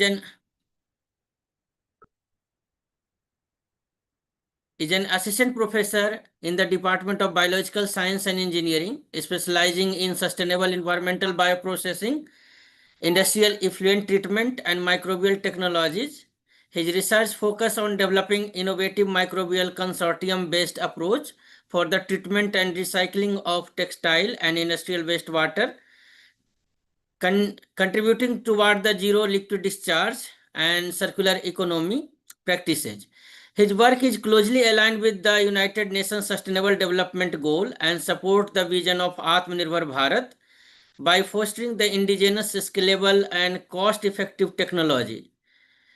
Dr. Saurav has completed his PhD at IIT Delhi, where he developed a pilot-scale microbial technology, SMART, for the efficient treatment of the undiluted textile effluent under the challenging industrial conditions, achieving more than 94% of decolorization over 1 year. His expertise span microbial acclimatization, microbial-based product, bioreactor design, integrate with the life cycle assessment for the sustainable process development. He has also worked extensively on algae-based carbon capture, bioenergy recovery, and resource recycling from the industrial waste streams. He has published several research papers in reputed peer-reviewed journals indexed in reputed database in SCI and Scopus, and actively served as a reviewer for the leading international journal in bioresource technology, chemosphere, environmental management, environmental biotechnology, etc. He is committed to advancing the sustainable technology. Dr. Saurabh is passionate about the mentoring the student, promoting industry academia collaboration, and translating the research into real world application that address the environmental challenge while strengthening India's self-reliance. So, with on the behalf of organizing committee member, I would like to invite Dr. Saurabh sir for the invited talk. Sir, the virtual platform is your. Hello, I'm Yes, sir. audible. Yes, yes, sir. Yes, Yes, sir, you are audible, sir. yes, Thank you so much, sir, for accepting our invitation. And I am thank you. highly grateful to Dr. Nitesh, sir, who has connected you with us. Right. So we are eager to learn Yes, from your informative yes, session, sir. right. Thank you so much for the valuable invitation for this FDP. So my screen is visible to you. Yep. Yes, sir. Yes, sir. It is Yeah. visible. Yes, Yes. sir. So I'm Dr. Saurabh Samochiyar from NSUT. So thank you so much for the Galgodia University to inviting me on the international FDP on the frontier in bioenergy. So today I am discussing about the dyeing and dyeing axis microbial consortium mediated bioremediation for a textile sector. So here when we start with the dyeing industry, so what are the dyes? So dyes is extensively used in textile sector. So when we are dealing with the fabric production, then we have to impart the color. So there we are using dyes. But due to the inefficient treatment processes in a textile or a MSM, micro, small, and medium enterprises, they are not able to capture the dye or degrade the dye to a certain limit as prescribed by the CEC. So this resulted in the generation of the colored or discharge of the color to the surrounding directly impact the river water bodies. This is a Rangila Rajasthan. We know that the Rajasthan has a beautiful color and gives so much beautiful traditional arts with along with the color. So there is a one state, one place that is a Pale, which is contributing and to the textile small medium enterprises and Sanganer units. So this is the India map which shows the distribution of the textile industry throughout the India. Where we can see the red dot shows the textile sector, or we can see the cluster for the wool production, wool fabric production, and the green here dot shows the for the cotton, and the purple is for the silk production. What impact? As we see that the Bandi River, which is situated in the Rajasthan, it is highly impacted due to the presence of the current in the textile plant. This result in the deterioration of the land, surrounding land. And here you can see an image of a farmer which shows. They said that when this land will grow anything of the worth only, means the on the land near the river totally destroyed, soil fertility completely vanished from. Right. So how can we develop a treatment textile industrial wastewater treatment that can helpful for the industry? So first approach here is to think that textile if wastewater, what are the textile wastewater, from where it is coming? So we should know about the mapping. Then we have to characterize the effluent which is coming from the textile industry. That is a physico-chemical characterization, which include the color amount, COD, BOD, nitrate content, sulfate content, and another, and pH and TDS also. After that, after completing the physical chemical parameter characterizations, we come to the second stage of development. Here is the individual dye degradation. Because the textile industry use several dye, reactive dye, dispersed dye, wet dye. So we have to identify which microbes are able to degrade that particular dye. So for the development of micro consortium or the acclimatization or the enrichment, we have to think that which dyes are capable from that microbes. So, for example, a particular strain of dye are responsible for the degradation of particular dye, for example, reactive 120 dyes, and another dye is responsible degraded by the another microbe. So here we need to develop a consortium of microbes that can able to degrade individual dyes, right? So after that, we have to optimize the process, temperature optimization, pH optimization, or HRT. HRT here resembles the hydraulic retention time or the incubation time that is required to treat the dye or the basically bioremediate the dye. Yes. After completing the optimization, now our process, our microbe is ready to tackle the textile effluent. Here we can see that the textile effluent contain the multiple dyes along with the salt, high pH, high TDS, which is very difficult to treat in comparison to the individual dye, because individual dye didn't have a high pH or another auxiliary chemicals. So here we have to test the microbial consortium which we have developed for our individual dye degradation, or whether it is able to degrade the textile effluent or not. So this is the fourth stage. After completing the treatment stages, now we are ready with the bioreactor development. Initially, we develop a lab scale bioreactor that is having a 4 to 5 liter of working volume. So it resembles the TRL level of 3 or 4. But for the industry, we need to increase the TRL. So here we have to scale up the process, that is a pilot scale testing. At least we have to make a bioreactor having a volume of 100 liter per day treatment. So here we are use fabrication and installation of the pilot scale reactor and do the performance assessment for a longer period. But for a TRL level of 7, we can't do it in the laboratory. We have to install our reactor in the industrial premises, because the environmental condition, lab condition is very different to the industrial condition. Industry have a ambient condition, high temperature, and seasonal variation. So we have to install our reactor in the industrial premises and use the fresh effluent which is directly generated from the textile sector. Now we are ready with the pilot scale testing. Now there's the market feasibility. So we have to do the techno-economic analysis, impact assessment, and life cycle assessment. Life cycle assessment here is a tool that helpful to determine the impact of a particular process towards the global warming. We can say the eutrophication, acidification, etc. Techno-economic analysis contains two parameters, OPEX and CAPEX. CAPEX here define the capital expenditure which is required to develop the process. It is a one-time investment, that is a non-recurring cost. But OPEX include the operational cost. So here is a consumer required recurring cost, which is the expenditure, recurring expenditure. Who on the basis of techno-economical analysis, we are able to determine whether our process have a capacity to build or have a capacity to install in the industrial premises or not.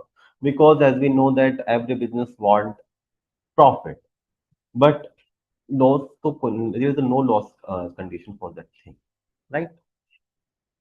So what are the approaches here? So color decentralized treatment technology. So for the treatment of dye containing wastewater, there are the three methods: physical method, chemical method, and biological. In case of physical method, it is a filtration-based approach, flocculation, and adsorption. In case of chemical method, advanced oxidation, chemical oxidation.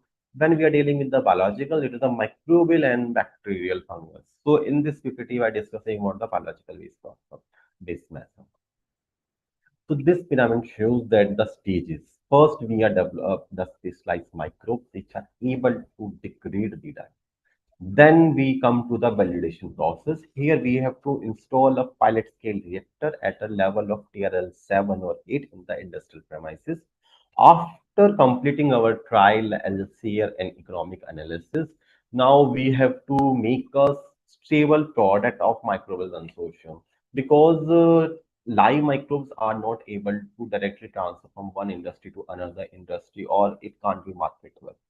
So we have to develop a product that contains some microbes and that can be used as a seeding material or inoculum development. So last stage is the storable product development for the commercialization or IP. Challenge in the proper handling of the question. Color different, as we know that it is they are the alkaline, high pH, hot, high salt concentration, high TDS.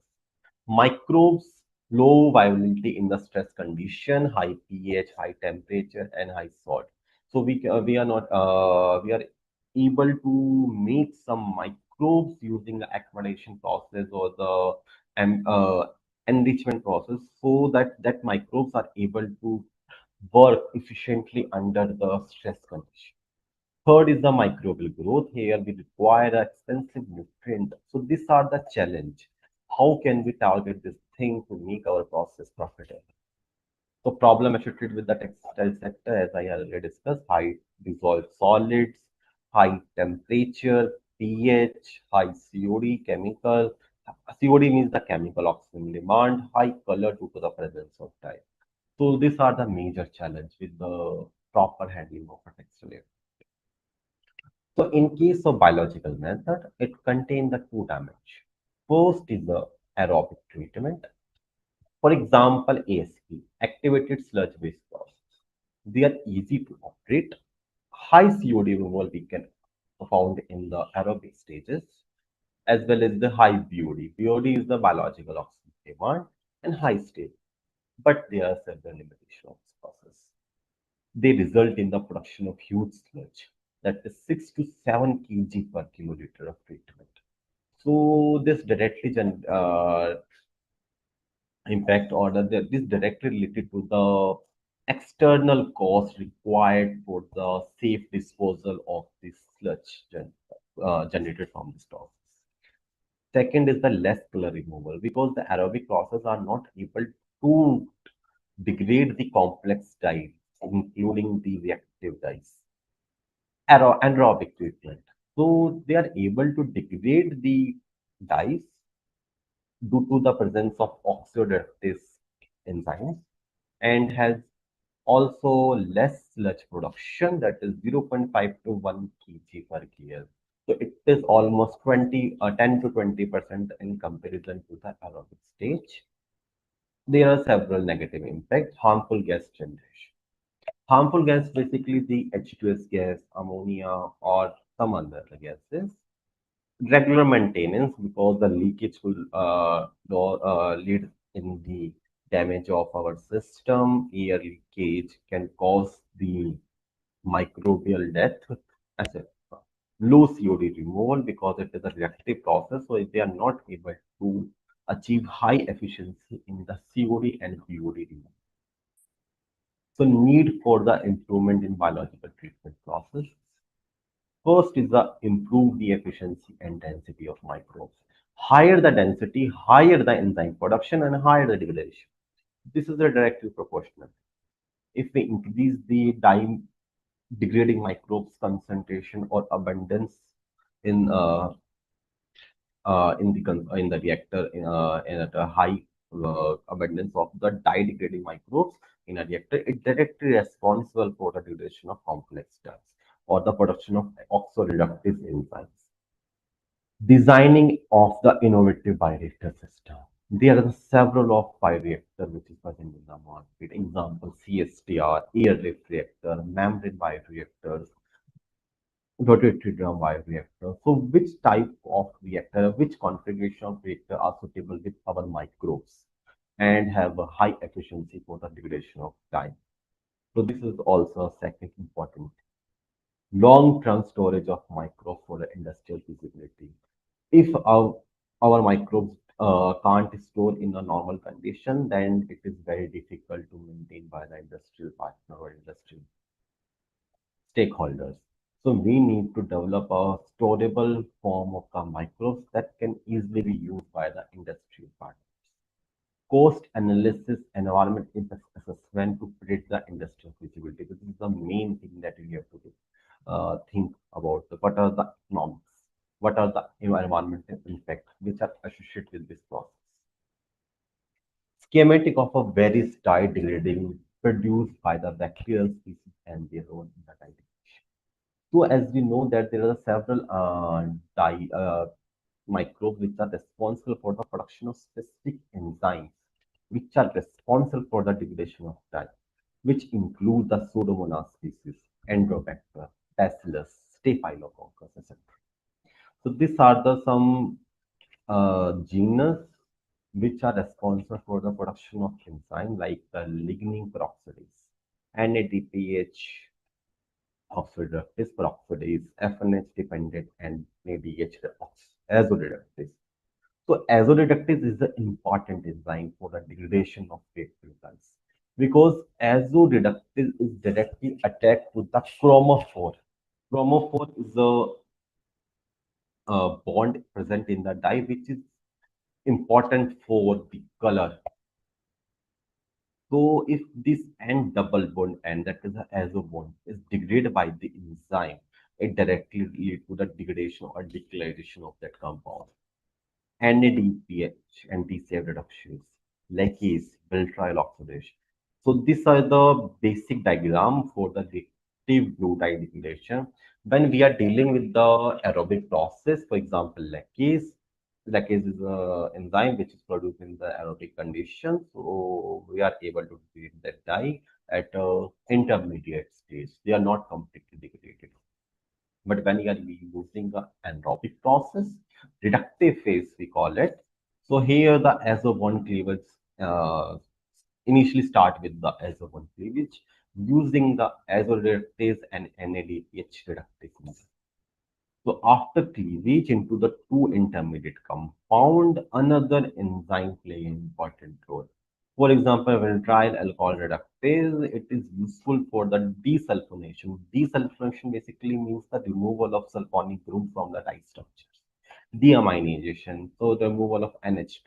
This lead to a formation of simpler compound, not we can say the basic compound, but that is simpler compound. Similarly for the another. So this is all slide shows the how the enzyme play important role in the degradation process. So this is the case study, right?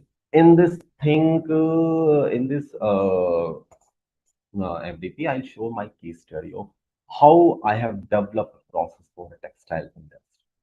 So industry visit. So I have done an industry visit. That is the eye opener. So dye used in a lab are rarely used in the industry because we are using a Ramazol bread, etc. Right? But when we are dealing with the industry, they generally don't use that type of dye. They are using a reactive dye, wet dye, reactive blue 30, and other dye. So we have to think about which dye we are using for a declaration process. Second, the single dye never. No, never, no industry are using a single dye. Yet they use a couple of cocktail dye, cocktail of complex mixture of dye are used. So we need to make a process that able to degrade the multiple dye at a particular time. At the same time, they are able to produce n number of enzymes which are responsible for degradation of that dyes present in the textile pigment. High dye, very high concentration of dye. When we are dealing with the laboratory condition, we are using a less ppm of dye. Basically, we are using a ppm, 100 ppm, 200 ppm, 300 ppm dye. But when we are dealing with the textile industry, they are in the dyeing operation, they use 10 to 15 gram per liter of dye. And the effluent discharge from this the dyeing operation have very high concentration of dye. So we need to work at a high concentration of industrial dyes. Commonly dye used in the dye industry are the reactive 213, reactive black 5, reactive red 120. These are the some common name of the dyes which is currently used by the industry with the auxiliaries. Auxiliary is useful for the binding of the dye with the fabric. So this was collected by us for the lab scale experiment. So now textile effluent. So understanding of the unit operation because textile industry contains several wet operations. So which of wet operation are responsible for the production of colored effluent? So we need to understand that thing first to decide at which stage of the effluent can be segregated or treated to avoid the large volume of dye-laden effluent. So if we are able to degrade a dye at a wet operation state, so we have to deal with the lesser volume in comparison to the overall volume which is generated by the whole industry. So process house of the diagram. In textile industry, generally after the developing of a fabric, they need several wet operation which are required for the processing of the fabric. In pre-treatment, this is the first wet operation.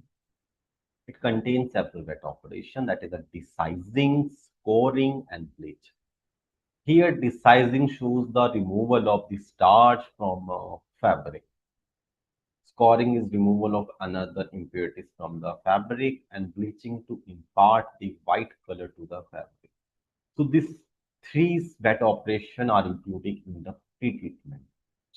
So here these are the wet operations. They lead to the discharge of effluent. That is the PTR effluent. We gave in the name PTR effluent. In this industry, it is around 0.7 to 1 ml milliliter per day. So that when we can see seeing the wet operation, but the desizing process here, the pollutant released from the desizing unit contain the high amount of starch. So the starch, if it is present in the patent effluent, so it causes the high BOD and high COD. But here we can't see any color operation or wet operation which are dealing with the color or dye. So simply we can say the PTR effluent do not generally contain the dye or the color materials. After the fabric process operation, the masterization process is also there, which is useful for the non-oxidative stress or the making the fabric suitable for a dyeing operation. Finally, the dyeing of phases occur where the production of the dye effluent that contain the dye material and finally the finish process. So if we are dealing with the process, so for making a carbon source, the starch which is generating from the desizing operation can be used for the microbial growth. That's why we have selected the PTR effluent as a nutrient source of our microbes. and the dyeing effluent, which is generated from the dyeing phase, was used as a target phase, because here we have to use our microbes which is enriched from the PTR effluent to degrade the dyes present in dyeing operation. So here we can see we are able to degrade the dye at the dyeing phase. So right now, the existing process which is used by the industry to treat their dye, because right now the current industry is also using one process, that is the ASP process, activated sludge based process. So we need to identify what are the efficiency of that process and what are the challenges they are struggling. So the first stage is the primary treatment that contain the neutralization, cooling, and grid process. Here they are using the acid dosing. Acid dosing is basically to neutralize the pH of the effluent. High energy input. They are using a high energy input for the mixing, air dosing, temperature controlling, etc. After that, the biological treatment that contain activated sludge-based process. After the sedimentation, it leads to the generation of toxic colored sludge. Because I already discussed with you that the ASP process leads to generation of high sludge. So as a result, they generate a high sludge volume, that is 18 to 20 liters per day. After the sedimentation process, the treated effluent after the aerobic process in the RO membrane or RO treatment process. There it contains MGF, multigrade filter, UF, ultrafiltration, and RO. After the RO, it is divided into two stages: RO reject and uh, permeate. Permeate is directly used by the industry, and the reject is a highly colored compound, a highly colored effluent, which is generated from the RO unit. After the ME is a multi-effect evaporator. So multi-effect evaporator is used to dry the RO reject, and this lead to generation of 50 to 16 tons per day of CME salt. This is the characterization of the dye effluent. So here we can see the PTR effluent, which is generated from the industry, contain high COD and high BOD. As I already discussed with you, that the high COD and BOD is due to the presence of this starch material, starch compound, enzyme, and chemical present in the system, present in the effluent. In case of dye effluent, we can see the high color due to the presence of the dye, various dye. And when we are seeing the pH, COD and BOD is quite less in case of dye effluent, because there is no sugar compound present in the dye effluent. This is the composition of ME salt, which is generated from the industry. Composition of ME salt here is it contains several elements in which sodium and NaCl is a major contributor, that 80% of NaCl. So highly current toxic disposal cost around 6,000 per day for the industry. So it is a very big deal for the industry to give this amount for the NS or disposals and high NSV. So this give us a hint that if we are able to recover the NaCl from this NA salt, then it will be very useful for the industry, because if we are able to recover the NaCl, then almost 80% of ME salt we are able to recover and use for the generation of resources. Problem associated with existing. So this is the summary again. Existing process ETP, they have the 5 to 6 mld of plant having a high sodium BOD. After every aerobic treatment stages, they are able to degrade the dye, but the color value is still left. That is a 750 to 900 Hazen. Hazen here is the unit to denote the color. COD 160 to 270, as I already discussed, aerobic treatment stages are very useful to degrade the COD, but they're not able to degrade the dye efficient. So this result in the generation of activated sludge, that is a 16 to 18 liter per day, and the water will go through the MMF and then UF and then R. R in a reverse osmosis, they are able to generate the R, treat the effluent, but however they generate 450 KLD of R reject that have a very high TDS, 48,000 mg per liter, along with the color value more than 16,000. And the ME unit, after the auto reject, that goes into the ME unit, multi-factor evaporator, and then 15 to 16 ton of ME solvent. So this is a container over dye, color is still remain in the process, RO membrane. The presence of the color in the compound cause the RO membrane fouling, that reduce the lifespan of the RO membrane, difficult to treat. In ME salt, color is different. So these are the major problems. Now, what we have. So I have developed a consortium, that is the accumulation of meeting consortium. So the consortium or micro consortium, I already isolated from the PTR effluent, as I already discussed with you that the PTR effluent contain the carbon sources. So they already have some microbes in that. So I have extract or I isolated some microbes from the treated effluent, then give some stress and enrichment to make our final product. So we have patented this process of development of the microbes. So dye declaration process, for using a declaration process, I have used that microbes for the declaration process with the source of carbon source, yeast extract and PTR, because PTR contains the starch material. That's why I have used the PTR. And finally, we are concluding that the PTR is a very good material, very good source of nutrient for the these microbes. So optimization, as the second stage is the optimization. So I have operated the declaration process at a very big range of temperature, pH, agitation, and incubation times.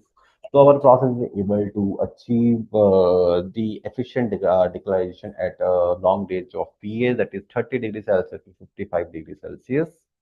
pH is range from the 7.8, basically from the neutral to the high alkaline range. They are able to efficiently degrade the dyes. Agitation, the mixing speed is very important for the making the medium homogeneous. So 150 is the optimum range that we have optimized using our process. Incubation time is 6 to 48 hours. So we have tested from 6 to 48 hours. And we got that the 48 and 72 both have shown the almost similar result. That's why to make a process reliable, we have optimized it at a 48 hour treatment. So then we have declared the dye using our developed process. So this picture actually shows that the different types of dyes which is used by the industry are declared to the pale yellow. The overall that TR level 4, we have developed this process. Here I'm using the PTR effluent as a carbon source for the microbial growth, and this is the highly colored effluent. It is converted from the textile dye operation, that is called the dyeing effluent, which is 4 to 5 ml per day generation by the industry. So we have mixed them in a particular ratio, that is a 70% volume by volume of dye effluent, 30% volume by volume of PTR. Then we are able to generate that dyes or declare that effluent to the periocular by using an anaerobic process. Anaerobic process is very useful for the generation of several important enzymes, that is the reductase, NADPase, reductase, and other compounds. So this is our process, that is more than 73% declaration in the pH and performance assessment up to 50.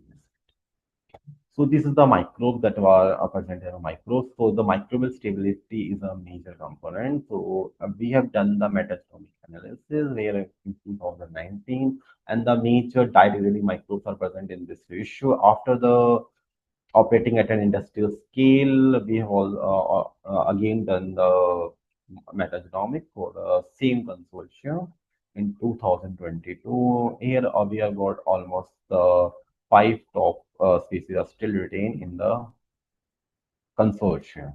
So this shows that our this uh, species or genus are responsible for the digestion or able to survive in a harsh condition.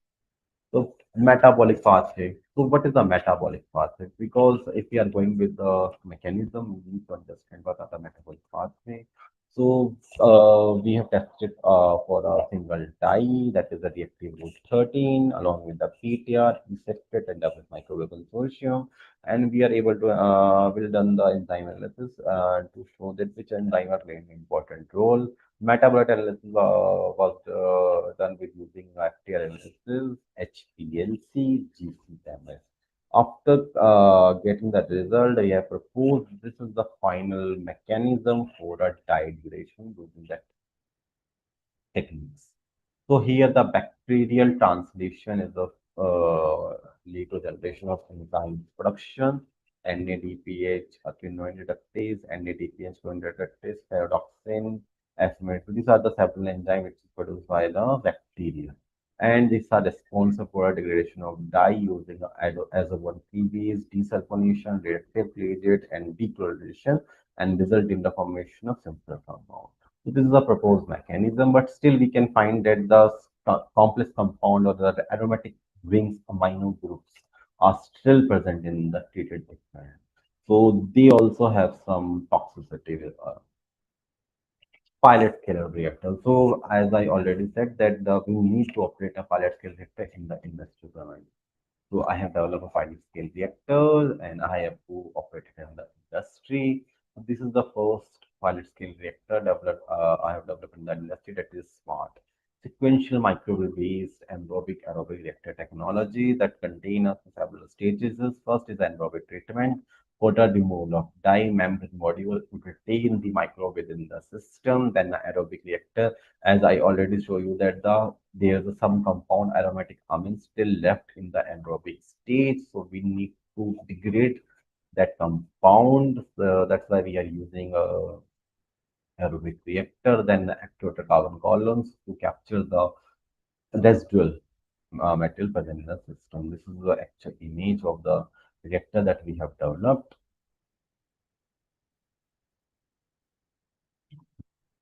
Performance assessment of a smart. So this process shows the declaration, aerobic stages, anaerobic, then ACF, and finally salt. So the salt which is coming from this ACF is white in color. Basically, it do not contain any color compound or something. So it mainly after doing some analysis, we come to know that it contain 99% NaCl. So we can use this NaCl for another textile, or we can market this thing. This is a resource that we are developing instead of any salt which is highly in color. So we have developed a project in a earlier stage. However, it needs several modifications. This is the process that we have developed in the industry. So the salt which is recovered was used for the pad batch operation. But yes, so first again there is a comparison of the smart process with the conventional process which is currently used by the industry, that is the ESP process. Here we can see the conventional method which that is basic art based on the ESP process having the HRT of 67 to 70 hours. And in case of aerobic state, it has a HRT of 80 hours. The pretty different in case of the ASP, it is contain more color and high color value, but in case of smart, it is very less color and low color value. After aerobic RO stage, a long life of RO membrane as very less color is present in the treated effluent, but in case RO membrane falling occur due to the presence of salt or dyes. And finally, the ME salt effective operator lead to the addition of ME salt. But in our case, we have additionally added one unit that is the nanofiltration of ROZ. Because the ROZ still contains some yellowish compounds, so we are using here the nanofiltration technology. In the case of nanofiltration, it is able to retain the dye in a nano reject. And in case of permeate, they are able to separate the monovalent compounds, monovalent ions. So NaNCl can be passed through the permeate. So they are able, so we have recovered the a nano salt that is white in color, and the ME salt which is generated from the industry that having a high color. So here we are able to recover almost 40 to 50 tons of per day of NaCl if you are using this process, and ME salt generation is very less, 2 to 3 tons per day. So environment benefit of the conventional process. So our process in this thing is a 50% less reduction in irrigation, 50% less reduction in sludge cross losses and no need of neutralization, and obtain 50 or 14 to 15 tons per day of NEC. So it directly have a commercial potential. Smart cost around 9 rupees per kilo of footprint treatment, and whereas ESP cost around 17 rupees and EOP cost around 155 rupees per kilo. Robust and sustainable, tested for a seven. We have used this process for a seven different effluent from the different industry and able to degrade almost all. But why we are doing the smart? Smart, I smart here. I smart because previous one is the smart and this is the ice improved one. When we are dealing with the process, the anaerobic stage contain very high surface. So we need to remove the turbidity, because if we are using the smart process, the high turbidity is still present inside. This turbidity is due to the microbial biomass suspended cell present in the anaerobic stage. So we need to either capture these microbes or remove these microbes from the system. So this is the major limitation in the smart. Poor settling directly impact the high turbidity, and if there is a high turbidity of the aerobic treated effluent, then continuous washout of the microbe from the, and continuous loss of a microbe directly leads to the high HRT, because continuous microbes washout causes the low microbial density and increase the hydraulic retention and HRT of a system. So this required a multiple polishing unit. So we need to make a reactor, anaerobic reactor, that are able to capture or retain the microbes within the system. So transition from smart to isolate. So it is an improved smart version. So here we have to identify the suitable membrane or material to retain the microbial biomass. So we need to modify the reactor. Focus on preventing the microbial biomass washout by enabling the side attach. So we have to see that how can we able to sell to attach on the membrane. So we need to identify the property of the material which are responsible for the microbial attachment. And third point is the validation of the process by on-site validation, 200 liter, and testing at a leading textile industry. So how we can prevent the mass? So here we have to think about. Okay. So this was the first thing that we can use the membrane bypass technology. Here the membrane inhibit or suppress the movement of the microbes from the in the treated effluent. So there is a no washout of the cell. And second approach is the microbial attachment. If we are adding some carrier in the anaerobic stage that are able to attach the microbes on the pit surface, causes the biofilm formation. So these two approaches are present in the we are able to think about that moment. So what are the characteristics of microbial attachment? Two material properties that affect the microbial attachment. First is the surface roughness. In high surface roughness increase the surface area and provides the scaffold for the microbial attachment. So we need a surface that having a 0.2 to 4.78 micrometers roughness. Second is the porosity. Porosity here is the 0.2 to 10 micrometer. So here it should retain the microbes in the core and protection from the shear force. Third would be the surface charge, because we know that the microbes has a negative charge on their surface, most of the microbes, and so we need a positive or neutral surface charge material. So it increase the electrostatic interaction and create a professional adhesion to the site. Fourth is the hydrophilicity, because if we are using a hydrophobic material that is not able to test the dye. So we need the hydrophilic material, increase the availability of nutrient and enhance the cell spread. So this is a schematic diagram. The First to second, the surface charge is important, surface roughness, how does and hydrophilic. So if our surface have a positive charge, then and bacteria have a negative, then that causes the attraction. If our surface have a negative charge and the bacteria already have a negative charge, that causes a repulsion.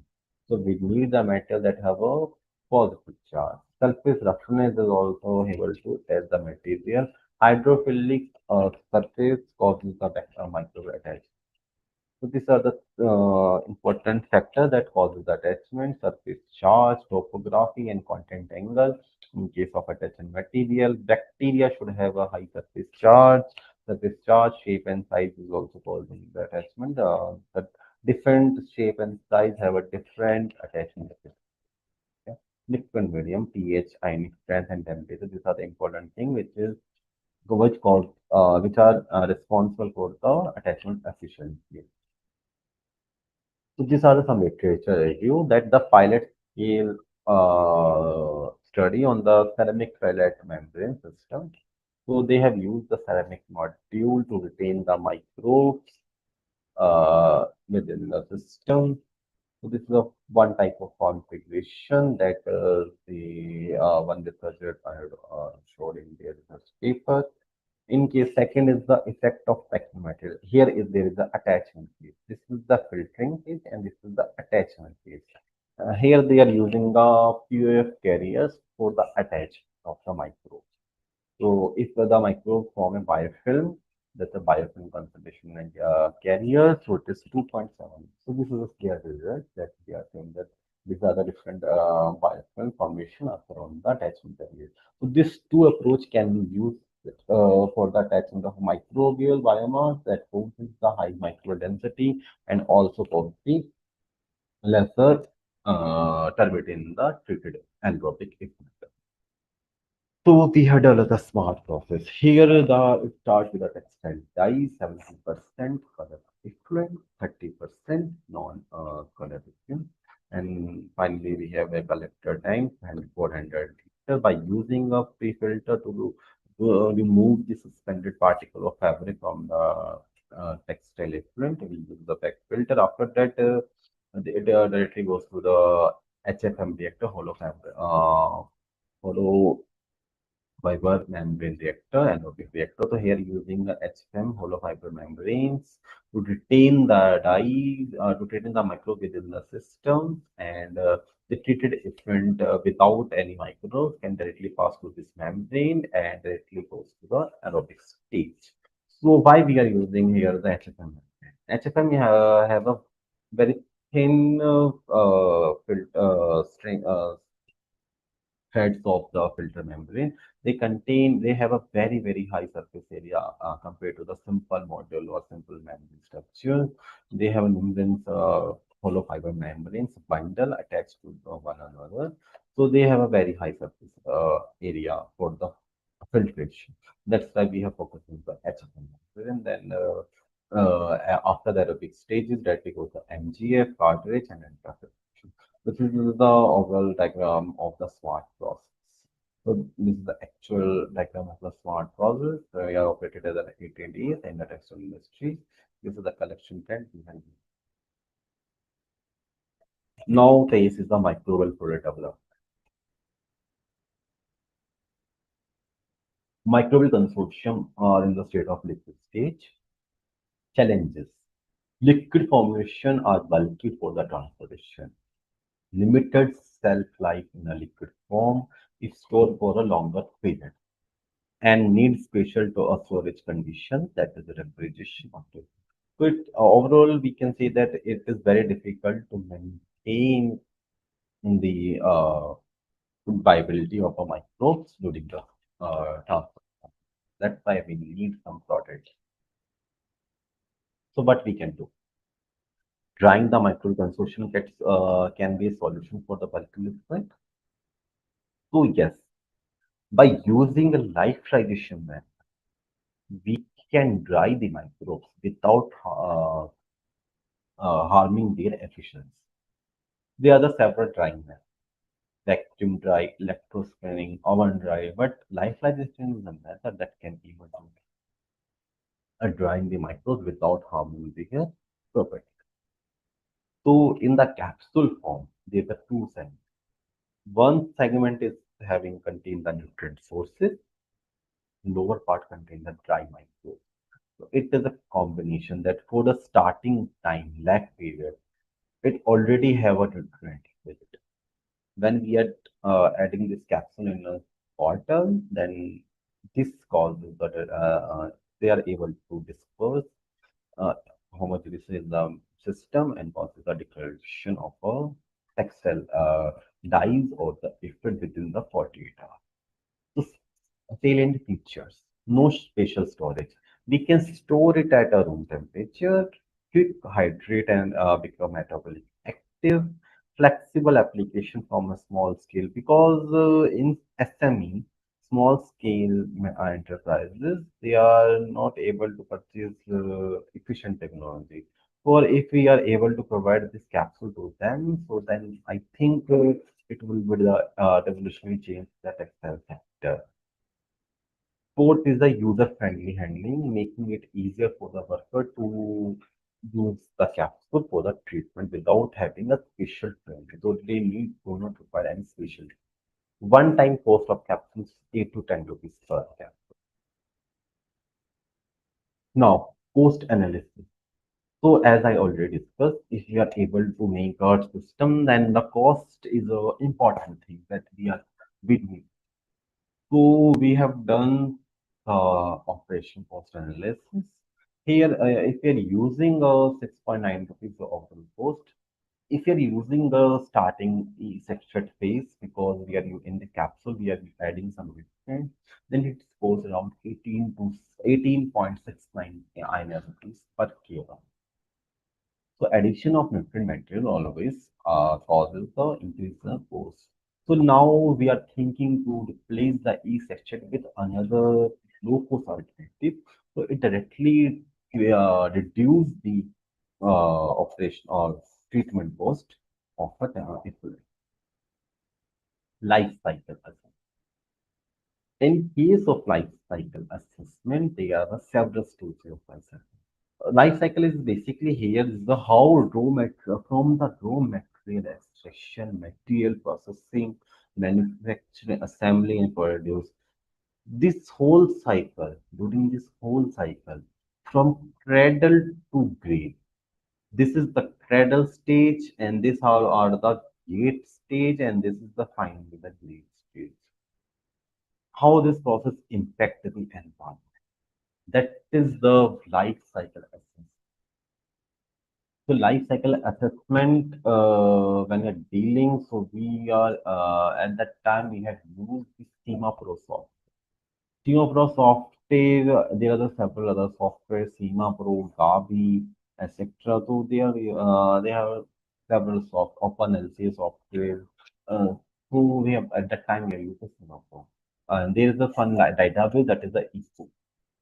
So we have compared the 1 KLD of textile liquid using the SMART, that is the sequential microbial aerobic aerobic reactor technology with the ASP process, that is the active stress process.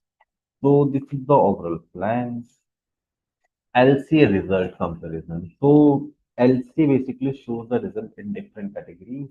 For example, first is the categorization result, and this is the single score result. Here it is divided in the four endpoint category, that is the human health, how our process impacts the human, how our process impacts the ecosystem quality, and how our process impacts climate and resources. When we have compared the smart with the ESP process, it shows around 42% lesser impact with our smart process in comparison to the existing process. So lesser damage risk for the human health, ecosystem, climate, and resources. So overall, the results show that the LCA showed that the developed smart process has a 41. So this is the overall thing that I want to show that the LCA is the important tool that could be used by you for making a great impact that how your process is impacting environment. If your process is able to degrade, able to maintain eco-friendly or sustainable nature, then it is very useful for the industry application because there are several entity norms which causes the shutdown of the industry due to the damaging of the environment. So environment-friendly solution process is very useful for the industry.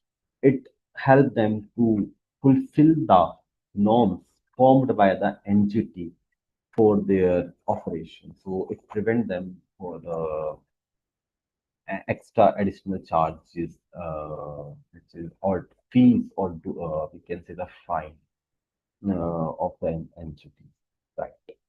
So this is all about the bacterial stage. But still, when we are dealing with the process after the entropic or anaerobic process, some compound or some polishing compound still left in the entropic. So OPG is the one oxygenic photograph. So they have a three-layer system. Inside the system, that is the anaerobic layer. They contain the anaerobic microbes. Red one is the use anoxic layer. Anoxic and anaerobic. So anoxic that contain the oxygen in the compound form. And upper is the aerobic. So here it contains the aerobic bacteria and covered with the algal biome, cyanobacteria. So the cyanobacteria is present on the surface of the granules, then aerobic layer, then middle one is the anoxic, and the innermost is the anaerobic. Anaerobic layer denitrification and biological phosphate removal, and in case of aerobic, that is the biological oxidation process. So this is the new technology that currently gaining attention by the researchers. They have made of microorganisms that can naturally purify the water. They have the algae at the outer layer, bacteria in the inner layer. So it is a combination of algal and bacteria biomass. Key inversion. They create their own oxygen from sunlight and which directly reduce the energy imposed for the treatment. Here, the oxygen which is generated from the algae can be used directly by the bacteria present in the system. And the CO2 released from the bacterial biomass can be captured by the algae for their growth. So how can we develop a photodynamic? When we are using a activated sludge at a 0 stage, 15 stage, and 25 stage, without with addition of the microbes, algae, uh, we are even not able to make a photogram because here the algae grows separately and bacteria separately at the time. But in second stage, here we have added the TAC, that is a cyanobacteria. When we have added the cyanobacteria with the algal biomass and the activated surface, that causes the successful granulation, means the compact granules formed during in this process. So this is the granule that we have formed from the cyanobacteria process. So why we are using the photogranule PG as a polishing thread? Because the microalgae, this is a basically simple diagram. Light sources is utilized by the algae for the generation of O2, and O2 generation directly consumed by the bacteria, and bacteria in result produce the CO, which is used by the microalgae. So this is a self-sustained interaction. And one plus another plus point that easy to harvest. When we are growing the algae, it is not easy to harvest because it is in the suspended form. But when we have made the granules that here after stopping the mixing, they directly come settle down to the bottom. So this is the microalgae and bacterial that formed in the that can be collected from the bottom of the reactor. So this is the thing. So optimization of light. So the optimization light is a very important parameter for the photogenics. When we are dealing with the light, so we have to optimize the light condition for a proper growth. So L2 here, the 3.5 to 2.5 ratio of algae and dark period is responsible for the successful granulation and the treatment of the anaerobic extent effluent. So here we are using the anaerobic extent effluent and we are able to degrade the residual aromatic amines present in the system. Now, what can we do with the photogranules? Is there an opportunity for the waste to valorization or biomass to valorization? Yes, we can recover the color. How? So the color we can directly recover by using some process, by using some extraction method, we are able to remove the phycocyanin. Phycocyanin is present in the photogranule. We are able to extract the phycocyanin, that is a bluish compound, from the photogranules, and that phycocyanin can be used for dyeing condition. How can we dye? By starting with the phycocyanin, by using a tannic acid, that is a moderate, along with the alum, and then the second moderate. By using the two moderate double moderating method, we can able to dyeing the fabric using a phycocyanin. How can we do this in just like this thing? Natural dyeing here is the phycocyanin using a double moderate condition by using the tannic acid alum. Initially, this is the cotton and silk. By using a double moderating system, it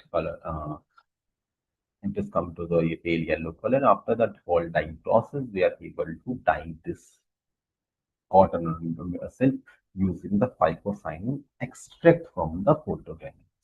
So this is the whole journey um, of my team and me. That from the 2017 we have established a textile microbial consortium. Then we have used that for the metagenomic analysis, then lab scale study. Then we have developed TRL4 lab scale bioreactor. In 2021, we have developed a TRL level 7 system in 2009, and 2021 we are able to do the LC analysis and the further analysis. In 2020, we are working on a polishing stage of EBS, modified smart microbial consortium development. So these are the current research. There's a photominerals. What are the application of photographs directly to the medical industry? So these are the things that we are currently doing. So thank you for myself. This is the whole diagram. This is a basic schematic diagram of a smart process that we have used. Yes. Hello.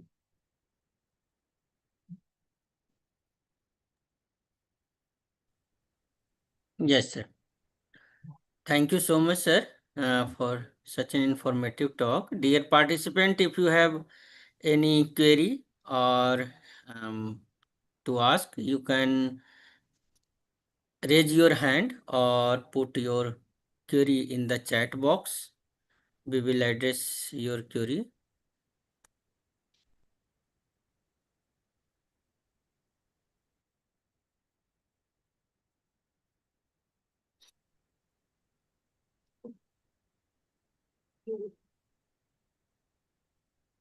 If any participant have any questions,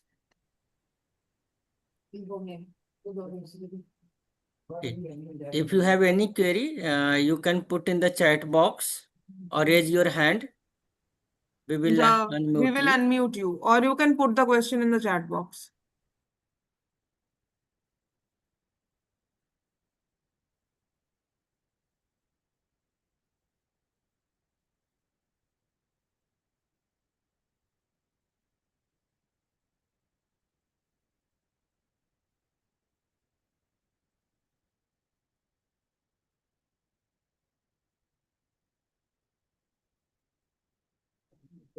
I think that there are no questions. I do not see anything in the chat box. So, very informative session by our speaker. So, Saurav sir. So, Thank you so much. thank you, sir, for taking time out and addressing the participants in this international FDP program. Thank you, sir. I Thank now you. request Dr. Gaurav Kumar to kindly present a virtual memento to sir as a token of our gratitude and appreciation. Thank you, Saurav sir, for accepting our invitation for delivering the insightful talk. So, on behalf of the organizing committee member, I am honored to offer you this digital memento. Kindly accept it, sir. Thank you so much.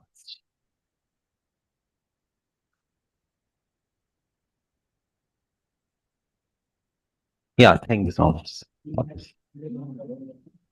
Thank you, sir. So, dear participant, there will be a break of 15 minutes. After that, we are requesting you to kindly join with us for the valedictory ceremony. We will start at sharp at 4 p.m. We'll start sharp at 4. Yes. And the feedback link and the quiz will be shared after valedictory. Yeah. We At request, 4 p.m. We will yes, share. we No? request all the participants to kindly join us for the valedictory session at 4 p.m. sharp. We will conclude our FDP at the valedictory session starting at 4 p.m. Thank you.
So, dear participant, we have sent the assessment in the chat box, requesting you all to kindly attempt the assessment, and it will be closed at 4:15 p.m.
Okay, Sumedha ma'am, Yes, sir. we can start now. Okay. So should we start with the valedictory? Yes. Okay. So we welcome all our participants and esteemed guests. I hope you really had an enjoyable and exciting and a very wonderful knowledge experience. Most of the sessions that we had, I have seen personally, and I am pretty sure all of you will agree with me when I say that it was a very enlightening and very informative sessions that we had for this 5 days in both the halves on the topics of biotechnology, bioengineering, biomedical engineering, biomechanics, computational techniques, AI, of wonderful topics, recent research, cutting edge innovation. So now I would like to invite Dr. Gaurav Kumar, HOD, Department of Biotechnology and Bioengineering, and co-convener of the International FDP program, to kindly present the event report of this event.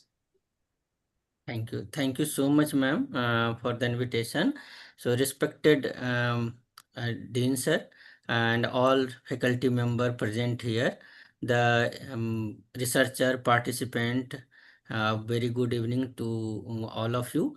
So, it's my privilege that I am going to present the brief report on International Faculty Development Program on Frontiers in Bioinnovation, Innovation in Bioengineering and Biopharmaceutical for the Healthcare Industry and Sustainability. That is organized by the Department of Biotechnology and Bioengineering, School of Biosciences and Technology, Galgoti University, India, in collaboration with the University of Cyberjaya, Malaysia, from 6th to 10th of the July. Today is the last date, and on when from the inception, when we have circulated the registration form, we got approximately 1400 registration from the faculty member from India as well as abroad. From India, we have received more than um, uh, uh, uh, registration from more than 22 states of the India. So this 5-day international FDP has been conceptualized with the objective to promote the interdisciplinary learning, strengthening the academia industry collaboration, fostering the international partnership, and exposing the participant to emerging technology in biotechnology, biomedical engineering, bioengineering, artificial intelligence, biopharmaceuticals, and sustainable healthcare. So the program commences with the inspiring inaugural ceremony graced by our Honorable Vice Chancellor Professor K. Mallikarjuna Babu, who delivered the presidential address, and Professor Azin Afin, Honorable Deputy Vice Chancellor, University of Cyberjaya, Malaysia, who delivered the inaugural address. So their visionary thought emphasized the importance of global collaboration, innovation, and excellence in research and education. So, over the course of 5 days, this FDP successfully featured 25 expert lectures. They are delivered 25 delivered by the 25 distinguished research person from the premier institution like IIT Patna, IIT Kanpur, IIT Mandi, IIT Delhi, MNIT Allahabad, NIT Raipur, NIT Jamshedpur, Triple IT Vadodara, the University of Cyberjaya, Central University of South Bihar, Central University of Jammu, Origin Medical Research Lab, Global Biofuel Alliance, Exonic Biopharmaceuticals, Safdarjung Hospital, Netaji Subhash University of Technology, and several other reputed organizations.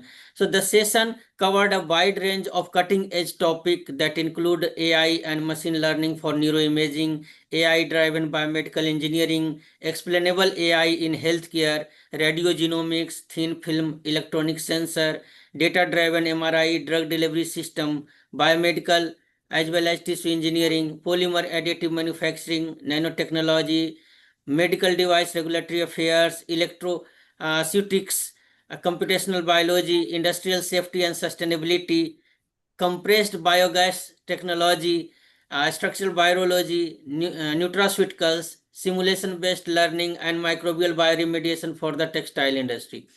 So these deliberation highlight the growing convergence of the biological engineering, artificial intelligence, sustainability, in addressing the real world healthcare and industrial challenges. So, one of the significant achievement of this FDP has been the strengthening of the academic collaboration between the Galgoti University and the University of Cyberjaya, Malaysia, that open a new avenue for the collaborative research, faculty exchange, academic networking, and future international initiative. The FDP witnessed of the enthusiastic participation from the faculty member, scientists, researchers, industry professionals, PhD scholar, and net qualified postgraduate students from across the country.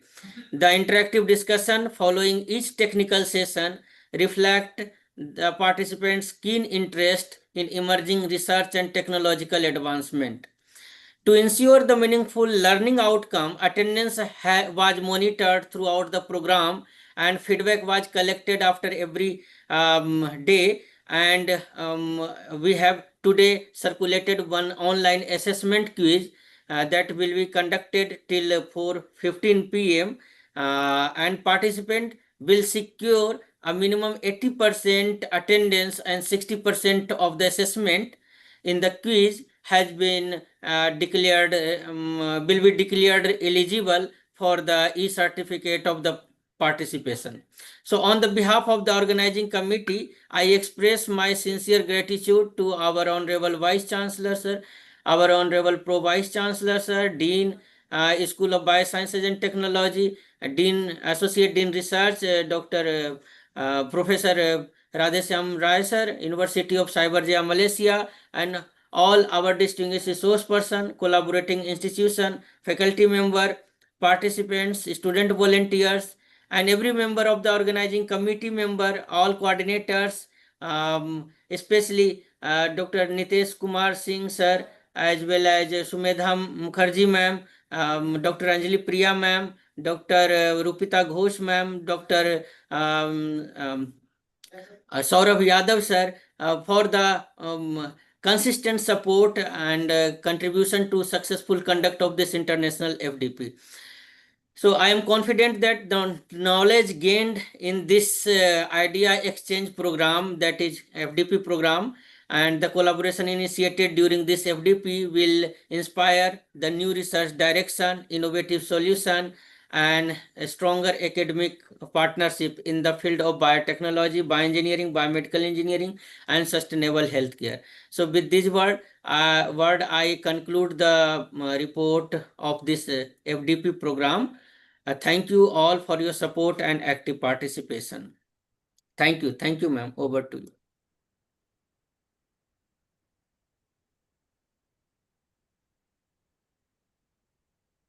Thank you so much for your presentation of the event report.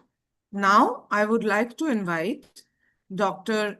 Professor Radheshyam Rai, Associate Dean Research at Galgotia's University, for his words of wisdom during the valedictory session as a concluding remarks towards the International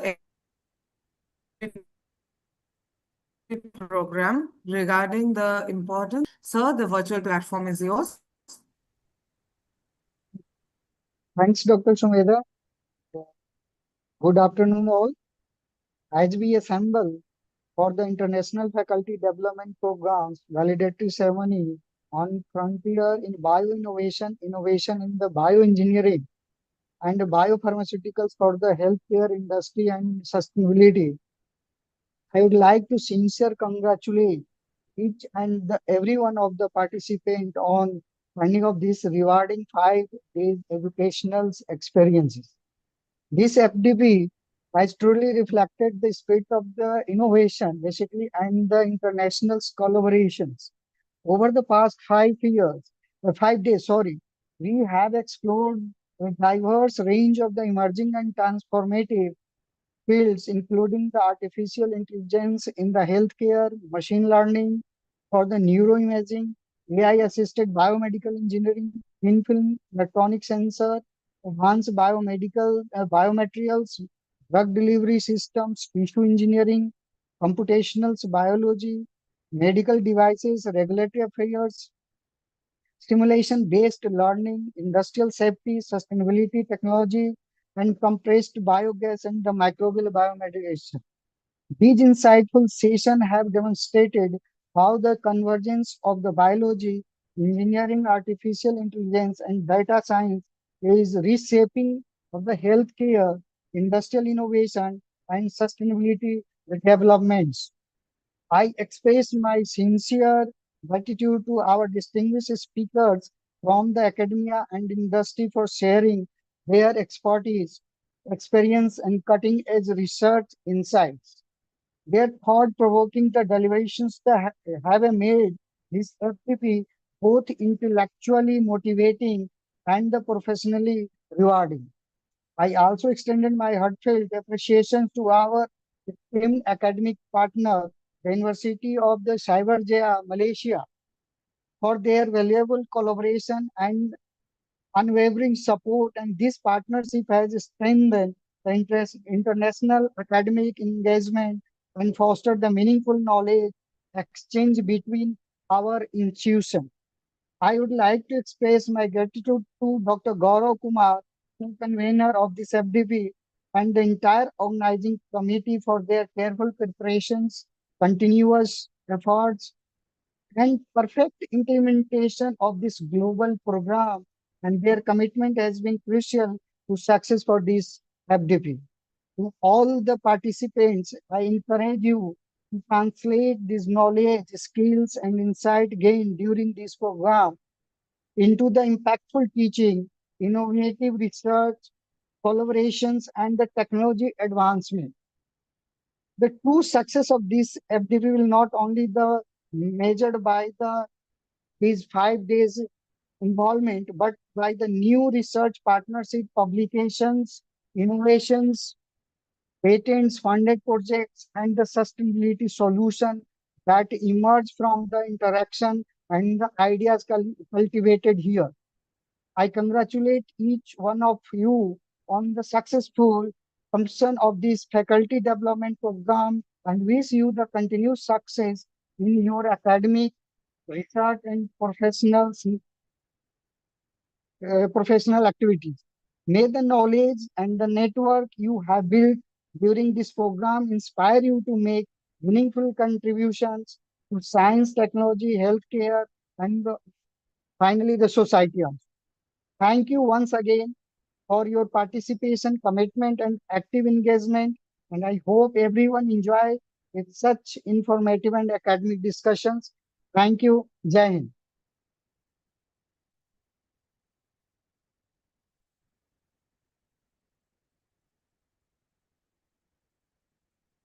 Dr. Shweta, go ahead.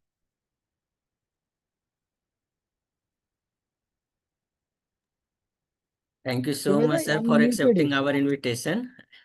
No, Doctor, now I would like to request Dr. Sumedha ma'am for the vote of thanks. And sorry, before the vote of thanks, I would like to request some participant. If you want to provide your valuable feedback, we are eager to listen from you. So you can please raise your hand. I will unmute you. And please deliver your feedback. Yes, sir.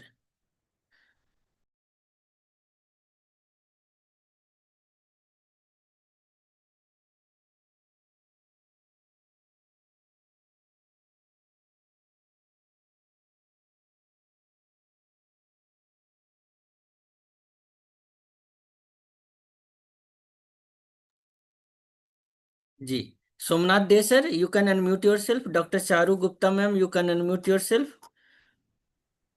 So, Gaurav sir, I really congratulate you for this successful FDP. And whatever part I actually listened, to be very honest, I could not attend 100%.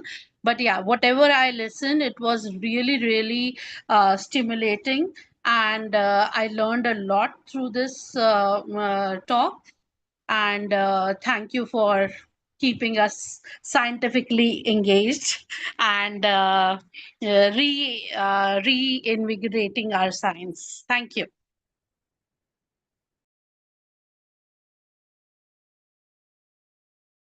Anyone else, if want to provide your valuable feedback, please raise your hand. I will unmute you. Somnath Dey sir had raised his hand for a long time. Sir, do you want to speak? Good afternoon, ma'am. Yeah. Myself Somnath De. Excellent FDBs, ma'am. I learned lot of things. Thank you, ma'am, for wonderful opportunities. Thank you, sir, for being a part of our academic journey. And we will try to bring up more such informative webinars and seminars. And I hope you all participate. It is the participants who make the event successful. Your enthusiastic participation has meant a lot to us. And I will share all the link of the recorded lecture in the group and the event report that I'm assuring you that after only 2 days I will took to prepare your certificate. So please keep patience. Within 2 days I will send your certificate. Sandeep Kumar sir has raised his hands. Yes. Gaurav sir, can you please unmute him? Sandeep Kumar Thakur.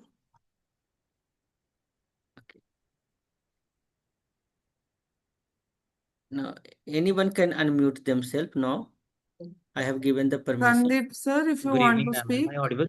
Yes, yes. Yes. Okay. Good evening, everyone. This is Sandeep Tiwari. It was a nice and ensuring experience for me to attend this FDP. Recently had a surgery, so I could not attend all the sessions, and I was hospitalized as well. But among the sessions which I attended, that was really helpful for me. Also, since I am a research scholar, so I got a lot of knowledge and ideas from the sessions where to keep my idea and foot upon in the upcoming research. Also, the academic connections which I was able to establish through this was really helpful for me. Thank you so much, sir. Thank A you. huge shout Thank out you to the so much, organizers Sandeep. as well, you, ma'am, and sir as well, who were on their toes for this program. I really appreciate you all. Thank you. Thank you, Sandeep, so much. I hope that you had really interesting one, and I really hope you speedy recovery. Get well soon. Thank you It's so much, ma'am. really good that in spite of all the injuries and all your hospitalization, you have been with us.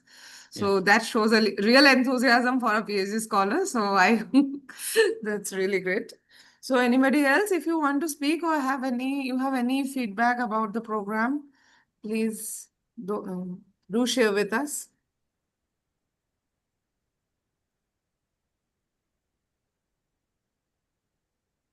Okay. So maybe we should proceed with the vote of thanks. Yes. So while I would like to thank all our participants for their enthusiasm and their excitement and their wholehearted participation in this event, I would also like to start my vote of thanks by thanking the people without whom these events would have been impossible for us to organize. So let me first thank our Honorable Chancellor, Sir, Shri Sunil Galgotia, Sir, who has been always a patron of advanced academics and all the scientific ventures of our department, school, as well as of the university. Our heartfelt thanks also to our Honorable CEO, Dr. Dhruv Galgotia, sir, who has been always supportive and encouraging towards any kind of scientific and academic events. Our heartfelt thanks to our Director Operations, ma'am, Dr. Ms. Aradhana Galgotia, who has been enthusiastically supportive towards all such events, all such webinars, all such seminars, who has been a pillar of our support. We thank our Honorable Vice Chancellor, Dr. K. Mallikarjuna Babu, sir. We thank our Registrar, Dr. Nitin Kaur, sir, our Pro Vice Chancellor, Dr. Avades Kumar, sir, and our Dean, sir, Dr. Abhimanyu Kumar Jha, for their kind support and their enthusiasm in backing us during every event which we organize to take forward scientific activities or any kind of scientific information, or we want, even if we want to plan something for the benefit of the academia. So our thanks to all these leaders who have always helped us to conduct such events very smoothly. Our thanks to our HOD, Dr. Gaurav Kumar, who has taken the initiative to run this 5 days program for bridging the gap between the two worlds of India and Malaysia. On that note, our heartfelt thanks to our collaborating partner, the University of Cyberjaya, and their administrative officials like Dr. Ashok Ballaraman, who has been the convener of this FDP, and Professor Dr. Azreen Esmadi Arifin, Honorable Deputy Vice Chancellor of University of Cyberjaya from Malaysia, who had wholeheartedly supported this collaborative approach. We thank our Dr. Ramni Luthra ma'am, we thank Dr. Shashibala ma'am, who are our research advisors to the Chancellor, to the Honorable Chancellor Sir of Galgotias University, and who has always kept us on track and always helped us by supporting us in our academic endeavors. We thank all our esteemed speakers from industry and academia alike for taking time out of their very busy schedules, because most of our speakers, they were heavily busy with their own professional commitments, but they took out their time from their busy schedule and enlightened us and our participants with the current trends in their research and academic innovations and all such new scientific ideas in biomedical engineering, bioinnovation, AI, and all related fields. So a huge shout out and a huge round of applause and heartfelt gratitude to all our esteemed speakers. And last but not the least, all our participants, your enthusiasm and gracious participation throughout these 5 days is what have made this event such a successful one.